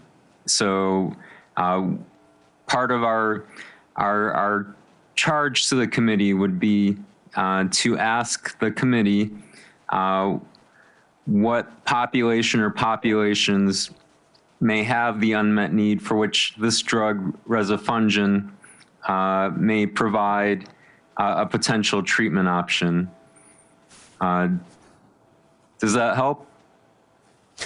Yes, it helps very much. Thank you very much. I just have one quick follow-up, and that is, how does the FDA manage a limited use indication in terms of drug sales and distribution versus a regular or unrestricted use indication? So, Dr. Hardy, we would specifically have additional labeling considerations in a situation with a limited use indication, specifically delineating the limitations of the data to support approval, trying to identify the population with the unmet need for which the benefits outweigh the risks. And certainly the indication would be of a type similar to what we provided as an example, such as drug X is indicated for the treatment of infection Y in patients who have limited or no alternative treatment options. Approval of this indication is based on limited clinical safety and efficacy data. Does that help? It does. How does that differ from compassionate use? Compassionate use as managed by the FDA of almost exactly what you said. It reminds me of what was formerly or still currently considered to be compassionate use of an investigational drug in certain situations in certain patients. Hi, Dr. Hardy. This is Peter Kim again. Thank you for the question. So the distinction would be compassionate use programs would be for unapproved drugs, whereas if we labeled this drug for a limited use indication, it would certainly be on the market and approved. Thank you. Thank you very much. Yes, thank you. Dr. Kim, are there other limited use drugs on the market currently? Hi, Dr. Baden. Yes, and in the briefing document, we note we have references specifically to two.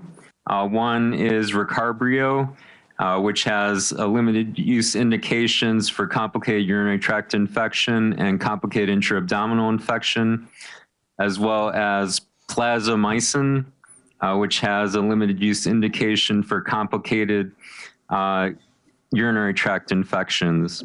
Additionally, of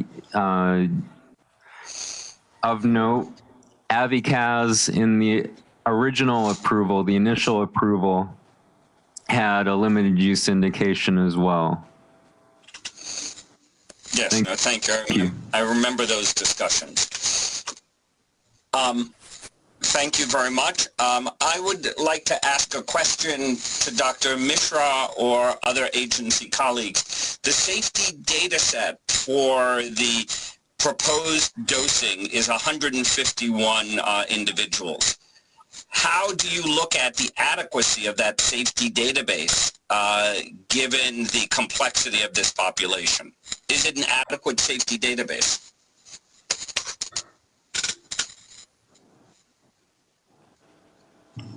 Hi, this is Dr. Mishra.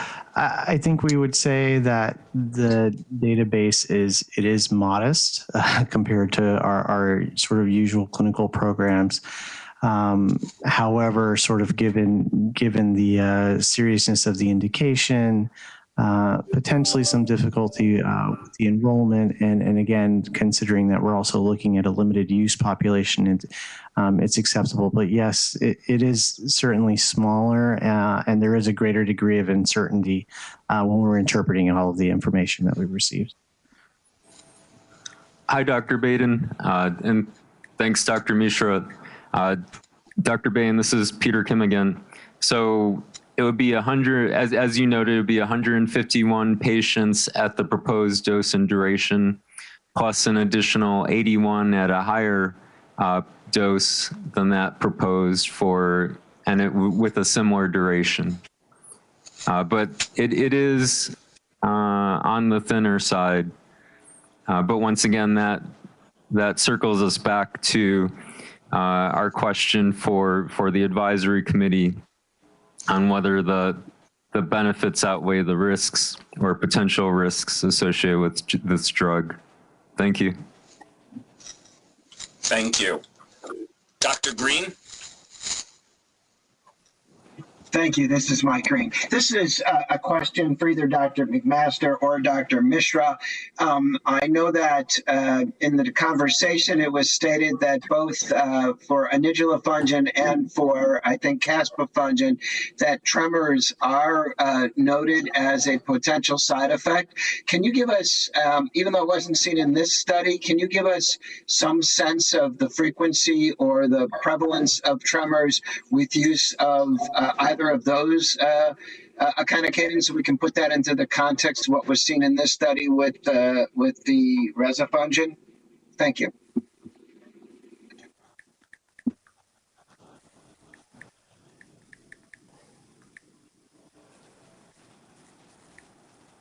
I don't know if we have an actual number. We'd have to look into that a little further. I mean, you know, when I've looked through the literature, there's not really any clear-cut discussion in terms of there's not any clear-cut findings of neurotoxicity when you sort of look through the published literature, you know, with echinocandins.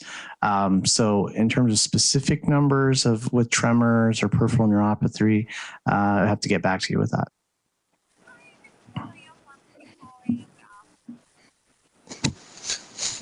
Thank you.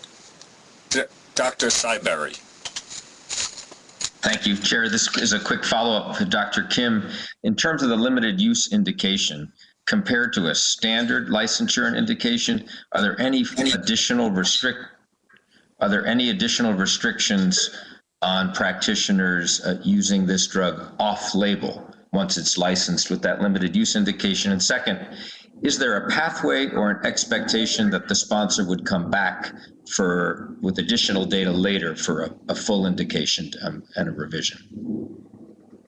Hi, this is Peter Kim. I'll answer the second part of your question first. Yes, we would hope that additional data would be provided, additional evidence of efficacy and safety to move to a full indication. That's always optimal. Certainly, we are aware of the fact that the applicant is studying rezafungin in a longer-term and large prophylaxis study. And then regarding your first question, mainly it's in the way we would label the drug, and certainly we'd be interested in the committee's input if there are particular populations where this drug may be of particular importance, who may have particular unmet needs. And then basically we deal from the labeling perspective as to how the drug would be used. Is that helpful? Or I just want to confirm that even though it's got this special limited use indication, once licensed that way, practitioners could still use that licensed drug using their own best judgment as they would want, including off-label. Is that correct? So it would depend on the actual wording of the labeling, depending on how the labeling was set, and then certainly how payers may interpret that labeling. That may also affect how healthcare providers may use the drug. So regarding your question of restrictions, it depends on how the wording of the labeling ultimately ends up. And that's part of our question to the committee. If there are particular populations that this drug should be specifically labeled for, or if a broader limited use indication, such as what is in the Recarbrio label or the plasmamycin label, would be more appropriate to allow for more discretion among healthcare providers as to how they use the drug. Thank you. Okay. Thank you very much. Thank you. Thank you. Dr. Swami Nathan? Yeah, hi, can you hear me okay this time? Yes. Oh, good. I'm not sure who can best answer this question, but I guess it's a question about the interpretation of the statistics. In the all-cause mortality analysis of the phase 3 study, there's a very high mortality. There's over 20% mortality in this population in 30 days. So this is a very sick group, presumably, and with a lot of comorbidities. And the confidence intervals here are minus 9.7 to plus 14.4. And the real difference between the two groups is 2 deaths. I am having a hard time knowing what exactly I can conclude from this one way or the other in terms of efficacy. Can you help me with that? This is Dr. Lee. Thank you for your question.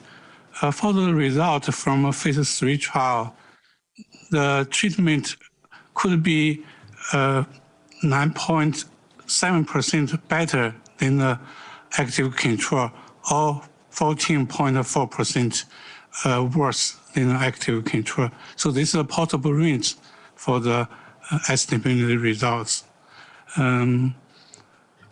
Again, all-cause mortality is an objective and highly meaningful endpoint. So whether or not this upper limit is acceptable for the clinicians, this is a topic we would like to seek input from a committee about whether or not this result is acceptable, is favorable for the approval. It just seems that to me that the numbers here don't have the power to really conclude much in terms of relative efficacy. Is that fair? This is totally again. This trial is designed as a non-inferiority study, so the sample size is relatively small. We could not have any test for superiority. Thank you. Yeah, this is I'm a statistician. The confidence interval is determined by 2 parts. One is the effect size. In this case, they are very similar. The other part is the inherited variability. So that is related to Dr. Lee said, the sample size. When the sample size is small, then we have more uncertainty, higher variability. That's what you see. The small sample size is a key factor there. That's also related to what Dr. Hilton talked about, the 20% margin. I totally agree with you. For the serious disease, if it's not ethical to lose too much efficacy. But again, the small sample size could be a factor. We look for a 10% margin for unlimited use, but based on the discussion, we allow 20% for limited use. Thank you. Do you have any follow-up about that? No, thank you. Thank you. Dr. Rose? Yes, thank you. This is Stacy Rose. My question is about follow-up to Dr. Kim regarding the labeling and maybe to provide some guidance to the committee members, specifically specifically regarding whether the labeling can indicate a restriction for a certain group. So for example, in the phase 3 studies, because of the signal for the neurotoxicity, the exclusion criteria, patients with risk factors for neurologic toxicity were actually excluded. And so I guess that, to me, makes me wonder whether we can reliably interpret the safety data for the neurotoxicity signals, since there was a group of patients who may have been at higher risk of that adverse effect that were excluded from participation. So can you maybe give us some guidance as to whether that's something we should consider as part of the labeling, like restricting the use for certain groups? Hi, Dr. Rose. This is Peter Kim. Thank you for the question. One potential labeling tool would be to include a limitation of use on the indication. And certainly we would be interested in the panel members' thoughts on such language if members deem that so appropriate. Thank you. Thank you. Thank you. That's the end of my. Thank you. Dr. Patel? Dr. Patel? Thank you. Are you able to hear me this time around? Yes, much better. Okay, great. So my question is for Dr. Lee, and I was wondering if he could provide some context about how rigid the committee should be evaluating the 20% and 10% non-inferiority thresholds. And I think this piggybacks on Dr. Swaminathan's point of, because we're dealing with proportions in a small population, it seems that movement of one person in either direction changes the proportion quite dramatically.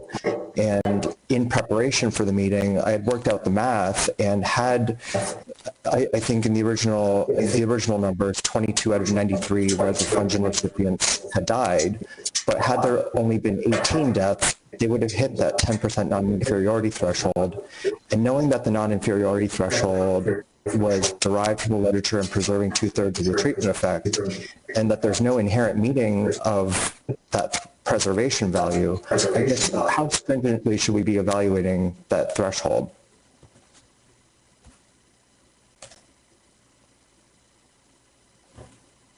Question.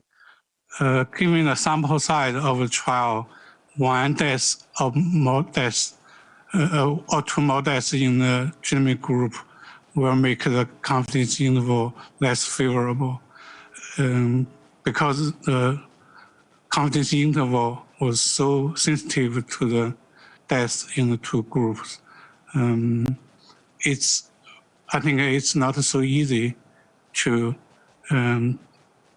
feel so comfortable about the 20% margin. If the sample size was much larger, then we would have a narrow confidence interval, for example, -10 to 10, then we will feel much better. The uncertainty about treatment effect is one reason we are seeking input from the committee about the benefit risk assessment.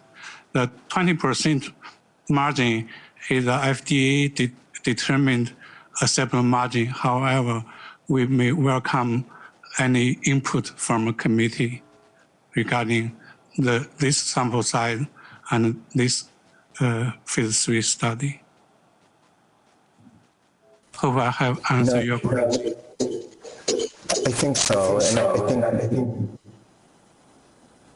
I think what it does is it reinforces that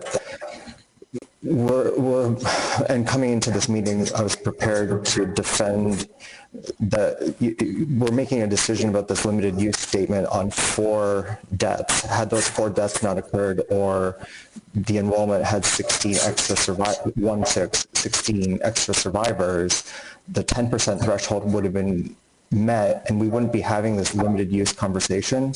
So 4 deaths seems pretty extreme to add on that statement that may handicap the use of a drug that has the potential to help a lot of people.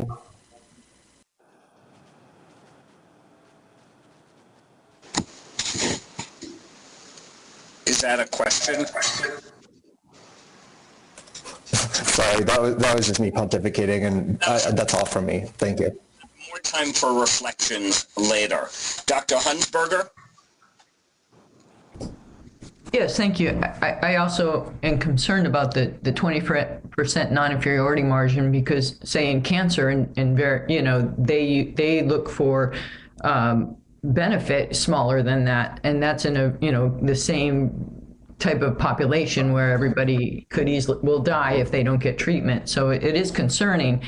But then I was looking at Table 9 in the FDA briefing, and nobody talked about the subgroup analyses, but if you look at, say, age less than 65 or greater than 65, the 65-year-old and above seems to have the benefit where the less than 65 doesn't. And so I'm wondering if we just think that's spurious, or if we're trying to think of populations where we could use this, if that is somewhere that we might look, or what people think about these subgroups.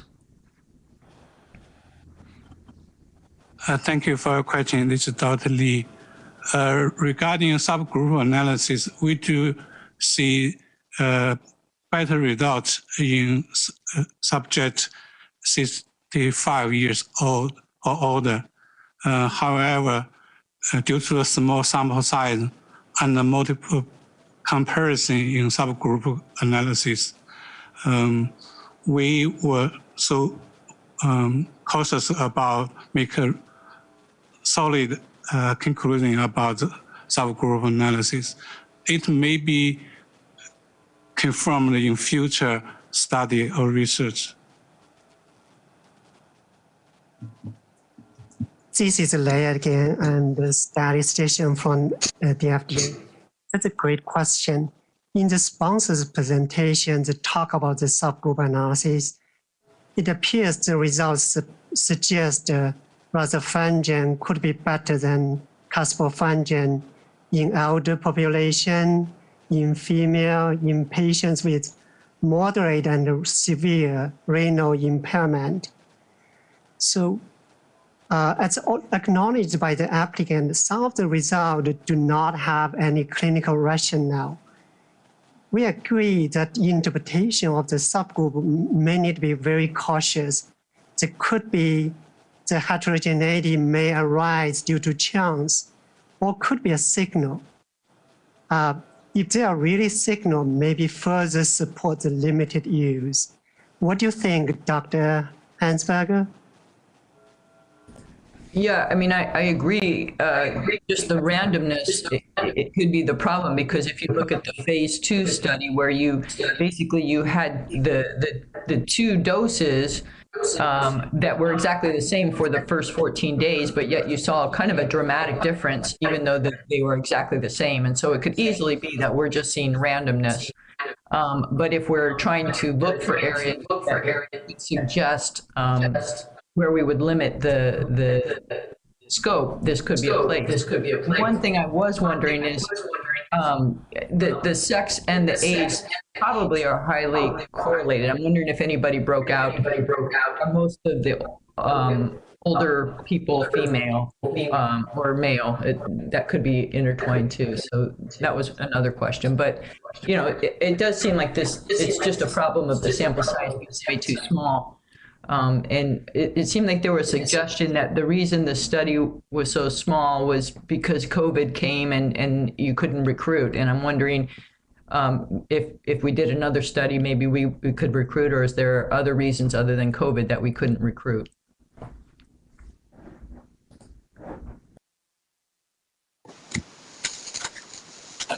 I wonder if that's a question for the applicant on the other side of lunch. Yeah, sorry, I did go on too much, so I apologize. No, appreciate all the comments and discussion, and there's more that needs to be had. However, it is now 12:49, and we need to break for lunch.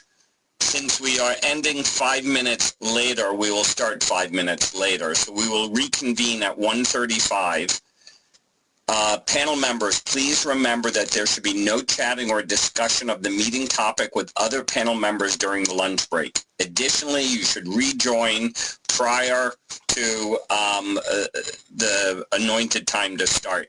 We will have time after the OPH for the applicant to be able to clarify many of the questions that did not go unanswered. So we will spend some time making sure all committee members are satisfied with the data presented from the applicant. We will adjourn for lunch and resume at 1:35. Thank you.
It is now 1:35, and we shall resume the AMDAC meeting.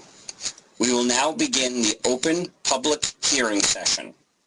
Both the FDA and the public believe in a transparent process for information gathering and decision making. To ensure such transparency, at the open public hearing session of the advisory committee meeting, FDA believes that it is important to understand the context of an individual's presentation. For this reason, FDA encourages you, the open public hearing speaker, at the beginning of your written or oral statement to advise the committee of any financial relationship that you may have with the sponsor, its product, and if known, its direct competitors. For example, the financial information may include the sponsor's payment of your travel, lodging, or other expenses in connection with your participation in the meeting. Likewise, FDA encourages you at the beginning of your statement to advise the committee if you do not have any such financial relationships. If you choose not to address this issue of financial relationships at the beginning of your statement, it will not preclude you from speaking. I just ask that all put their phones on mute if you're not talking.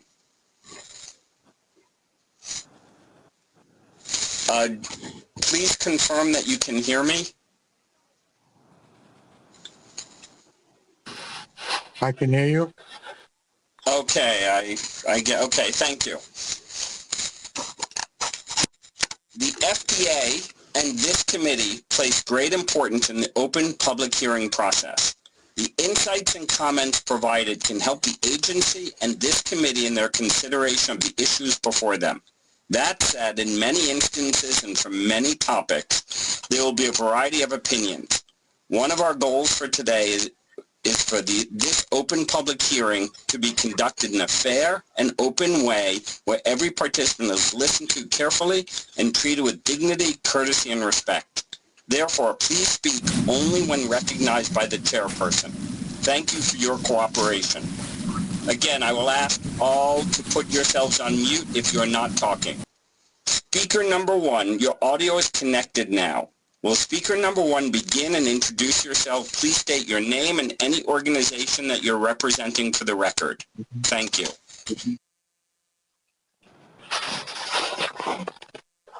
Hi, my name is Rich Stopp.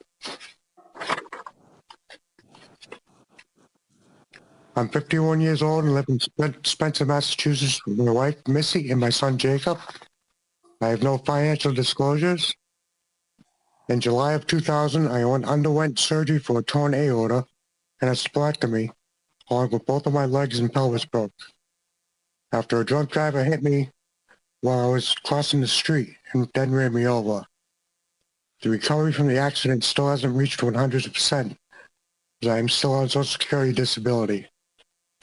In 2017, I was rushed to the hospital with fever and chills. Tests revealed that I had an infection from an aortic graft placed in my heart 17 years earlier. I had part of my upper left lung that was clinging to the infected area removed and had a replacement graft done. Cultures taken from my old graft required 6 weeks of some pretty strong antibiotics. IV penicillin, IV vancomycin, IV microfungin. I also relieved daily doses of oil fluconazole. I thought this was the end of it, but I wasn't out of the woods yet. 2 years later, in 2019, I was back with recurring fever and chest pains. Coils from my new graft had protruded into my esophagus, making me susceptible for casifungin. I underwent numerous types of IV treatments once again. It's a good thing my wife keeps track of things, so I'll never be able to remember all the names. When going through all this, it's all a blur of IVs being stuck into you, and you're praying that one of them is going to work before they tell you there's no longer any options.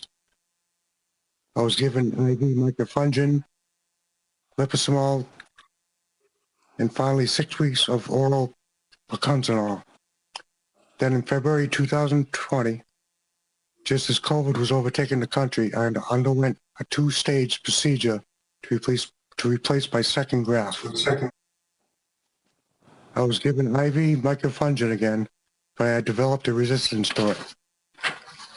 This is a horrible thing to learn as a patient, that something that worked once for you is no longer an option. I was given 2 antifungal therapies, but both had stopped working due to renal toxicity. I was at a place where me and my family had feared, a place of no options. I was so tired, we were all really worried about what would happen next. Thankfully, I had doctors that didn't give up.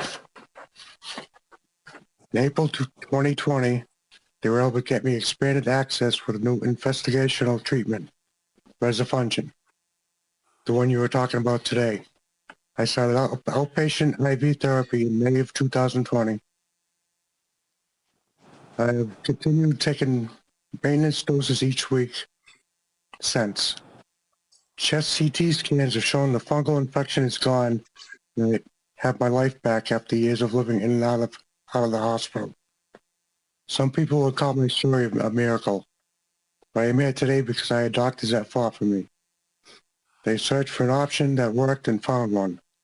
Since I have been taking rezafungin, my family and I have had so much relief from the fear for the outcome that would have been if they haven't treated me with the rezafungin. My story is unique to me, but it is common experience for many other patients and the doctors who are fighting to save them. They deserve the same chance I was given, the chance to live. Please think of me and them as you make a decision today and give them this treatment as a choice. Thank you. Thank you. Speaker number 2, your audio is connected now. Will speaker number 2 begin and introduce yourself? Please state your name and any organization you're representing for the record. Thank you. Good afternoon. My name is Dr. Megan Morales. I'm the Medical Director of Transplant Infectious Diseases at Virginia Commonwealth University. I have no financial disclosures. Our Transplant Infectious Diseases team here at Virginia Commonwealth University supports the more than 500 solid organ transplants that take place yearly at VCU, in addition to an active bone marrow transplant and CAR-T program as well. I therefore treat exclusively immunocompromised patients, and as committee members in similar roles know, these patients are especially vulnerable to severe infections as well as opportunistic pathogens. However, the most common fungal infection in solid organ transplant recipients, excuse me, I'm a little bit hoarse, is due to Candida. This is true for all organ types, with the exception of lung transplant, where Candida is the second most common fungal pathogen. Both the American Society of Transplant and the American Society of Transplantation and Cellular Therapy have invasive candidiasis guidelines, the ASTCT having published their updated guidelines earlier this month. They both highlight the shifting epidemiology of Candida infections in these immunocompromised populations. These groups, in accordance with the IDSA, recommend echinocandins as first-line therapy for treatment of candidemia or invasive candidiasis. Despite an at times insidious onset of Candida infections, Candida has the potential to cause significant morbidity and mortality in immunocompromised patients. Particularly in abdominal organ transplants, it's difficult to eradicate and often necessitates reoperation and washout, long antifungal courses, and is one of the few pathogens to necessitate removal of catheters and hardware due to its sticky nature, forming impossible to eliminate biofilms. At the same time, the existing armamentarium of antifungals is actually quite limited. There's been a shift in the epidemiology of Candida infections toward more non-albicans infections, and with that we've seen increased resistance as well, both acquired and inherent. Polyenes are an antifungal of last resort due to toxicity.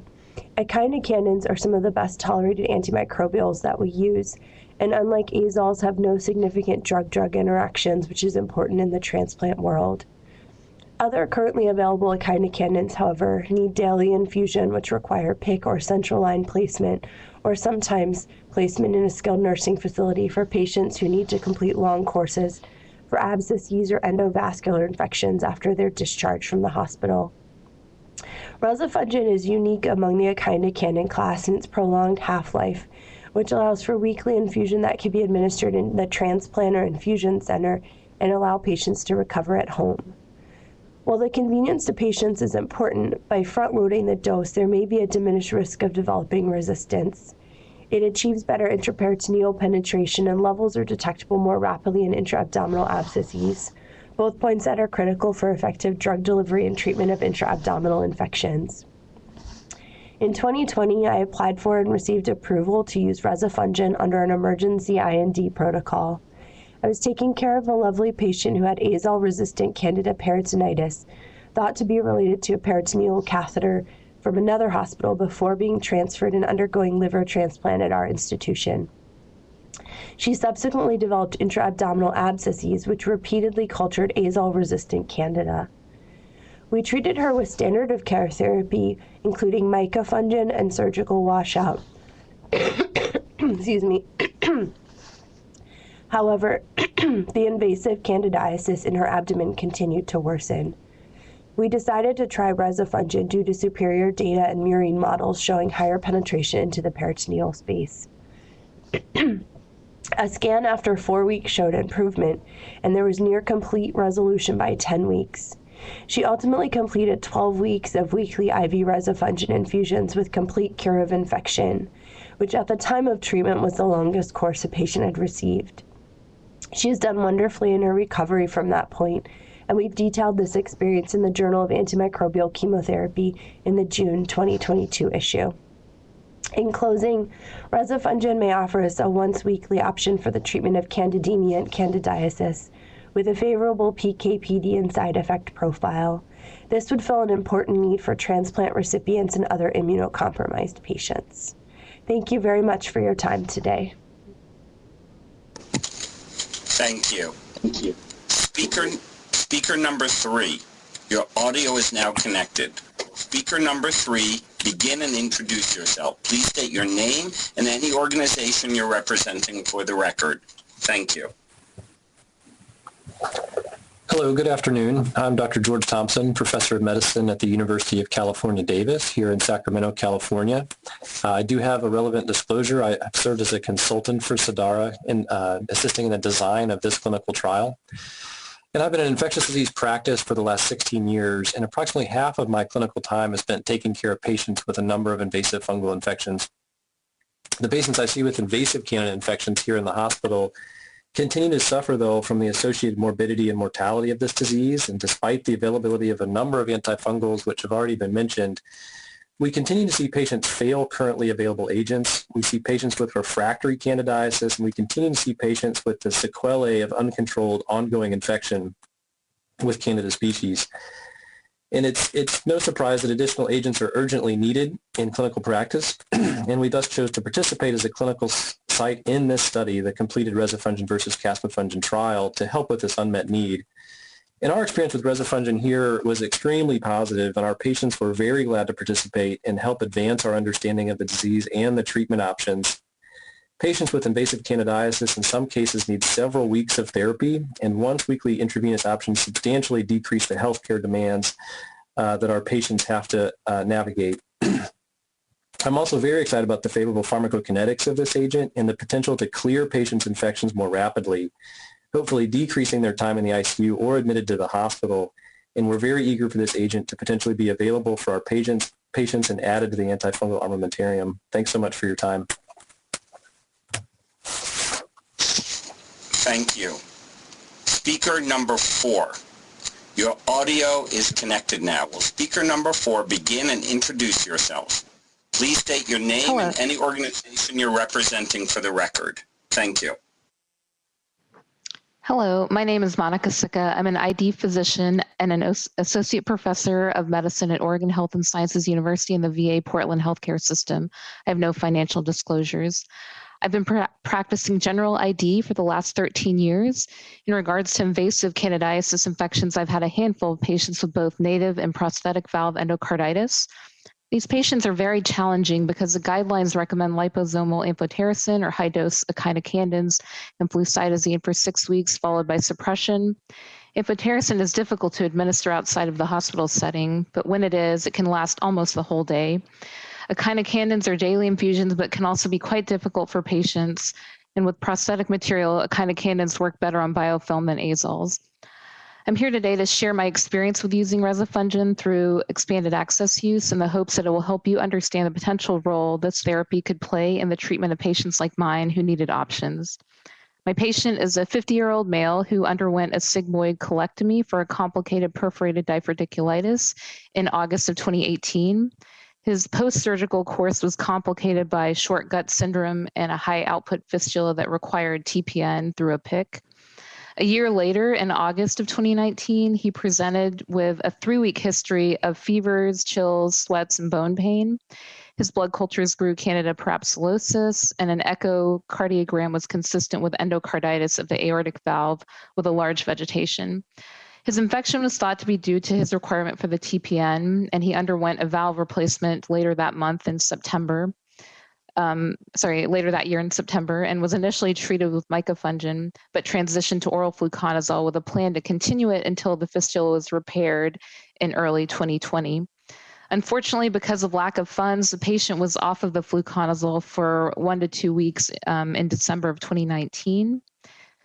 In February of 2020, he was admitted for his planned takedown of the fistula, and he'd been feeling well prior to that admission and was given fluconazole before the surgery, but developed hypotension, fevers, and ileus post-op.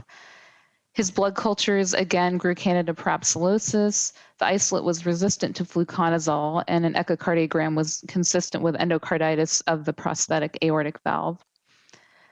After 2 months of being in the hospital and about 21 days on liposomal amphotericin and flucytosine, my patient understandably requested to go home. To cure his infection, surgery was thought to be necessary, but to tolerate the procedure, he needed to be stronger and nutritionally optimized after having just completed the surgery. He was discharged home on itraconazole for suppression. In November of 2020, he reported a weak history of flu-like symptoms with cough, chest burning, shortness of breath, and fevers up to 102 degrees Fahrenheit.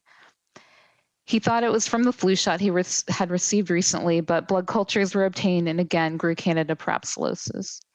The echocardiogram showed a large vegetation on his prosthetic aortic valve, and he remained fungemic for 24 days.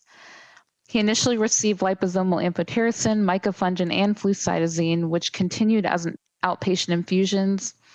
He then developed acute kidney injury, so we had to stop the amphotericin after about 3 weeks. He was transitioned to higher dose micafungin daily and flucytosine, which continued for about 5 months via a PICC.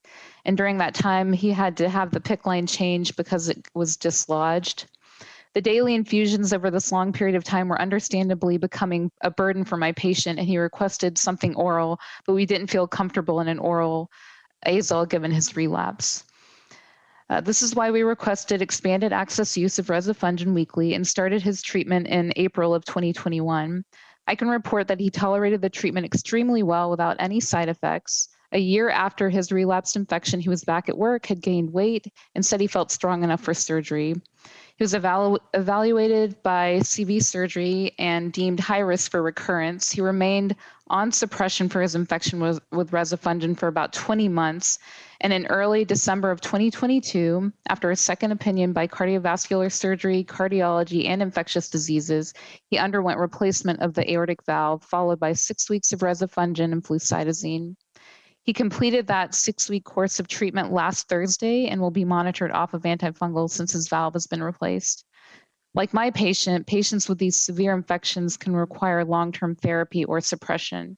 Daily infusions can be burdensome to patients and can make it hard for them to work or travel.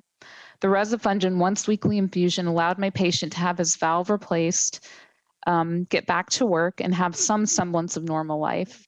He and I have been so grateful for access to this treatment option. Thank you for your time.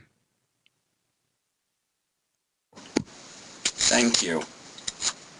Speaker number 5. Your audio is now connected. Will speaker number 5 begin and introduce yourself? Please state your name and any organization you're representing for the record. Hello, my name is Sue Paxton. I'm 71 years old and live in Mannequin-Sabot, Virginia, which is a small town on the western outskirts of Richmond, Virginia. I have no financial disclosures regarding this matter. I am speaking today to share my experience with rezafungin in the hopes that it helps you understand why a treatment like this is so desperately needed by other patients out there like me. In 2020, I successfully received a liver transplant for end-stage liver disease. In the days leading up to my transplant, I had been in shock and required a ventilator. Also, I experienced recurrent peritonitis, which my doctor thought was due to my catheter. After being given a few IV antibiotics without success, I was transferred to another hospital for testing, and the doctors determined that I had a Candida cruzi infection. After 2 weeks of some pretty intense IV treatments, I was cleared to receive a transplant. I thought to myself, okay, you've been through this all, and now you're going to recover and get back to living. However, the Candida infection was not done with me yet. It was sitting in my body, just biding its time. 2 days after surgery, and I was still in the hospital with severe abdominal pain. Words cannot describe the pain that I was going through and the disappointment going through my mind and my family's. I had to fight through this for my family and understand the root cause of such pain. The doctors performed a CT scan of my abdomen. They had to drain 2 liters of body fluid out of my body. They also found abscesses in my abdomen and pelvis. I was a mess. Culture showed that it was the same Candida fungal infection, which now was resistant to the treatment that I had been given before. The cycle of building up fluids and draining fluids from my body continued.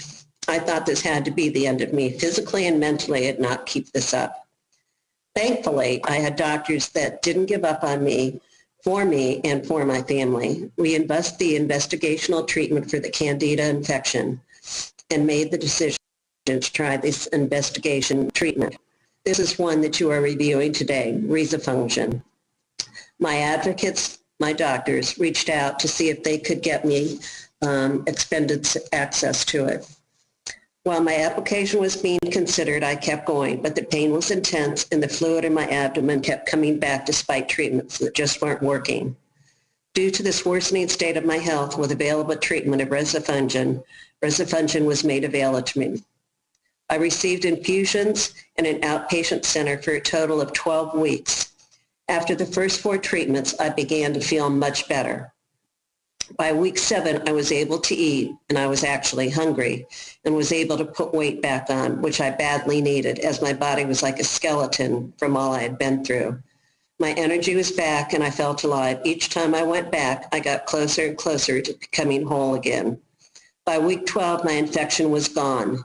Since 2020, I haven't had any fluid accumulation or issue since. Since the hellacious year of 2020, and not mentioning the pandemic, I have been recovering as a whole. I have energy, determination, love to share all around. I have been able to spend time with my friends, my family, my 2 daughters, 4 grandchildren, and 4 granddoggies. I am an active part in their lives and able to watch my grandchildren play sports and excel in school.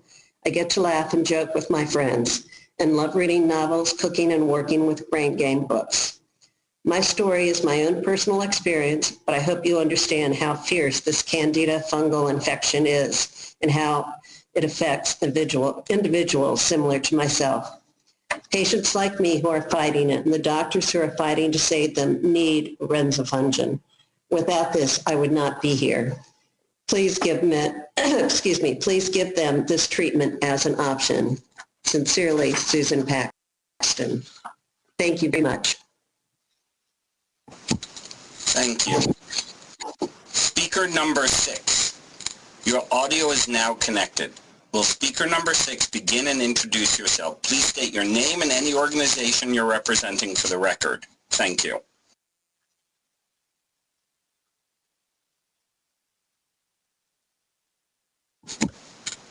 We cannot hear you, speaker number 6, if you're talking.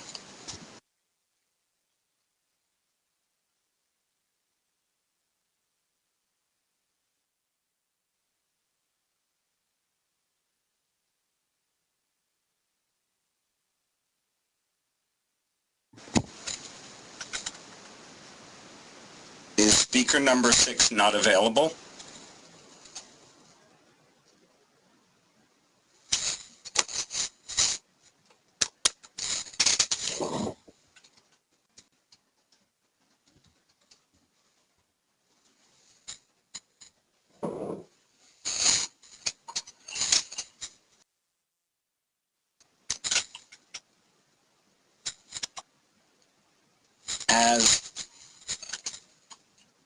Okay.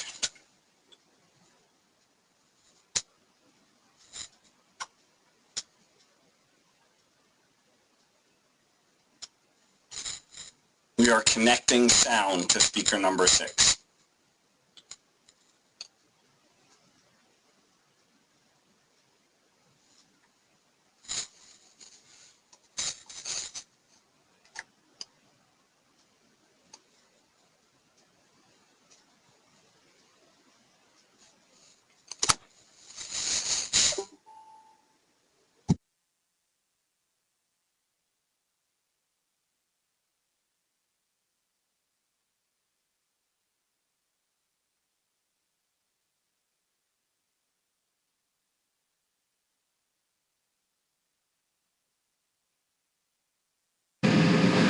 OPH speaker number 6, last name that begins with a T. If you could please speak into your microphone. We're unable to hear you.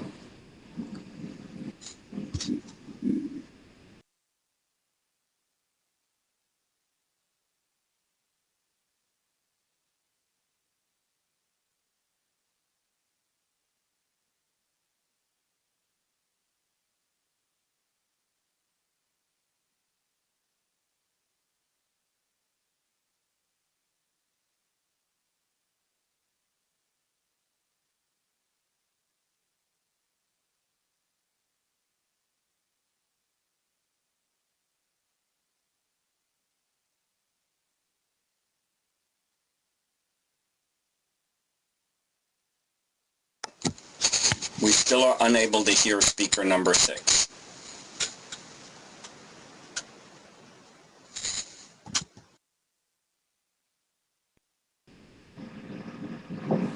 OPH speaker number 6, it looks like on your end you're muted. If you can unmute and speak into the microphone, we're unable to hear you.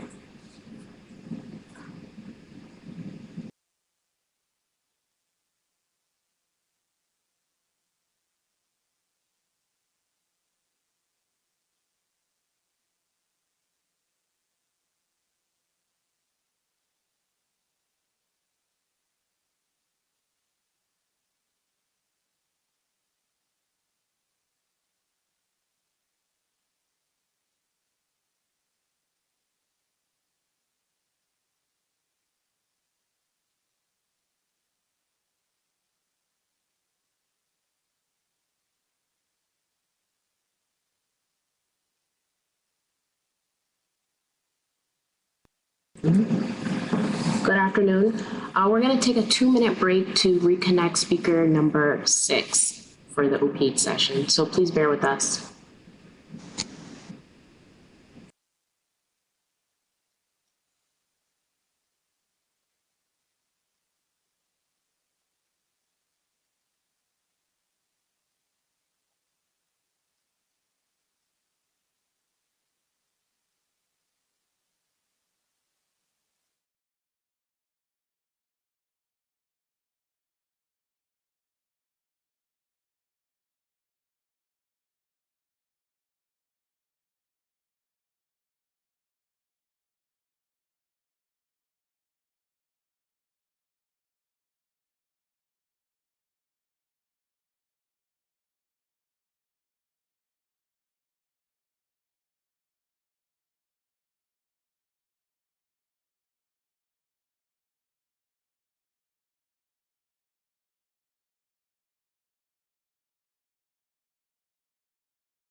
Click the microphone button at the top of your screen.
Hold on.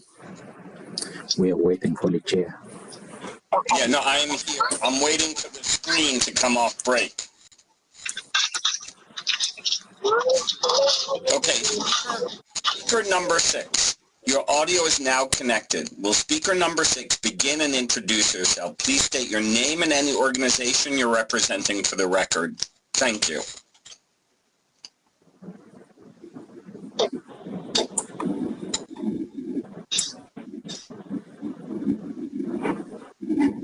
Go ahead, speaker number 6, please. You're on mute.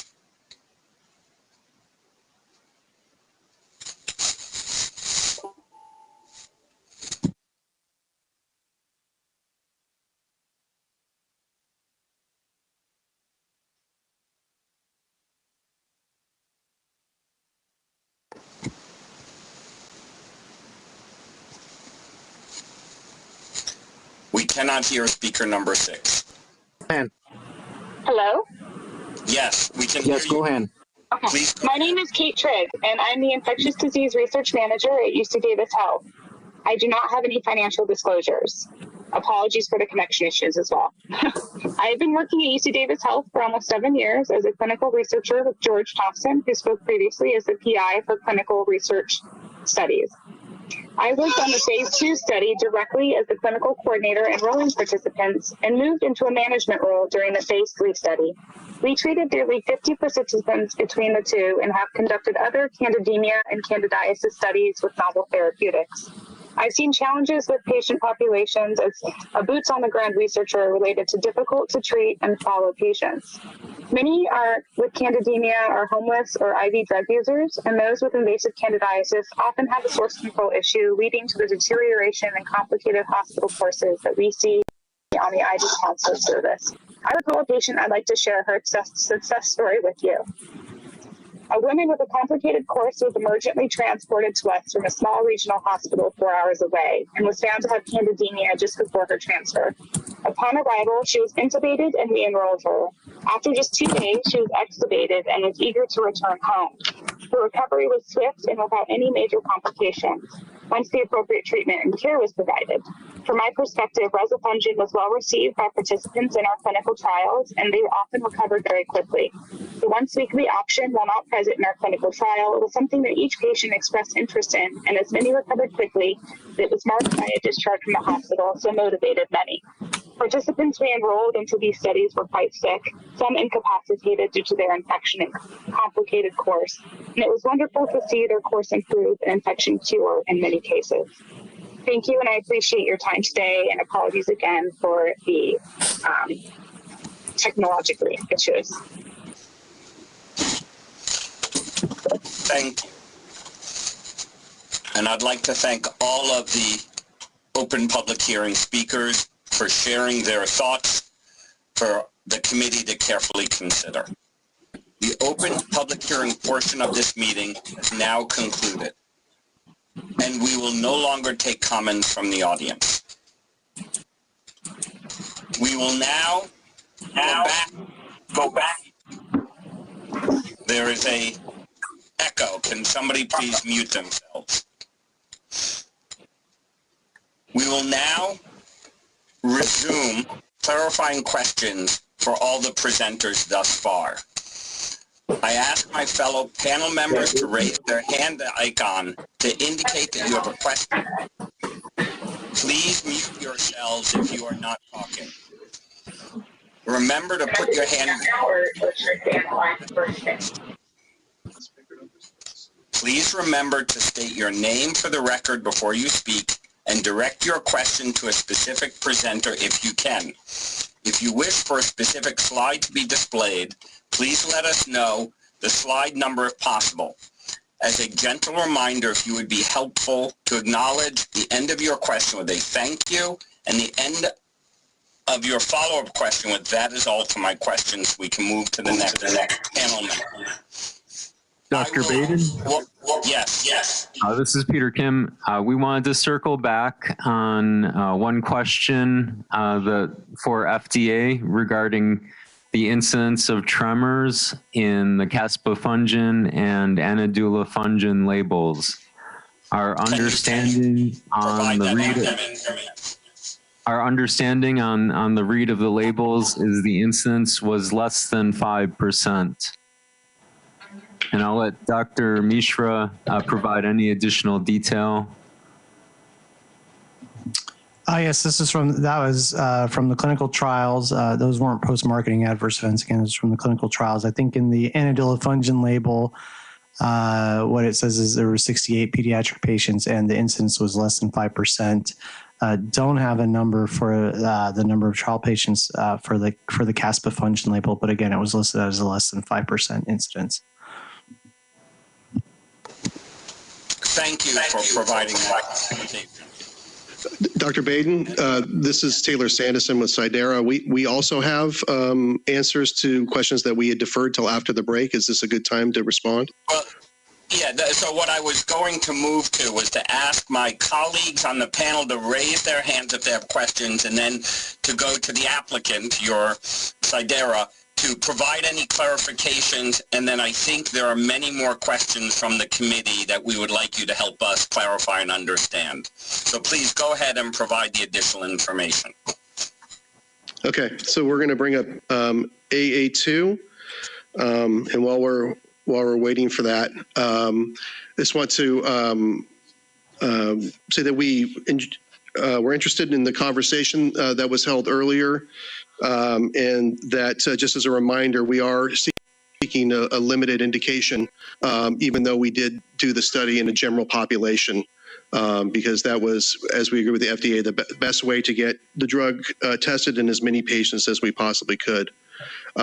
So, yeah, here we go. AA2.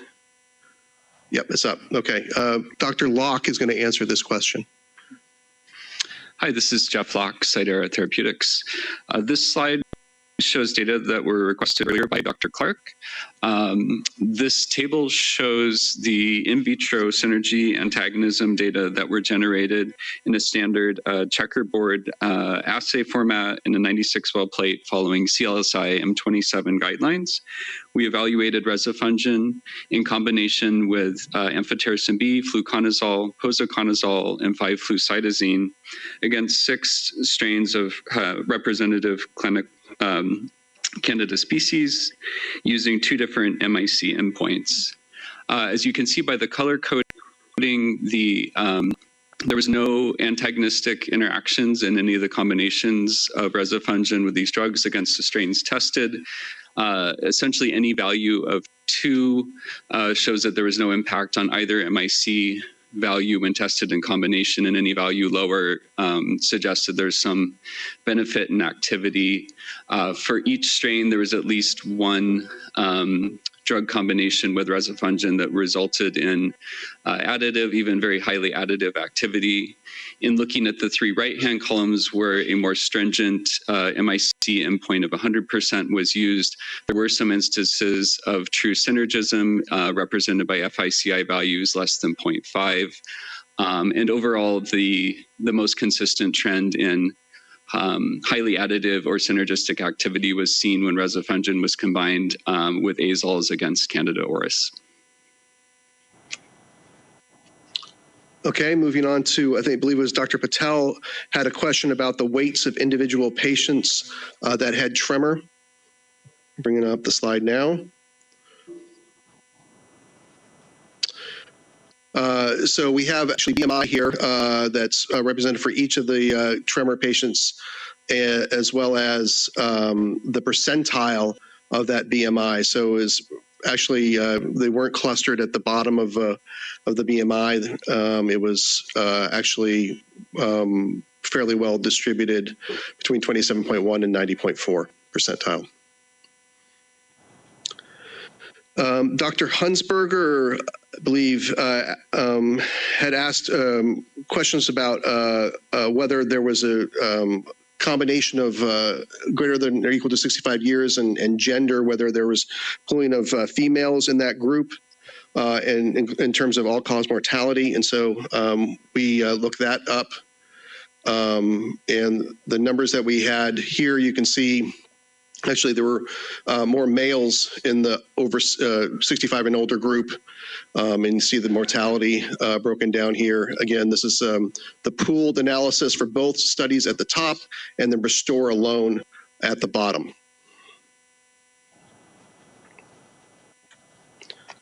And finally, there was a question about whether COVID impacted the choice of the non-inferiority margin and sample size. I'm going to ask Dr. Doss to answer that question. Anita Doss for Cidara. Yes, so the study was designed and started prior to the start of the COVID pandemic. The first patient was enrolled in October 2018, and enrollment took over 3 years. So the sample size was a fixed sample size. It was fixed at the time of design and was not changed while the study was ongoing. And that concludes our after the break responses. Thank you. I think there are going to be several more questions from the committee to the applicant and perhaps to the agency. I will start with one follow-up question to the applicant while my panel members raise their hands. An important issue that has been raised has been the non-inferiority margin and reasons why that degree of margin was considered.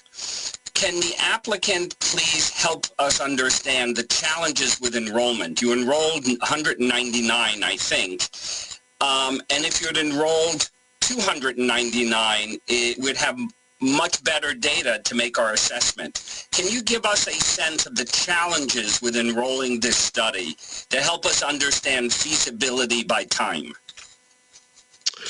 Yeah, absolutely. So we started the study back in 2018, and we went to every site in the world that we felt could run this study with reasonable rigor and able to present it to a regulatory authority for approval. And we went to over 130 sites in Europe, Asia, South America, North America, just throughout the world. And it took us just over 3 years, between 3.5 years, to enroll 199 patients. We stopped at that point because that was what our sample size was determined to be based on the 20% NI margin with and a 90% power. So that was how we got to that number and stopped at that number. Thank you. And obviously, with time, there's always risk with change in standard of care. Thank you for sharing that challenge of being able to enroll this study in 3 years. I'd like to invite Dr. Bennett to ask his question, and please specify if it's to the agency or the applicant. This is Dr. Bennett, and I have a question for the company. It has to do with a continuing study in China. I want to know if you're using the same protocol that you had previously in China, and I don't know what you could do with the data. I don't know if the FDA will allow you to add these two studies together or whether it's a separate study. So tell me more about the ongoing study in China and what you're going to do with the data. Because, you know, one obvious thing is, wouldn't it be nice to have larger numbers? Yes, but is China going to allow you to do that? So could you go back and talk about this, what you're going to do with the data from China? Yeah, sure. So the ongoing Restore China study is actually very similar, almost the same as what we did globally. In fact, we just continued the Restore study ongoing in China. The purpose of that is because the Chinese Center for Drug Evaluation requires a certain number of patients to be of Chinese origin. And so to fulfill that requirement, we needed to continue the study. And after the study is completed, those additional patients will be added to the current global study for presentation to the Chinese authorities. Of course, if the agency is interested, we will be able to we'll share those data with the agency. I will note though that the numbers that we will get from that study are incremental to what we have already enrolled. So we do expect an additional 47 or so patients in a 1-to-1 ratio of rezafungin to caspofungin to be enrolled.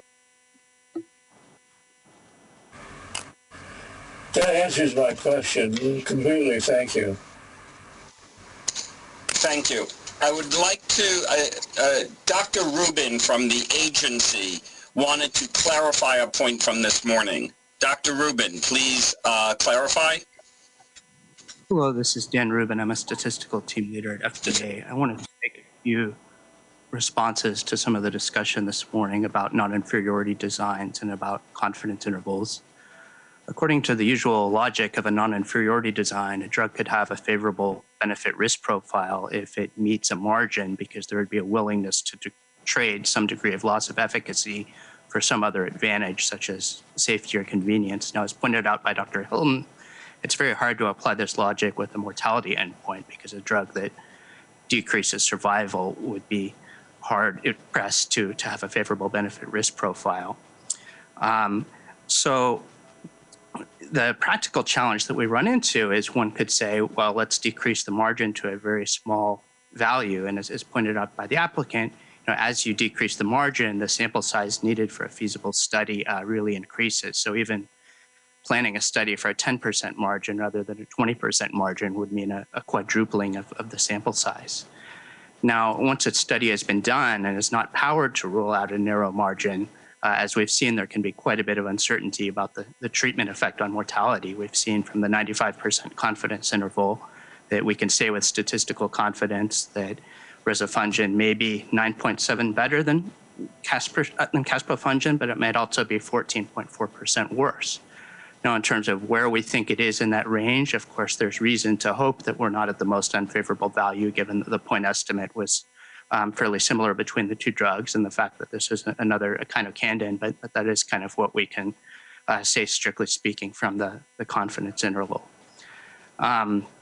But, you know, as was pointed out by my colleagues, I think given this uncertainty, that's one major reason that we're seeking input from the committee. And then I'd also invite my clinical colleague, Dr. Smith, to make any comments from a clinical standpoint about the 20% margin. Thank you. Yeah, yes, thank you. This is Dr. Smith. Just to point out that this was developed under a flexible development program, which allows us to consider uncertainty in the data at the time of NDA submission when we're trying to address an unmet need for a serious disease such as candidemia and invasive candidiasis. And as Dr. Rubin pointed out, there are trade-offs to design a trial with a smaller NI margin. You need to have a larger enrollment, as longer to enroll, which is longer until we get the data to review for possible approval.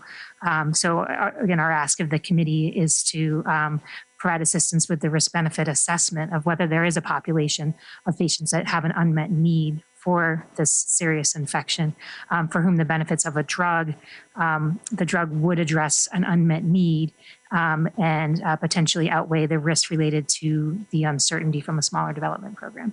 Thank you. Any further clarification? That was very helpful.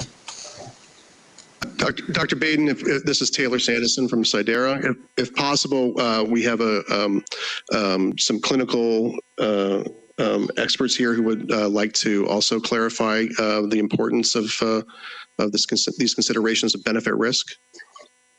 I mean, if it's related to the margin, to how we think about the non-inferiority margin, that would be helpful.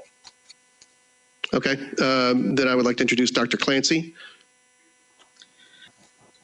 Yeah, I'll just quickly say, as a clinician and thinking about the margin and trade-offs, the trade-off is you wouldn't have the drug available to treat people who gave testimony this afternoon. Those are the very cases that are not in the clinical trial where we envision this drug being used. Understood. That completes our response. Thank you. I would like to go back to my panel members for further clarifying questions. Dr. Swaminathan. Yeah, hi. I was going to ask Dr. Clancy, you're one of the leading experts in the FKS mutations and how they lead to resistance. Correct me if I'm wrong, but from what I have learned is that the in vitro data, as far as the MICs and the activity of rezafungin against these organisms with higher MICs or and so on, and is not that different from at least some of the other echinocandins. And one of the suggestions has been that the PK characteristics and the front loading would lead to a greater activity, efficacy in vivo.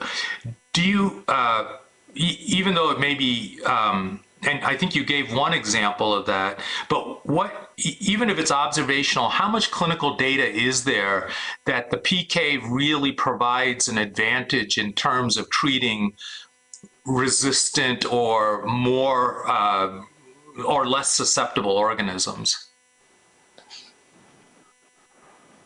Yes, so Dr. Swaminathan, you're right. The point isn't that the MICs between the echinocandins show difference, but because you're able to get peak concentration and you get the AUCs that you get with the front loading of this drug, you're able to exceed MIC to such a great extent that the AUC to MIC ratio becomes quite favorable. And that's the advantage over the existing agents. So to compare them on in vitro MIC measurements is really sort of the wrong measurement here. And there's anecdotal evidence, at this point from case reports on rezafungin and utility, such as the case I presented, where you might derive benefit from the loading, and certainly sort of in the preclinical models, the work of David Andes and Paul Ambrose and people like this. I think within the field have established that these PK/PD parameters actually do have value, and they should be how we dose drugs. And as you know, in the antibacterial space, beta-lactams, even going back in the day with aminoglycosides, these increasingly have been brought into antimicrobial treatment practice in other spaces, and they work. And they've been shown to work, for example, with beta-lactams, maximizing time above MIC. So I think it's just a matter of time of accumulating the data once the drug is out there and being used. But I'm fully confident that, as in the animal models, the human data is going to validate these parameters. And in the future, this is how we'll be dosing all our drugs. Thank you. This is Taylor Sanderson. Just to add one quick thing to that, we have. Because of the comparator caspofungin, we weren't able to enroll FKS mutants into our study at baseline. We did have one that ended up being an FKS mutant on rezafungin that did improve and had successful outcomes, and we have experience with 2 in our expanded access that also had successful outcomes, as you can see listed here on the slide. And that concludes our response. Thank you. Thank you. Dr. Hilton?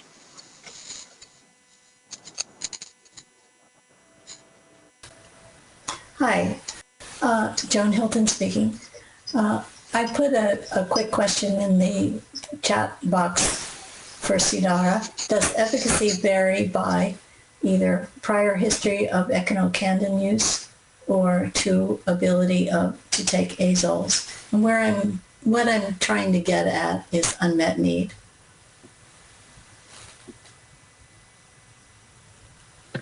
Yeah, so we do have some data on that. Just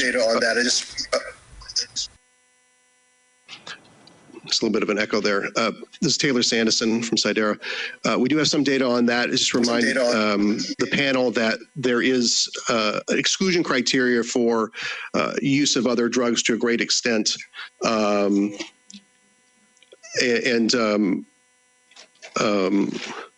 have, yep. So I'm going to bring up what we have for prior candidemia use and for no prior candidemia use. I will say that there is going to be some, what we found in our phase 2 especially, there's going to be some bias that's inherent here because people who are started on empiric therapy tend to be those who are the most sick. But this is the data that we have for that.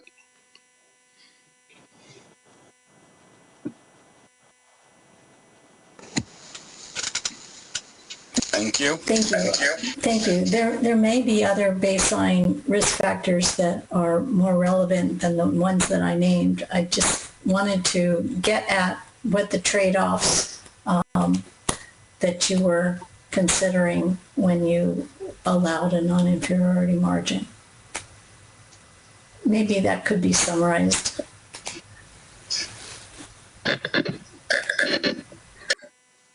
Just is that addressed to us or addressed to the agency?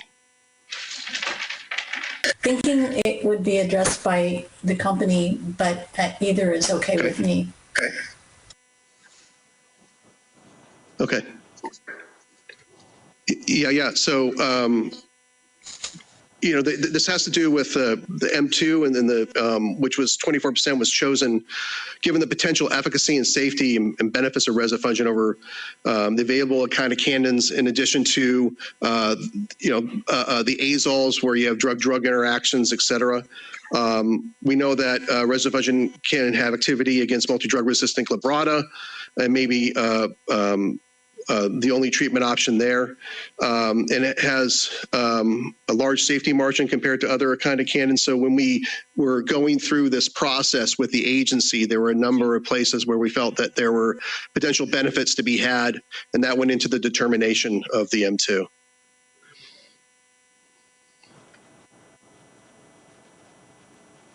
Thank you. Thank you. Dr. Clark? Thanks, Nina Clark. I had two pharmacokinetic questions for the applicant. One was, given the differences in PK for rezafungin based on patient albumin levels, did you look at albumin as a subgroup, or albumin levels as a subgroup for clinical outcomes in the pool data? And then my second question was, there were some extremely high creatinine clearances noted, at least in the FDA briefing. And I know that the drug's not normally cleared to a big extent renally, but do you know if markedly high renal clearances could have any effect on outcomes? Thank you. I will ask Dr. Flanagan to answer that question.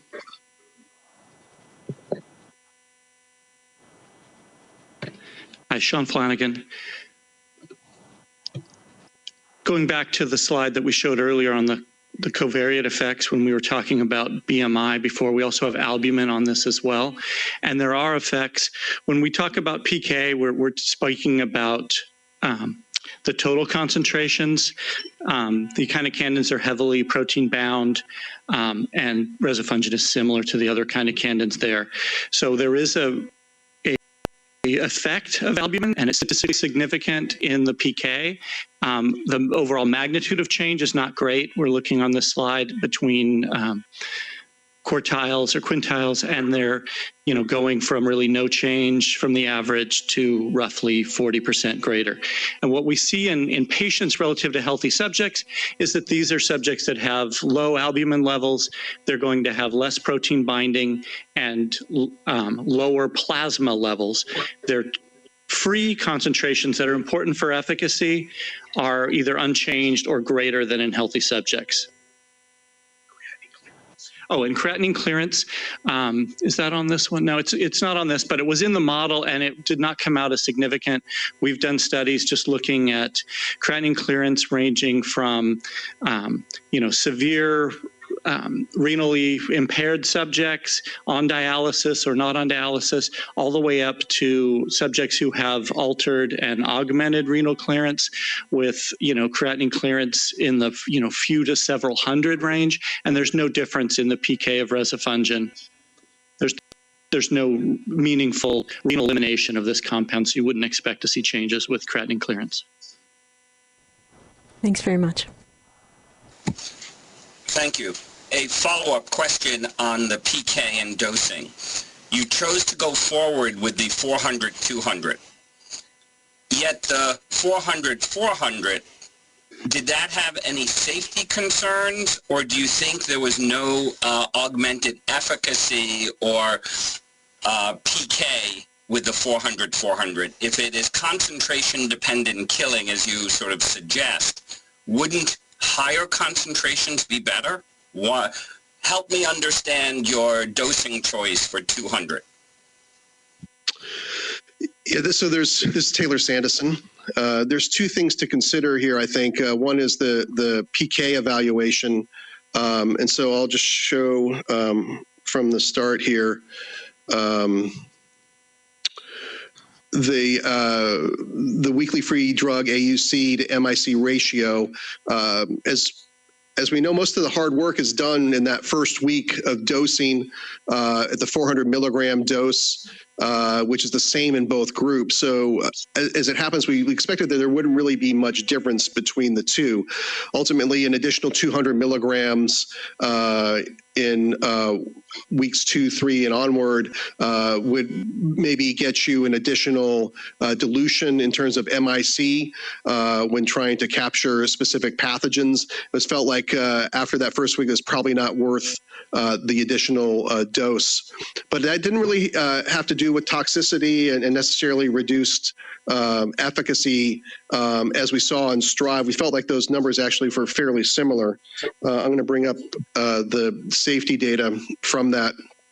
We didn't see any evidence of toxicity in the higher dose group there. The adverse events, severe adverse events, serious adverse events were all lower in the 400 once weekly compared to the 400, 200. So, you know, based on our evaluation here, this is likely, you know, the difference between the two is likely, again, to do with the smaller sample size in that phase 2. Thank you. Dr. Rose? Yes, thank you. This is Stacy Rose. I hope I'll be able to frame this question in a way that is helpful for the committee and is answerable by the sponsor, the company. I'll try and frame this. So when I try and look at the outcome, the mortality outcome, I also want to make sure that the way that it was constructed would have sort of given a fair shot to the comparator. And so when I understand that it is totally within IDSA guidelines to have given a minimum time for the caspofungin arm of 3 days before someone would do an oral step-down therapy.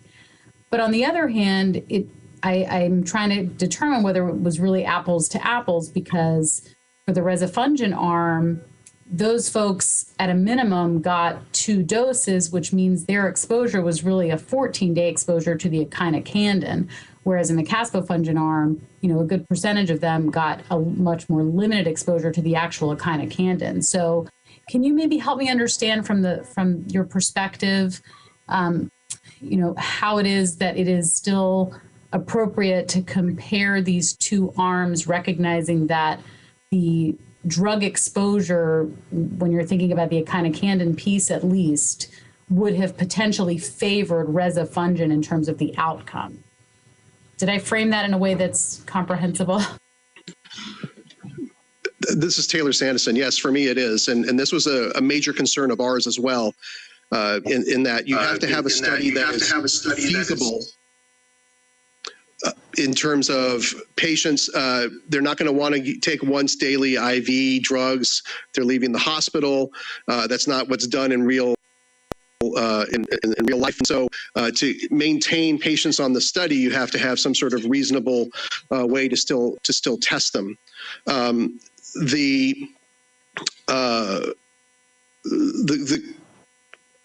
What we did to address this is that we had very strict criteria for stepping down. So for those caspofungin patients who did step down, they had to have been on the drug for a certain amount of time. They had to have blood cultures that were negative for at least 48 hours. They had to be free of all signs and symptoms of candidemia and invasive candidiasis at the time that they stepped down. They had to be able to tolerate oral medication. They had to be ready for discharge, and they had to have a pathogen that was susceptible to fluconazole with proven microbiology data. So given all of those things, we made every effort to make sure that those were equal. And then for those patients who did step down, comparison to those in rezafungin who stepped down to placebo, there was no difference in mortality between those groups. Thank you. Dr. Swaminathan? Yeah, I guess this would be directed to the agency.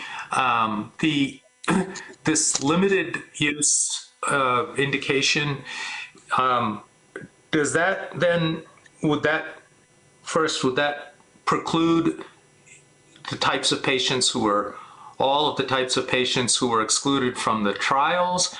And also this drug might well be used like other kind of candidins because of a lack of drug-drug interactions, as can be seen with azoles, for example. But here we have the potential exclusion of patients who are at risk for neurologic dysfunction. And would the labeling be able to then contraindicate concurrent use of certain drugs, not because they're inherently potentially neurotoxic?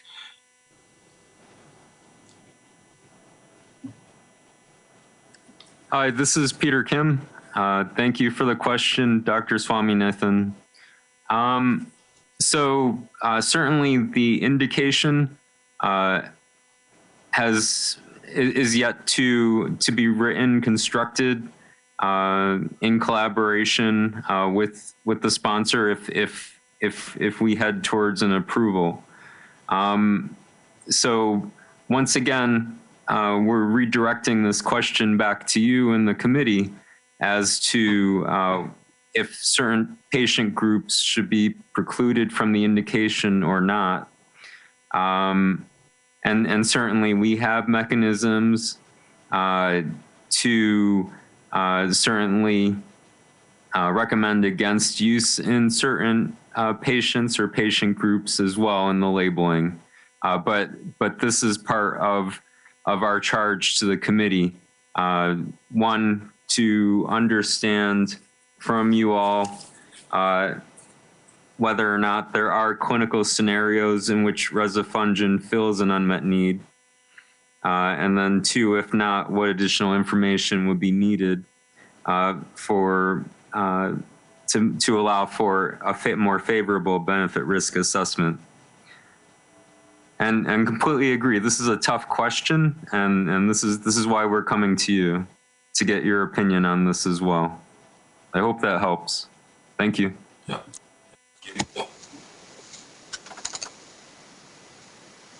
Great. Dr. Green? Yes, thank you. My question is, Mike Green. My question is for Dr. Clancy. So given what we've learned and not learned from the data that's been presented today and that we reviewed in advance of this meeting, if you were in our shoes, what patient cohorts would you include in a limited use approval? Thank you, Dr. Clancy. Well, I'll tell you, Dr. Green, where I envision the drug having its greatest use and the greatest need. And it'll be some constellation of people who lack IV access, can't get IV access, or have medical complications related to IV access, in whom you wouldn't want a pick or report. I see a need in complicated, deep-seated candidiasis cases, particularly within the intra-abdominal cavity following transplantation and complex abdominal surgeries, where abscesses, peritonitis, and widely distributed infections within the abdominal cavity are there, and the PK and drug distribution may make a difference. Prior azole exposure with resistance, and as was alluded to earlier, the inability to use azoles because of drug-drug interactions and prolonged QTC intervals. I think those are the two major reasons that we can't use them in the population that we would want to use these agents, transplant recipients in particular, as you well know. And then potentially in some of the FKS mutants that are associated with lower level echinocandin resistance in particular, where you'd be able to make use of the PK AUC issue and get well above the MICs, even against a putatively resistant bug to other echinocandins. So I think those are the settings where it's going to have its greatest value. A straightforward routine candidemia, you've got the choices that you've got, including the other echinocandins. So there's not really use there unless people can't tolerate the other drugs. So a follow-up question to that. So again, I phrased my question deliberately based on the data that's available to us. And so I think that your initial cohort, those that that would not tolerate a line, or maybe who would need a line for a very, very long period of time, avoiding that line seems like a plus and a logical jump in the data that we have probably is supportive of that. But I think again, do you think that the data that was presented from the clinical trials, the phase 2 and phase 3 clinical trial, validates that there is efficacy as opposed to a belief that there will be efficacy in those other populations, the deep-seated infections where the higher exposure and preloading may be a benefit, but we haven't really seen studies that confirm that. And anecdotes, of course, may be favorable, but then the next 3 anecdotes may counteract that. So would you agree with me that the data at this time is most established for those that would need to have lines for long times and that shouldn't have lines at all or for a very long period of time? Thank you. I think I'd maybe reframe it to say that we have excellent preclinical data, including animal model data, in particular with abscesses in the intra-abdominal model that we actually did with Dr. Perlin. I'll agree with you that the clinical trial data aren't there necessarily to support those conclusions. However, the clinical trials were incapable of addressing those patient populations because they were excluded.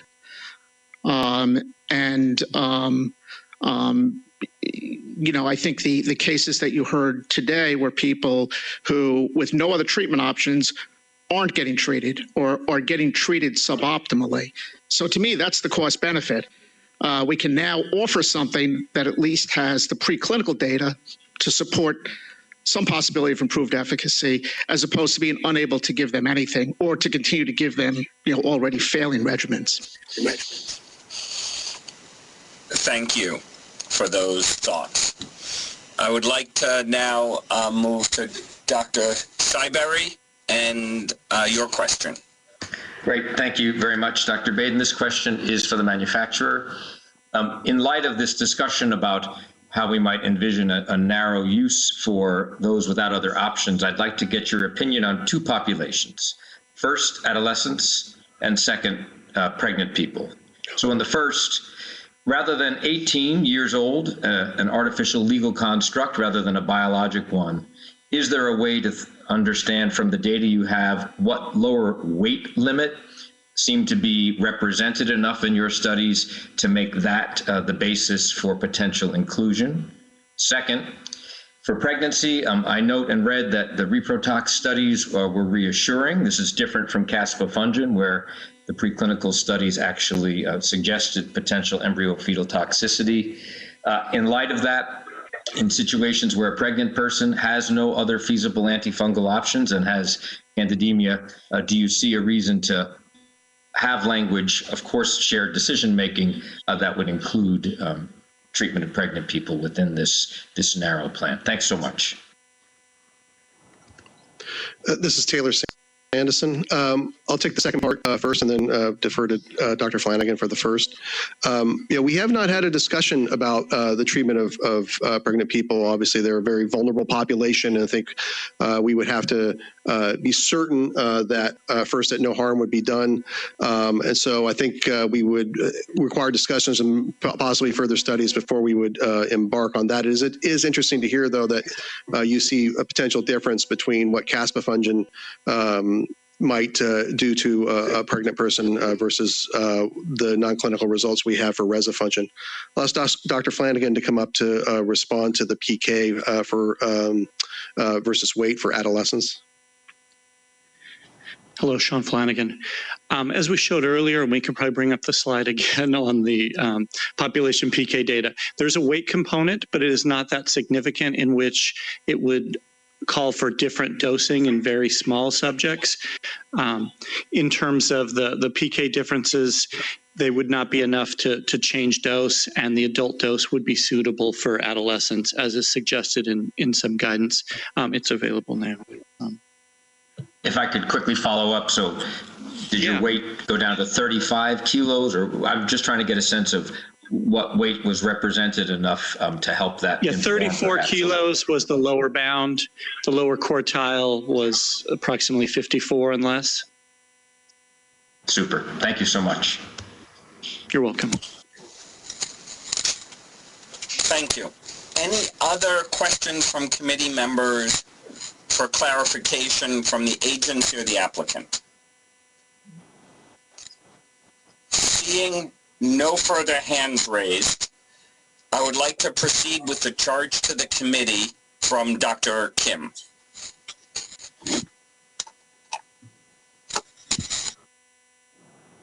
Hi, everyone, and thank you, Dr. Baden. Can we bring up the slide with the question?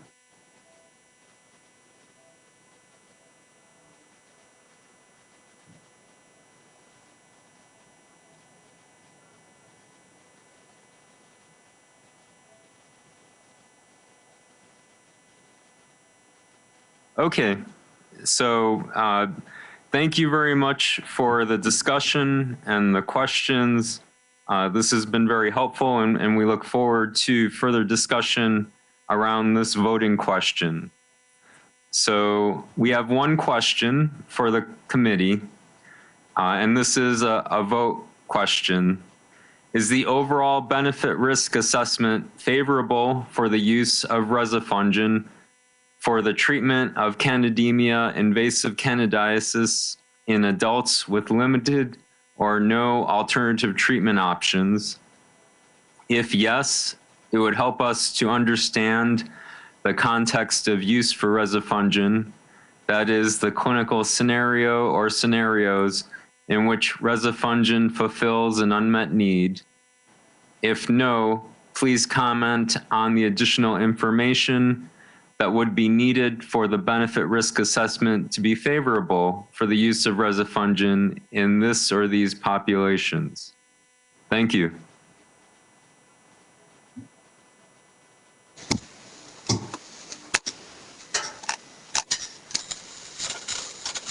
Back to you, Dr. Baden.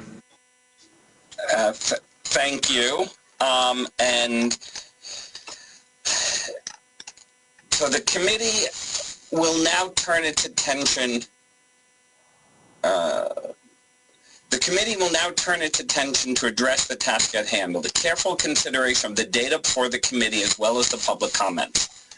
We will proceed with the question to the committee and panel discussion. I'd like to remind public observers that while this meeting is open for public observation, public attendees may not participate except at the specific request of the panel.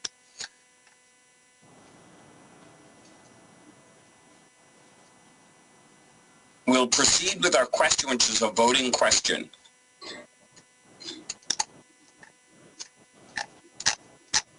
Before we get to voting, I think I want to open it up for discussion amongst the panel about the question and some of the issues raised.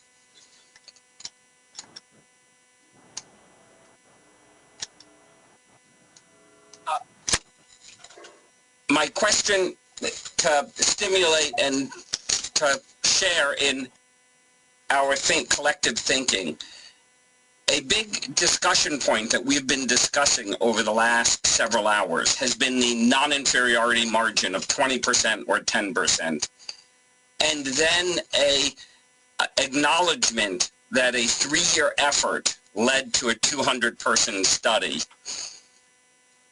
I'd be interested in some of my colleagues' thoughts, particularly our statistical colleagues, on how we weigh the imprecision that we have from a 3-year study and a 200-person, enrollment with the mortality outcome versus wanting a tighter margin, but the time to achieve that would likely be several more years. How do you think about that balance, particularly the statistical colleagues, but I open that to all of the committee members.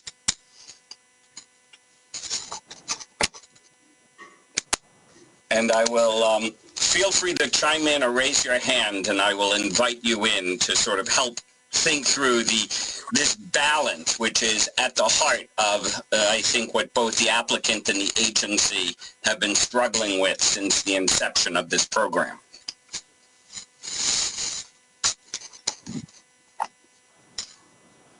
Dr. Hilton, thank you for engaging. Sure, thanks. This is very challenging, but I do think that critical studies in science are and should be permitted to take as long as they need to take. So I don't think, well, I do recognize that FDA did agree to the 20% margin when the study was designed. So I'm just kind of raising that going forward, hoping that more studies won't be designed with such a wide margin. Regarding this study again, so we do have a closed phase 3 trial that did meet the margin that was specified in advance. But do we have adequate data collectively across all studies to approve this? I'm extremely uncomfortable with the idea of doing the data. I would stay away from indicating. Okay. But in terms of the concepts that we're all weighing.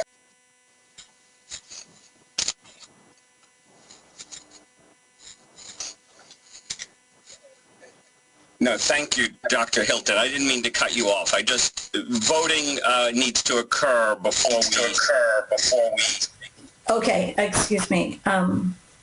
Maybe I should just cut it there just to avoid stepping on my toes. No, but thank you. But the conceptual issues are so important. Dr. Hunsberger, I look forward to your comments on this challenge. Yeah, no, this is Sally Hunsberger, biostatistician. So I do think this is a very difficult situation because of the wide confidence intervals and what we can see when we get into these small numbers. Again, the phase 2 study showed the exact problem when you had two groups that were artificially split because they received the same treatment, yet one looked very promising and the other didn't, or was quite different, and so it's just a matter of these small numbers and the randomness. So I feel that the truth is that we don't know, it could be 14% worse. And I think that's on the table, that do we feel comfortable giving a treatment that could be 14% less? And I think the trying to limit who would receive this is an interesting situation because it isn't who you treated. If I understand the eligibility criteria, it wasn't people who had failed other treatments that were entered into this study. And that would be where we need the data to know if this is a good use of this treatment for people who failed other treatments. And again, I go back to cancer, and that's the way they would design studies there. And they wouldn't design it for this huge non-inferiority margin for mortality as the endpoint. So, it's challenging to say that you should use it for a group of people that you really don't have data on. And then we get back to this. Yeah, sorry. Thank you. Dr. Swaminathan? Yeah, I agree with all that. I just, I think that getting the kind of data that one would like to have is, as you pointed out, going to take a very long time. And one thing I wanted to ask Dr. Hunsberger, for example, is when we talk about that 95% confidence interval, and it could be as bad as 14% worse, or but if you look at the distribution of those likelihoods, isn't it much more likely that the difference is in the middle of that? that there's a sort of bell-shaped likelihood of it being, that the likelihood that it's really much better or much worse is less than that mean that we have for the effect. Does that make sense? It's true. If you did a 90% confidence interval, which would be saying that we're 90% confidence that the truth is in it would be the confidence interval would be much smaller. Sorry, I'm getting an echo, but it would it might go from 15%, or I'm sorry, it might go from 10% to minus 5%. So yes, if you were comfortable with a 90% confidence interval, you might be able to rule out 10%. So you're right. The probability is that it's closer to the reduction of 2% rather than the 14%. But the smallness of the groups is reflected in this wide confidence interval, and I go back to that phase 2 study where you can actually see how variable these small groups are with the estimates of the mortality. So, Lindsay, I'm not sure what I'm allowed to comment on, but you can censor me if it's not appropriate before the vote. No. But please don't state or directly indicate how you're going to vote, but raising issues that reassure you, concern you, is appropriate and helpful. Okay, so it would help us to understand the context of use, and I think in the real world we often have a great deal of difficulty treating patients once they leave the hospital, even with the same drug. And it often boils down to insurance coverage and just almost silly things like patients don't have insurance to get IV setups at home. And it makes it very, very difficult to give once daily echinocandins. So I think even if there's a possibility that this is similar, for which I agree, there isn't conclusive proof based on these numbers, but there's preclinical data, it's a class, it's not a new drug, that practically it would afford treatment potentially for people who would not otherwise be able to get this treatment. And some of these other things were brought up that we use drugs like this even if we don't know that they're better, but because we think that they're better based on non-clinical data as salvage therapy. So when we have patients who are failing antifungal therapy, we have to go get compassionate use approval and do an individual IND for each patient. And it often precludes patients getting these drugs in time, or they have to only get it at an academic medical center where you have the bandwidth to do that. So there's, I think, a lot of logistical reasons why this drug, even if it's not necessarily going to be used in every candidemic patient, gives one the opportunity to treat people. And so there's a benefit that's not necessarily a direct proven medical superiority, for example. Understood. Thank you. Mr. Flatow? Yeah, this is Arthur Flatow again. I guess I think that, given that this is a rare disease and it seems to have, sort of, I would say, modest benefit of being once weekly as opposed to daily, that would be useful and put another, tool in the doctor's toolbox for treating this. But, I would hate to see this be put off because, we don't have perfect data in a rare disease setting. And it certainly, I think we need more study of this drug, particularly, for the data is pretty limited in terms of doesn't penetrate tissues better than the existing drugs, things like that. But I would hate to not, see this being used it seems to be about as safe as the other drugs in this category, and doesn't seem to be hugely better, but it does have that modest benefit of being once weekly. I mean, I think that's the sort of the benefit I see that we can conclude sort of with some confidence at this time. So that's my thoughts on it. Thank you. Dr. Bennett. I'd like to hear what my colleagues think about starting therapy of candidemia or deeply invasive candidiasis with rezafungin.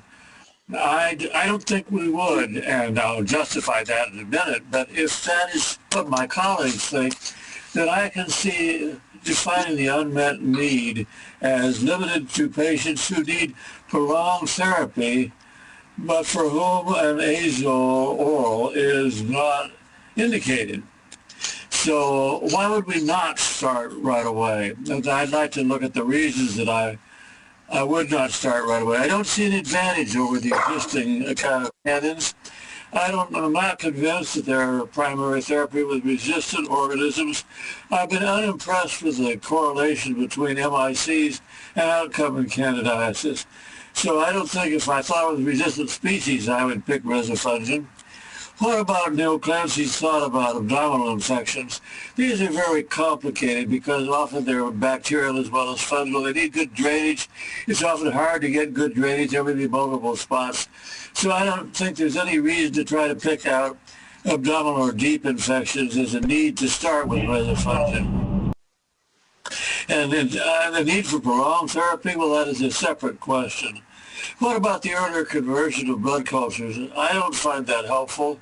Aminoglycosides, gentamicin increased the rapidity of clearing of Staph aureus infection from nafcillin, but it didn't actually improve outcome. And TTB, the earlier response with fluoroquinolones didn't translate into overall effect. So early clearance is not where it's at. It's the final result. And what about the patients who we want to get rid of an IV?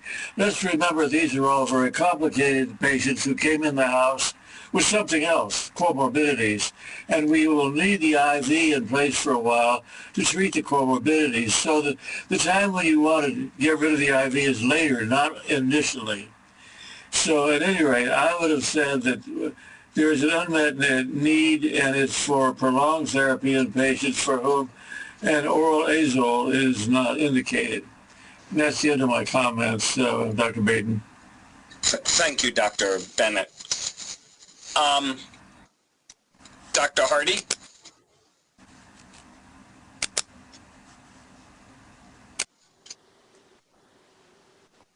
Hi, this is Dr. Hardy from Los Angeles. You know, when I look at the question, I guess the thing that comes up in my mind most is what limited or alternative treatment options were even studied in the two trials that we're asked to look at here, in that all these patients had candidemia or invasive candidiasis, and they were randomized equally to a licensed drug or an unproven drug comparator.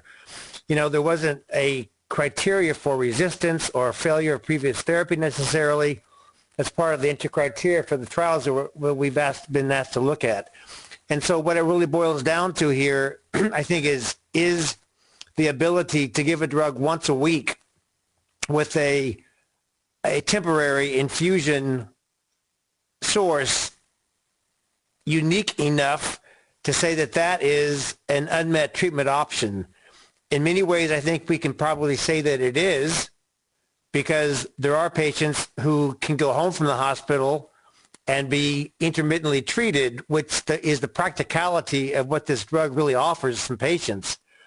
But it again is something that is that enough to be able to distinguish a drug for even limited approval?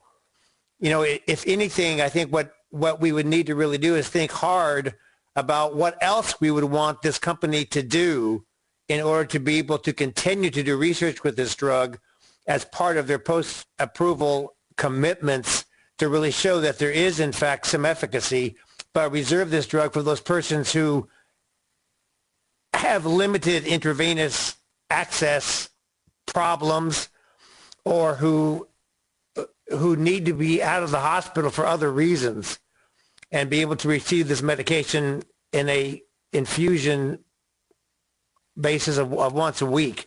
But even that oftentimes is not compelling enough to say that should be the basis for approval of a new drug, even on a limited basis. So I think the question somewhat is even not clearly defined as to what we're supposed to vote on, but I guess we're going to have to find some ways to come up with that as before this meeting's over.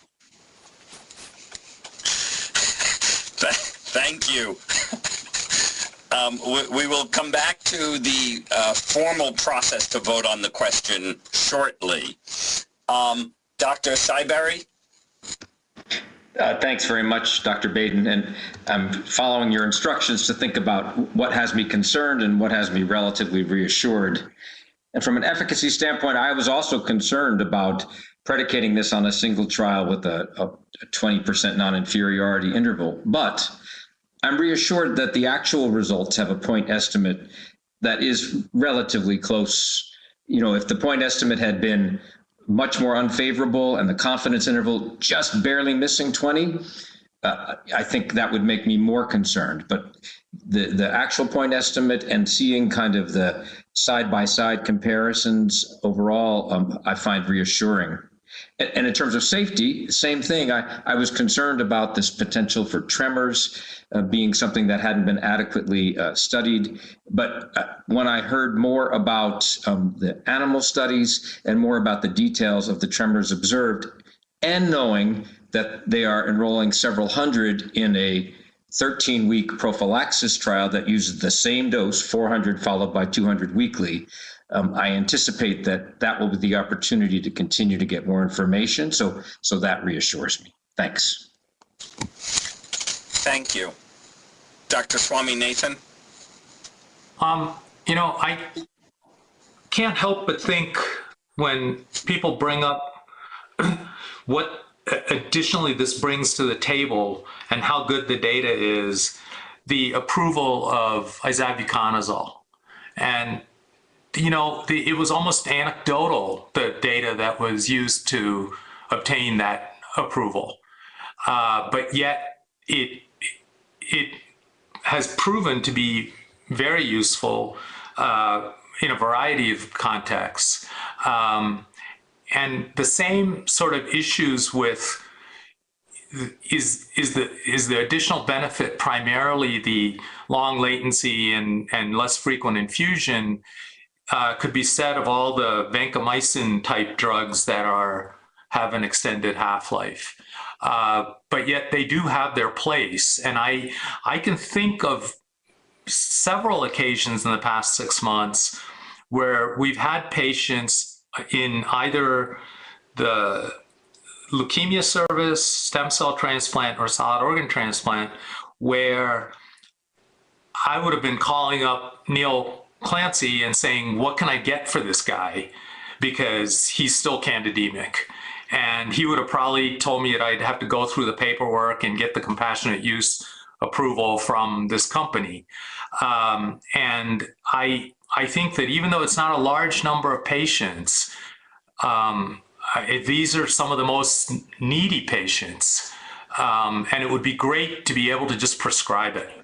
And I agree with Dr. Bennett. I don't think it should be, nor do I think it will be approved for just garden variety candidemia up front, because you can start them on caspofungin, get the sensitivities, put them on fluconazole. So I don't see this as being, you know, your run of the mill, and I suspect it'll be highly restricted on every hospital formulary. Thank you, Dr. Swaminathan, and I see no further hands, although Dr. Swaminathan, a good thing that we're not the committee a little over 20 years ago that reviewed caspofungin for its initial approval as first in class, as I think the data were logarithmically thinner. So the agency in our community, as we are facing today, has to make very difficult decisions on imperfect data given the needs of our patients and the data that are available. And so that is why I think our colleagues at the agency have brought us together. So thank you for helping to further highlight the challenge. I see Dr. Perez has raised his hand. Dr. Perez.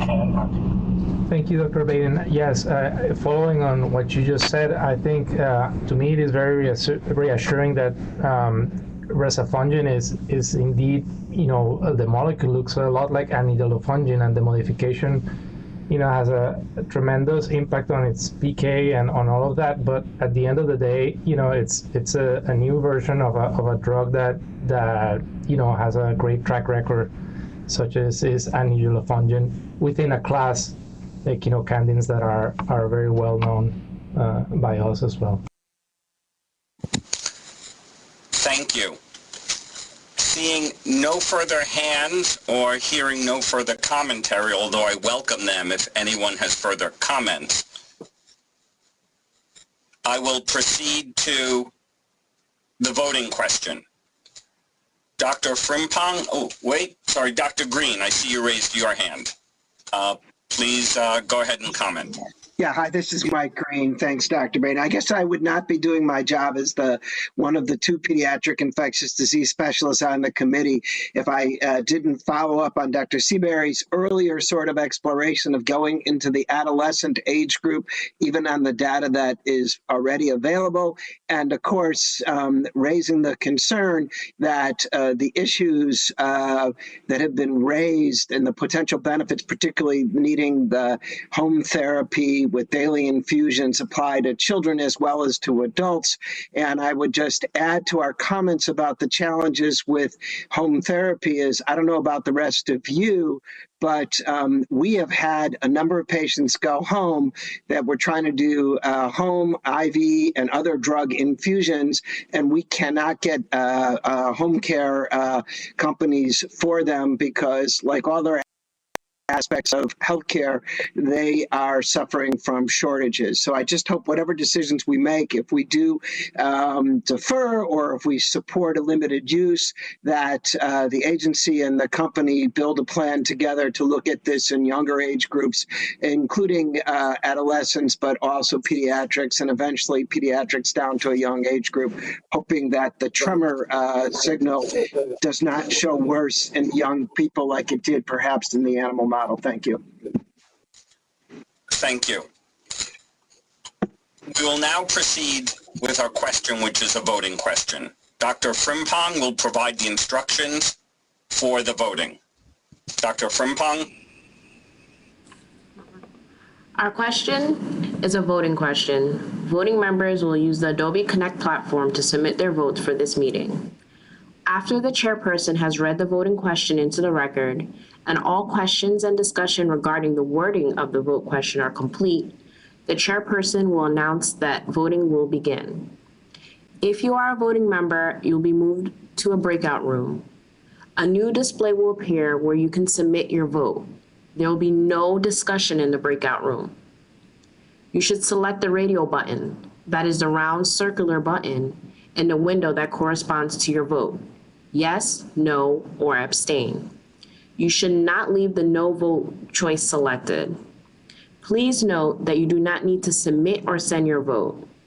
Again, you only need to select the radio button that corresponds to your vote.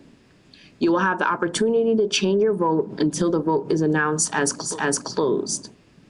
Once all voting members have selected their vote, I will announce that the vote is closed. Next, the vote results will be displayed on the screen. I will read the vote results from the screen into the record. Thereafter, the chairperson will go down the roster and each voting member will state their name and their vote into the record. You can also state the reason why you voted as you did, if you want to. However, you should also address any subparts of the voting question, if any. Are there any questions about the voting process before we begin?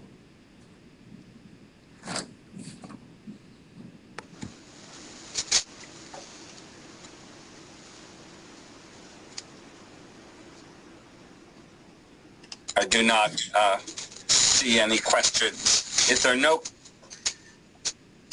So now, I don't think there are any questions about the process, so I will now read the question.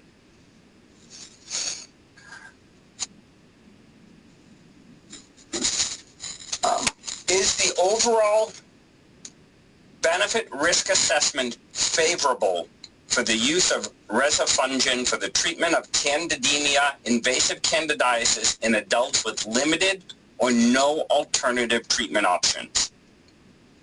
If yes, it would help us to understand the context of use of rezafungin, that is, the clinical scenarios in which rezafungin fulfills an unmet need. If no, please comment on the additional information that would be needed for the benefit risk assessment to be favorable for the use of rezafungin in these populations. Are there any questions about the wording of the question?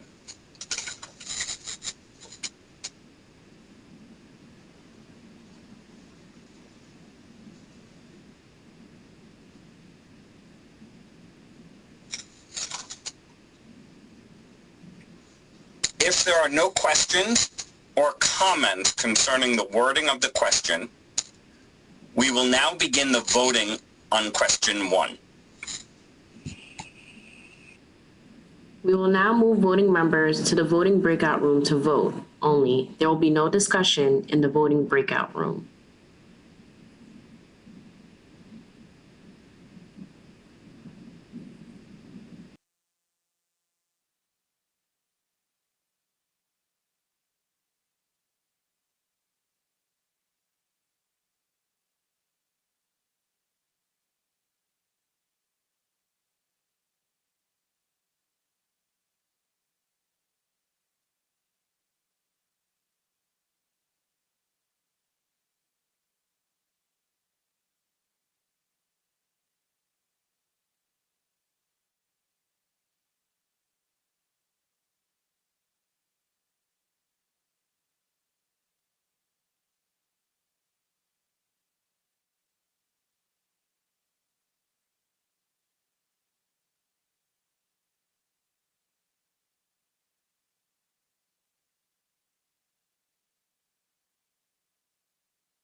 Voting has closed and is now complete.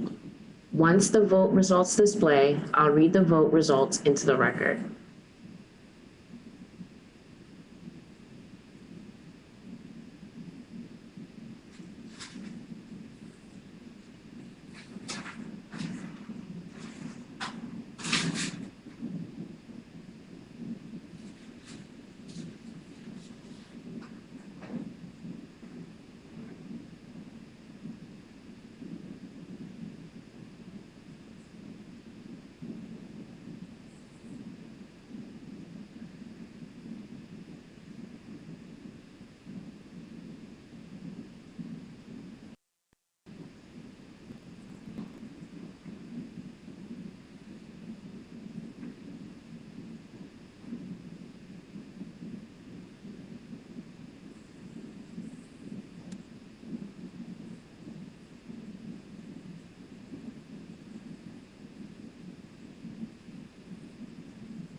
The vote results are displayed.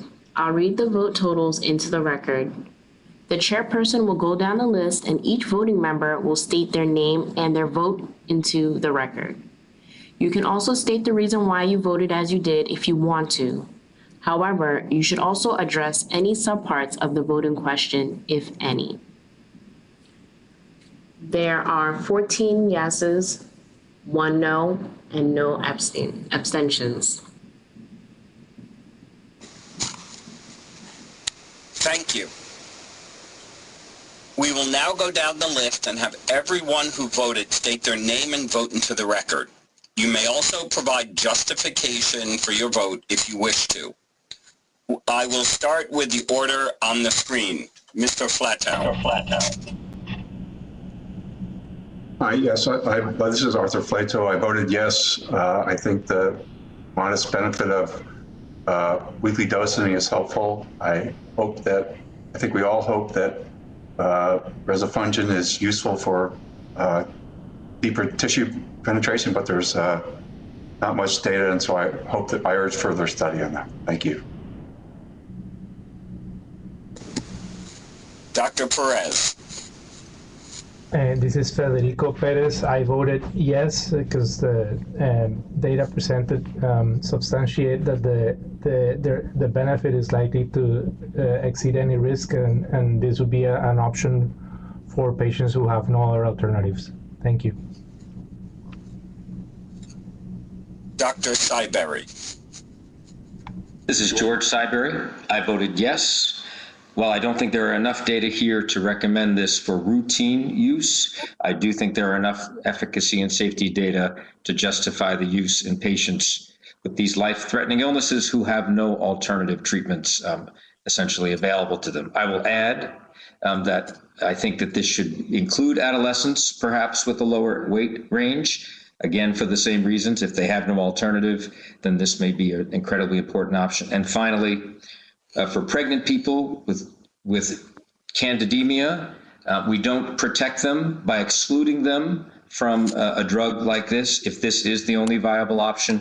So I would also ask for language that is permissive for shared decision-making for pregnancy. Thank you. Dr. Hilton. I don't think that the full body of the evidence meets the clinical trials approval criteria set out in the FDA documents. So in particular, I do not think that a pooled analysis makes sense when you don't specify that the analyses will be pooled until after you know what the results are. So I think that the company is well on its way to approval, well, especially based on this vote, but and their evidence is growing and it's looking great in their favor, but I think it's really important that standards be maintained. Thank you. Dr. Bennett. This is John Bennett, and I voted yes. I'd like to congratulate the company on a very well-designed study and adequate data collection. I don't agree with all of their conclusions, but I think they did a fine job of running the study. I think that rezafungin is indicated for patients who need further therapy and for whom an oral azole is not indicated. That's the end of my comments, Dr. Baden. Thank you. Dr. Baden. Lindsay Baden, I voted yes. I think the data demonstrate comparable activity with the comparator. However, I share everyone's concerns that the data are quite limited and that additional data are needed to better understand safety and efficacy. However, given the available data and the increased convenience and accessibility of this class of agent, it warrants being available to those patients who have no other alternatives for treating their fungal infection, be it a toxicity, side effect, or logistic issue. there is value in the ability to treat our patients with this class of agents who would otherwise not have access to it. So I voted yes. Dr. Green? Yes, hi, this is Michael Green, and I voted yes. This was a challenging decision due to the small sample size of the single phase 3 study and consequently its limited power. And because of this, an observed difference in the primary endpoint of 30-day all-cause mortality of 2.4% was associated with an upper limit of 14.4% when confidence intervals were determined. And while the observed result is quite acceptable and reassuring, the upper limit of 30-day mortality is certainly concerning. In my mind, we definitely need more data before allowing full approval. The question, though, is whether there is an appropriate population in acute need of a limited use approval and who that population is. The potential antifungal superiority achieved by higher drug exposure or better in vitro activity, to my mind, is unproven at this time. Accordingly, while those who fail treatment with available drugs might be a candidate for inclusion in this limited use approval, we don't actually know that these patients would benefit. However, a population that would seem appropriate would be inclusion of those who are going to need more prolonged treatment, perhaps greater than 2 or 4 weeks of therapy. This would seem a cohort would definitely benefit from weekly infusions with the ability to be at home and potentially without a central line by use of infusion centers. This would be even more relevant for those who require chronic or suppressive therapy, like we heard about during the public comment and some of the examples that Dr. Clancy gave. I also would include those being treated for Candida infections related to IV drug use and whom you would not want to send home with a central line. And for this reason, I voted yes for the limited use with the target population as noted above. I hope that the sponsor will accrue additional data either from the ongoing phase 3 study in China, though that sounds like that's limited numbers, or implementation of additional study. And with more numbers, we'll have a narrow confidence interval. And finally, I'd like to see data accrued in kids and pediatrics, because we use a kind of cadence all the way down even to the premature population, and would like to see the potential benefits of this really available for the entire spectrum of age. Thank you very much. Dr. Patel? Hi, this is Nimish Patel, and I voted yes. And for me, the safety and efficacy presented today by both the company and the FDA was reasonable. Where I think the unmet need is not necessarily an individual one, but an unmet need from a societal perspective. It is well known that the inpatient burden of invasive candidiasis is quite high. I think this offers a very exciting approach to treating patients and facilitating earlier discharge from inpatient settings. And I think there is a really elegant economic story that will likely emerge from the potential approval of this agent. Thank you. Dr. Clark? Yes, Nina Clark. My yes vote was based on the need to expand the availability of a limited pool of antifungal agents that we currently have in the setting of more resistance and difficulties using the available agents and even widespread drug shortages. I thought that the safety and efficacy data were acceptable, particularly for a known class of drug, and met the FDA guidance for a limited use indication and should be labeled as such. I guess I might add cautions for those who have underlying neurologic disease and those with localized infections that were excluded from the trials. Thank you. Dr. Murphy? This is Richard Murphy. I voted yes. I think the totality of the human and animal data suggests that it's probable that rezafungin is as efficacious and as safe as gaspafungin. The groups in my practice in whom I would find this drug useful would be patients in whom ongoing catheter use is, venous catheter use is contraindicated or undesirable, patients who use injection drugs, and patients with failure of initial therapy for candidemia and invasive candidiasis. Thank you. Dr. Walker? Hi, Dr. Roblina Walker. I voted yes, although the data is limited. I voted yes specifically for the patients, who wouldn't have any other available treatment options. However, it may be useful to assess benefits and or risk amongst other populations, specifically among other ethnic groups such as Latinos, African Americans, as well as among children and pregnant women. Thank you. Dr. Hunsberger? Yes, Sally Hunsberger. I voted yes. I do think this is a missed opportunity. This study was a missed opportunity to go longer, knowing that it would take maybe 4.5 years, but we would actually have quite a bit of data that could really have helped us out a lot. So I do think it was a missed opportunity. I agree totally with all of the things Dr. Green said. I think you have to limit it to people with no treatment options. I don't think you can just say across the board. Although the problem is that's not the population we have any data in. So I do think they need to pursue another study, a randomized study. If now that it would be considered non-inferior, there should be equipoise, and then doing another study should be possible. So I think this needs to be followed up with another study. But at this time, I voted yes with limited indications. Thank you. Dr. Swaminathan?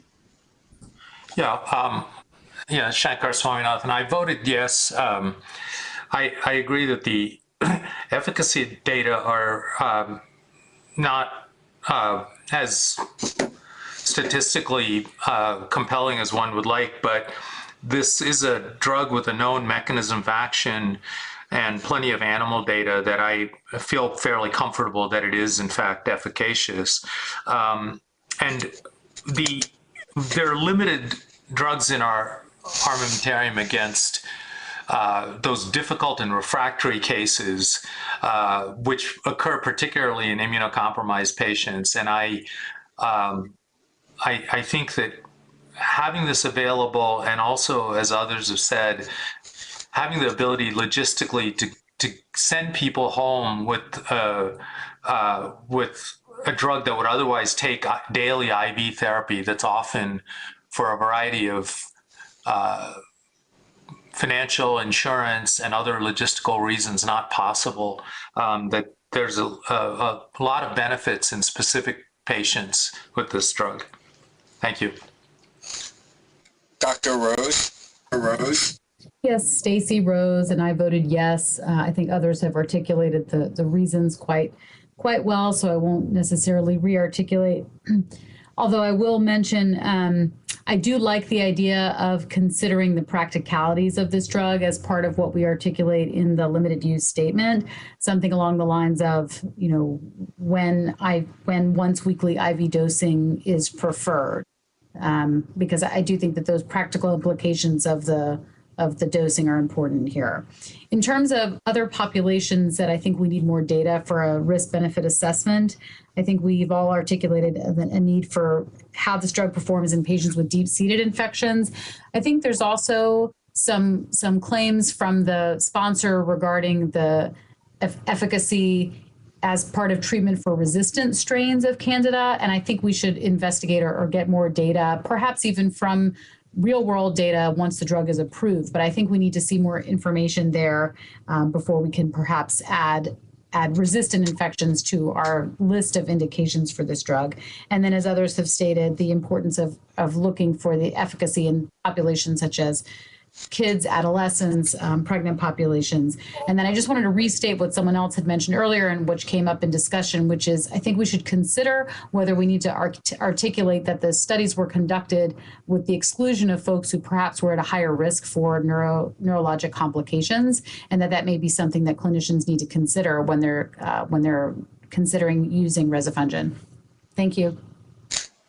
Dr. Hardy.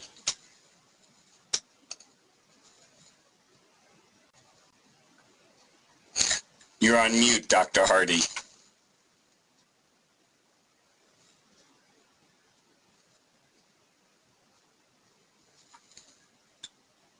We still do not hear you.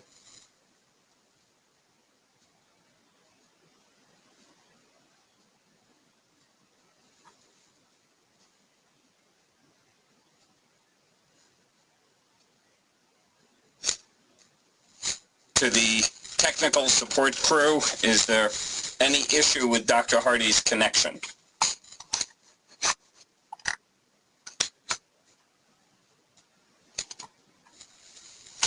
It looks like you're on mute, Dr. Hardy.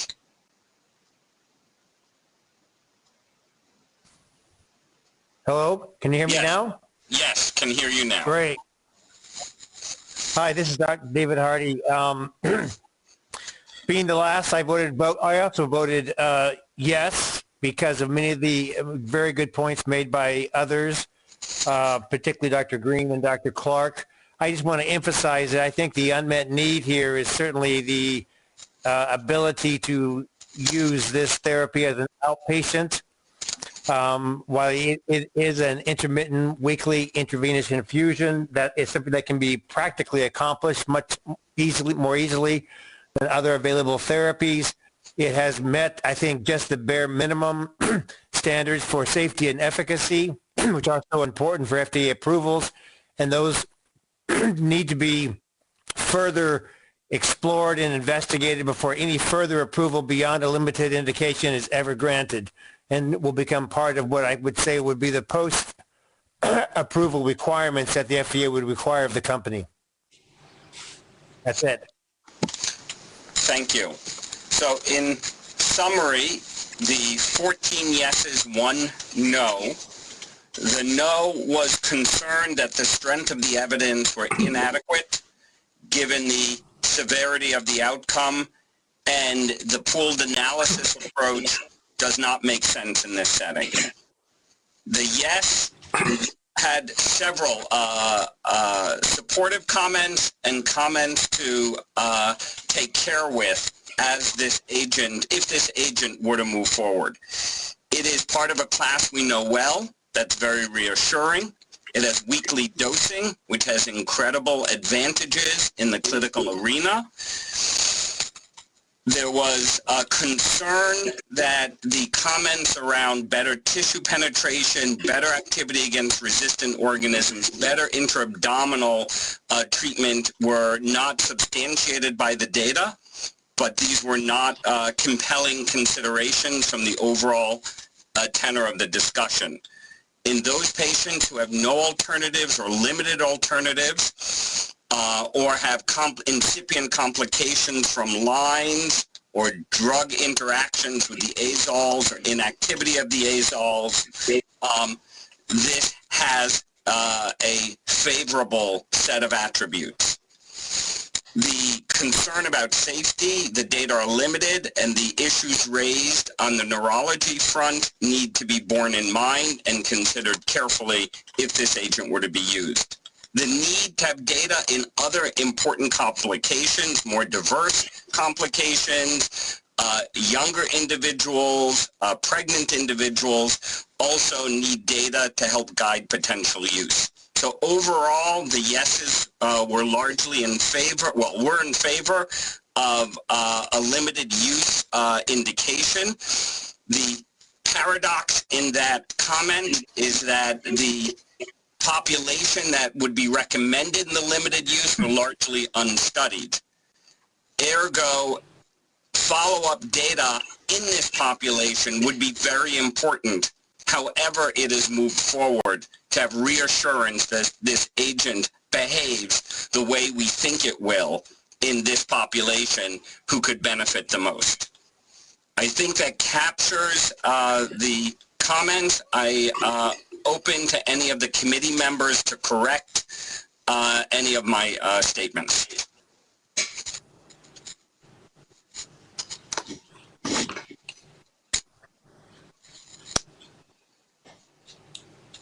Excellent.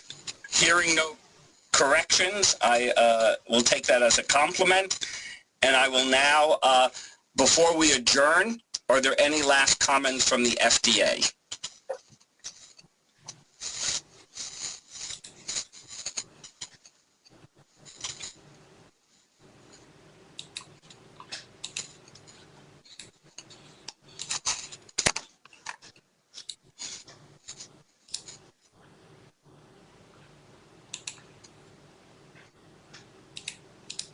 I don't, You're on mute, or we have impresso. Sorry, we think we fixed it now, Dr. Baden. Can you hear me? Yes, we can hear you now. Sorry, it is this platform. John Farley for the agency, and on behalf of the agency, we want to thank a number of parties. We want to thank the sponsor for their preparation for today and their presentations, as well as their responsiveness to our questions throughout the review cycle. I want to thank the open public hearing speakers today for their very valuable perspectives and insights and lived experiences. I want to thank the FDA review team for excellent preparation today. And lastly, we are very grateful to the committee for their valuable advice and recommendations today. We thank you for your service today and in the future as we anticipate a busy spring ahead. So thank you very much and good evening. Thank you, and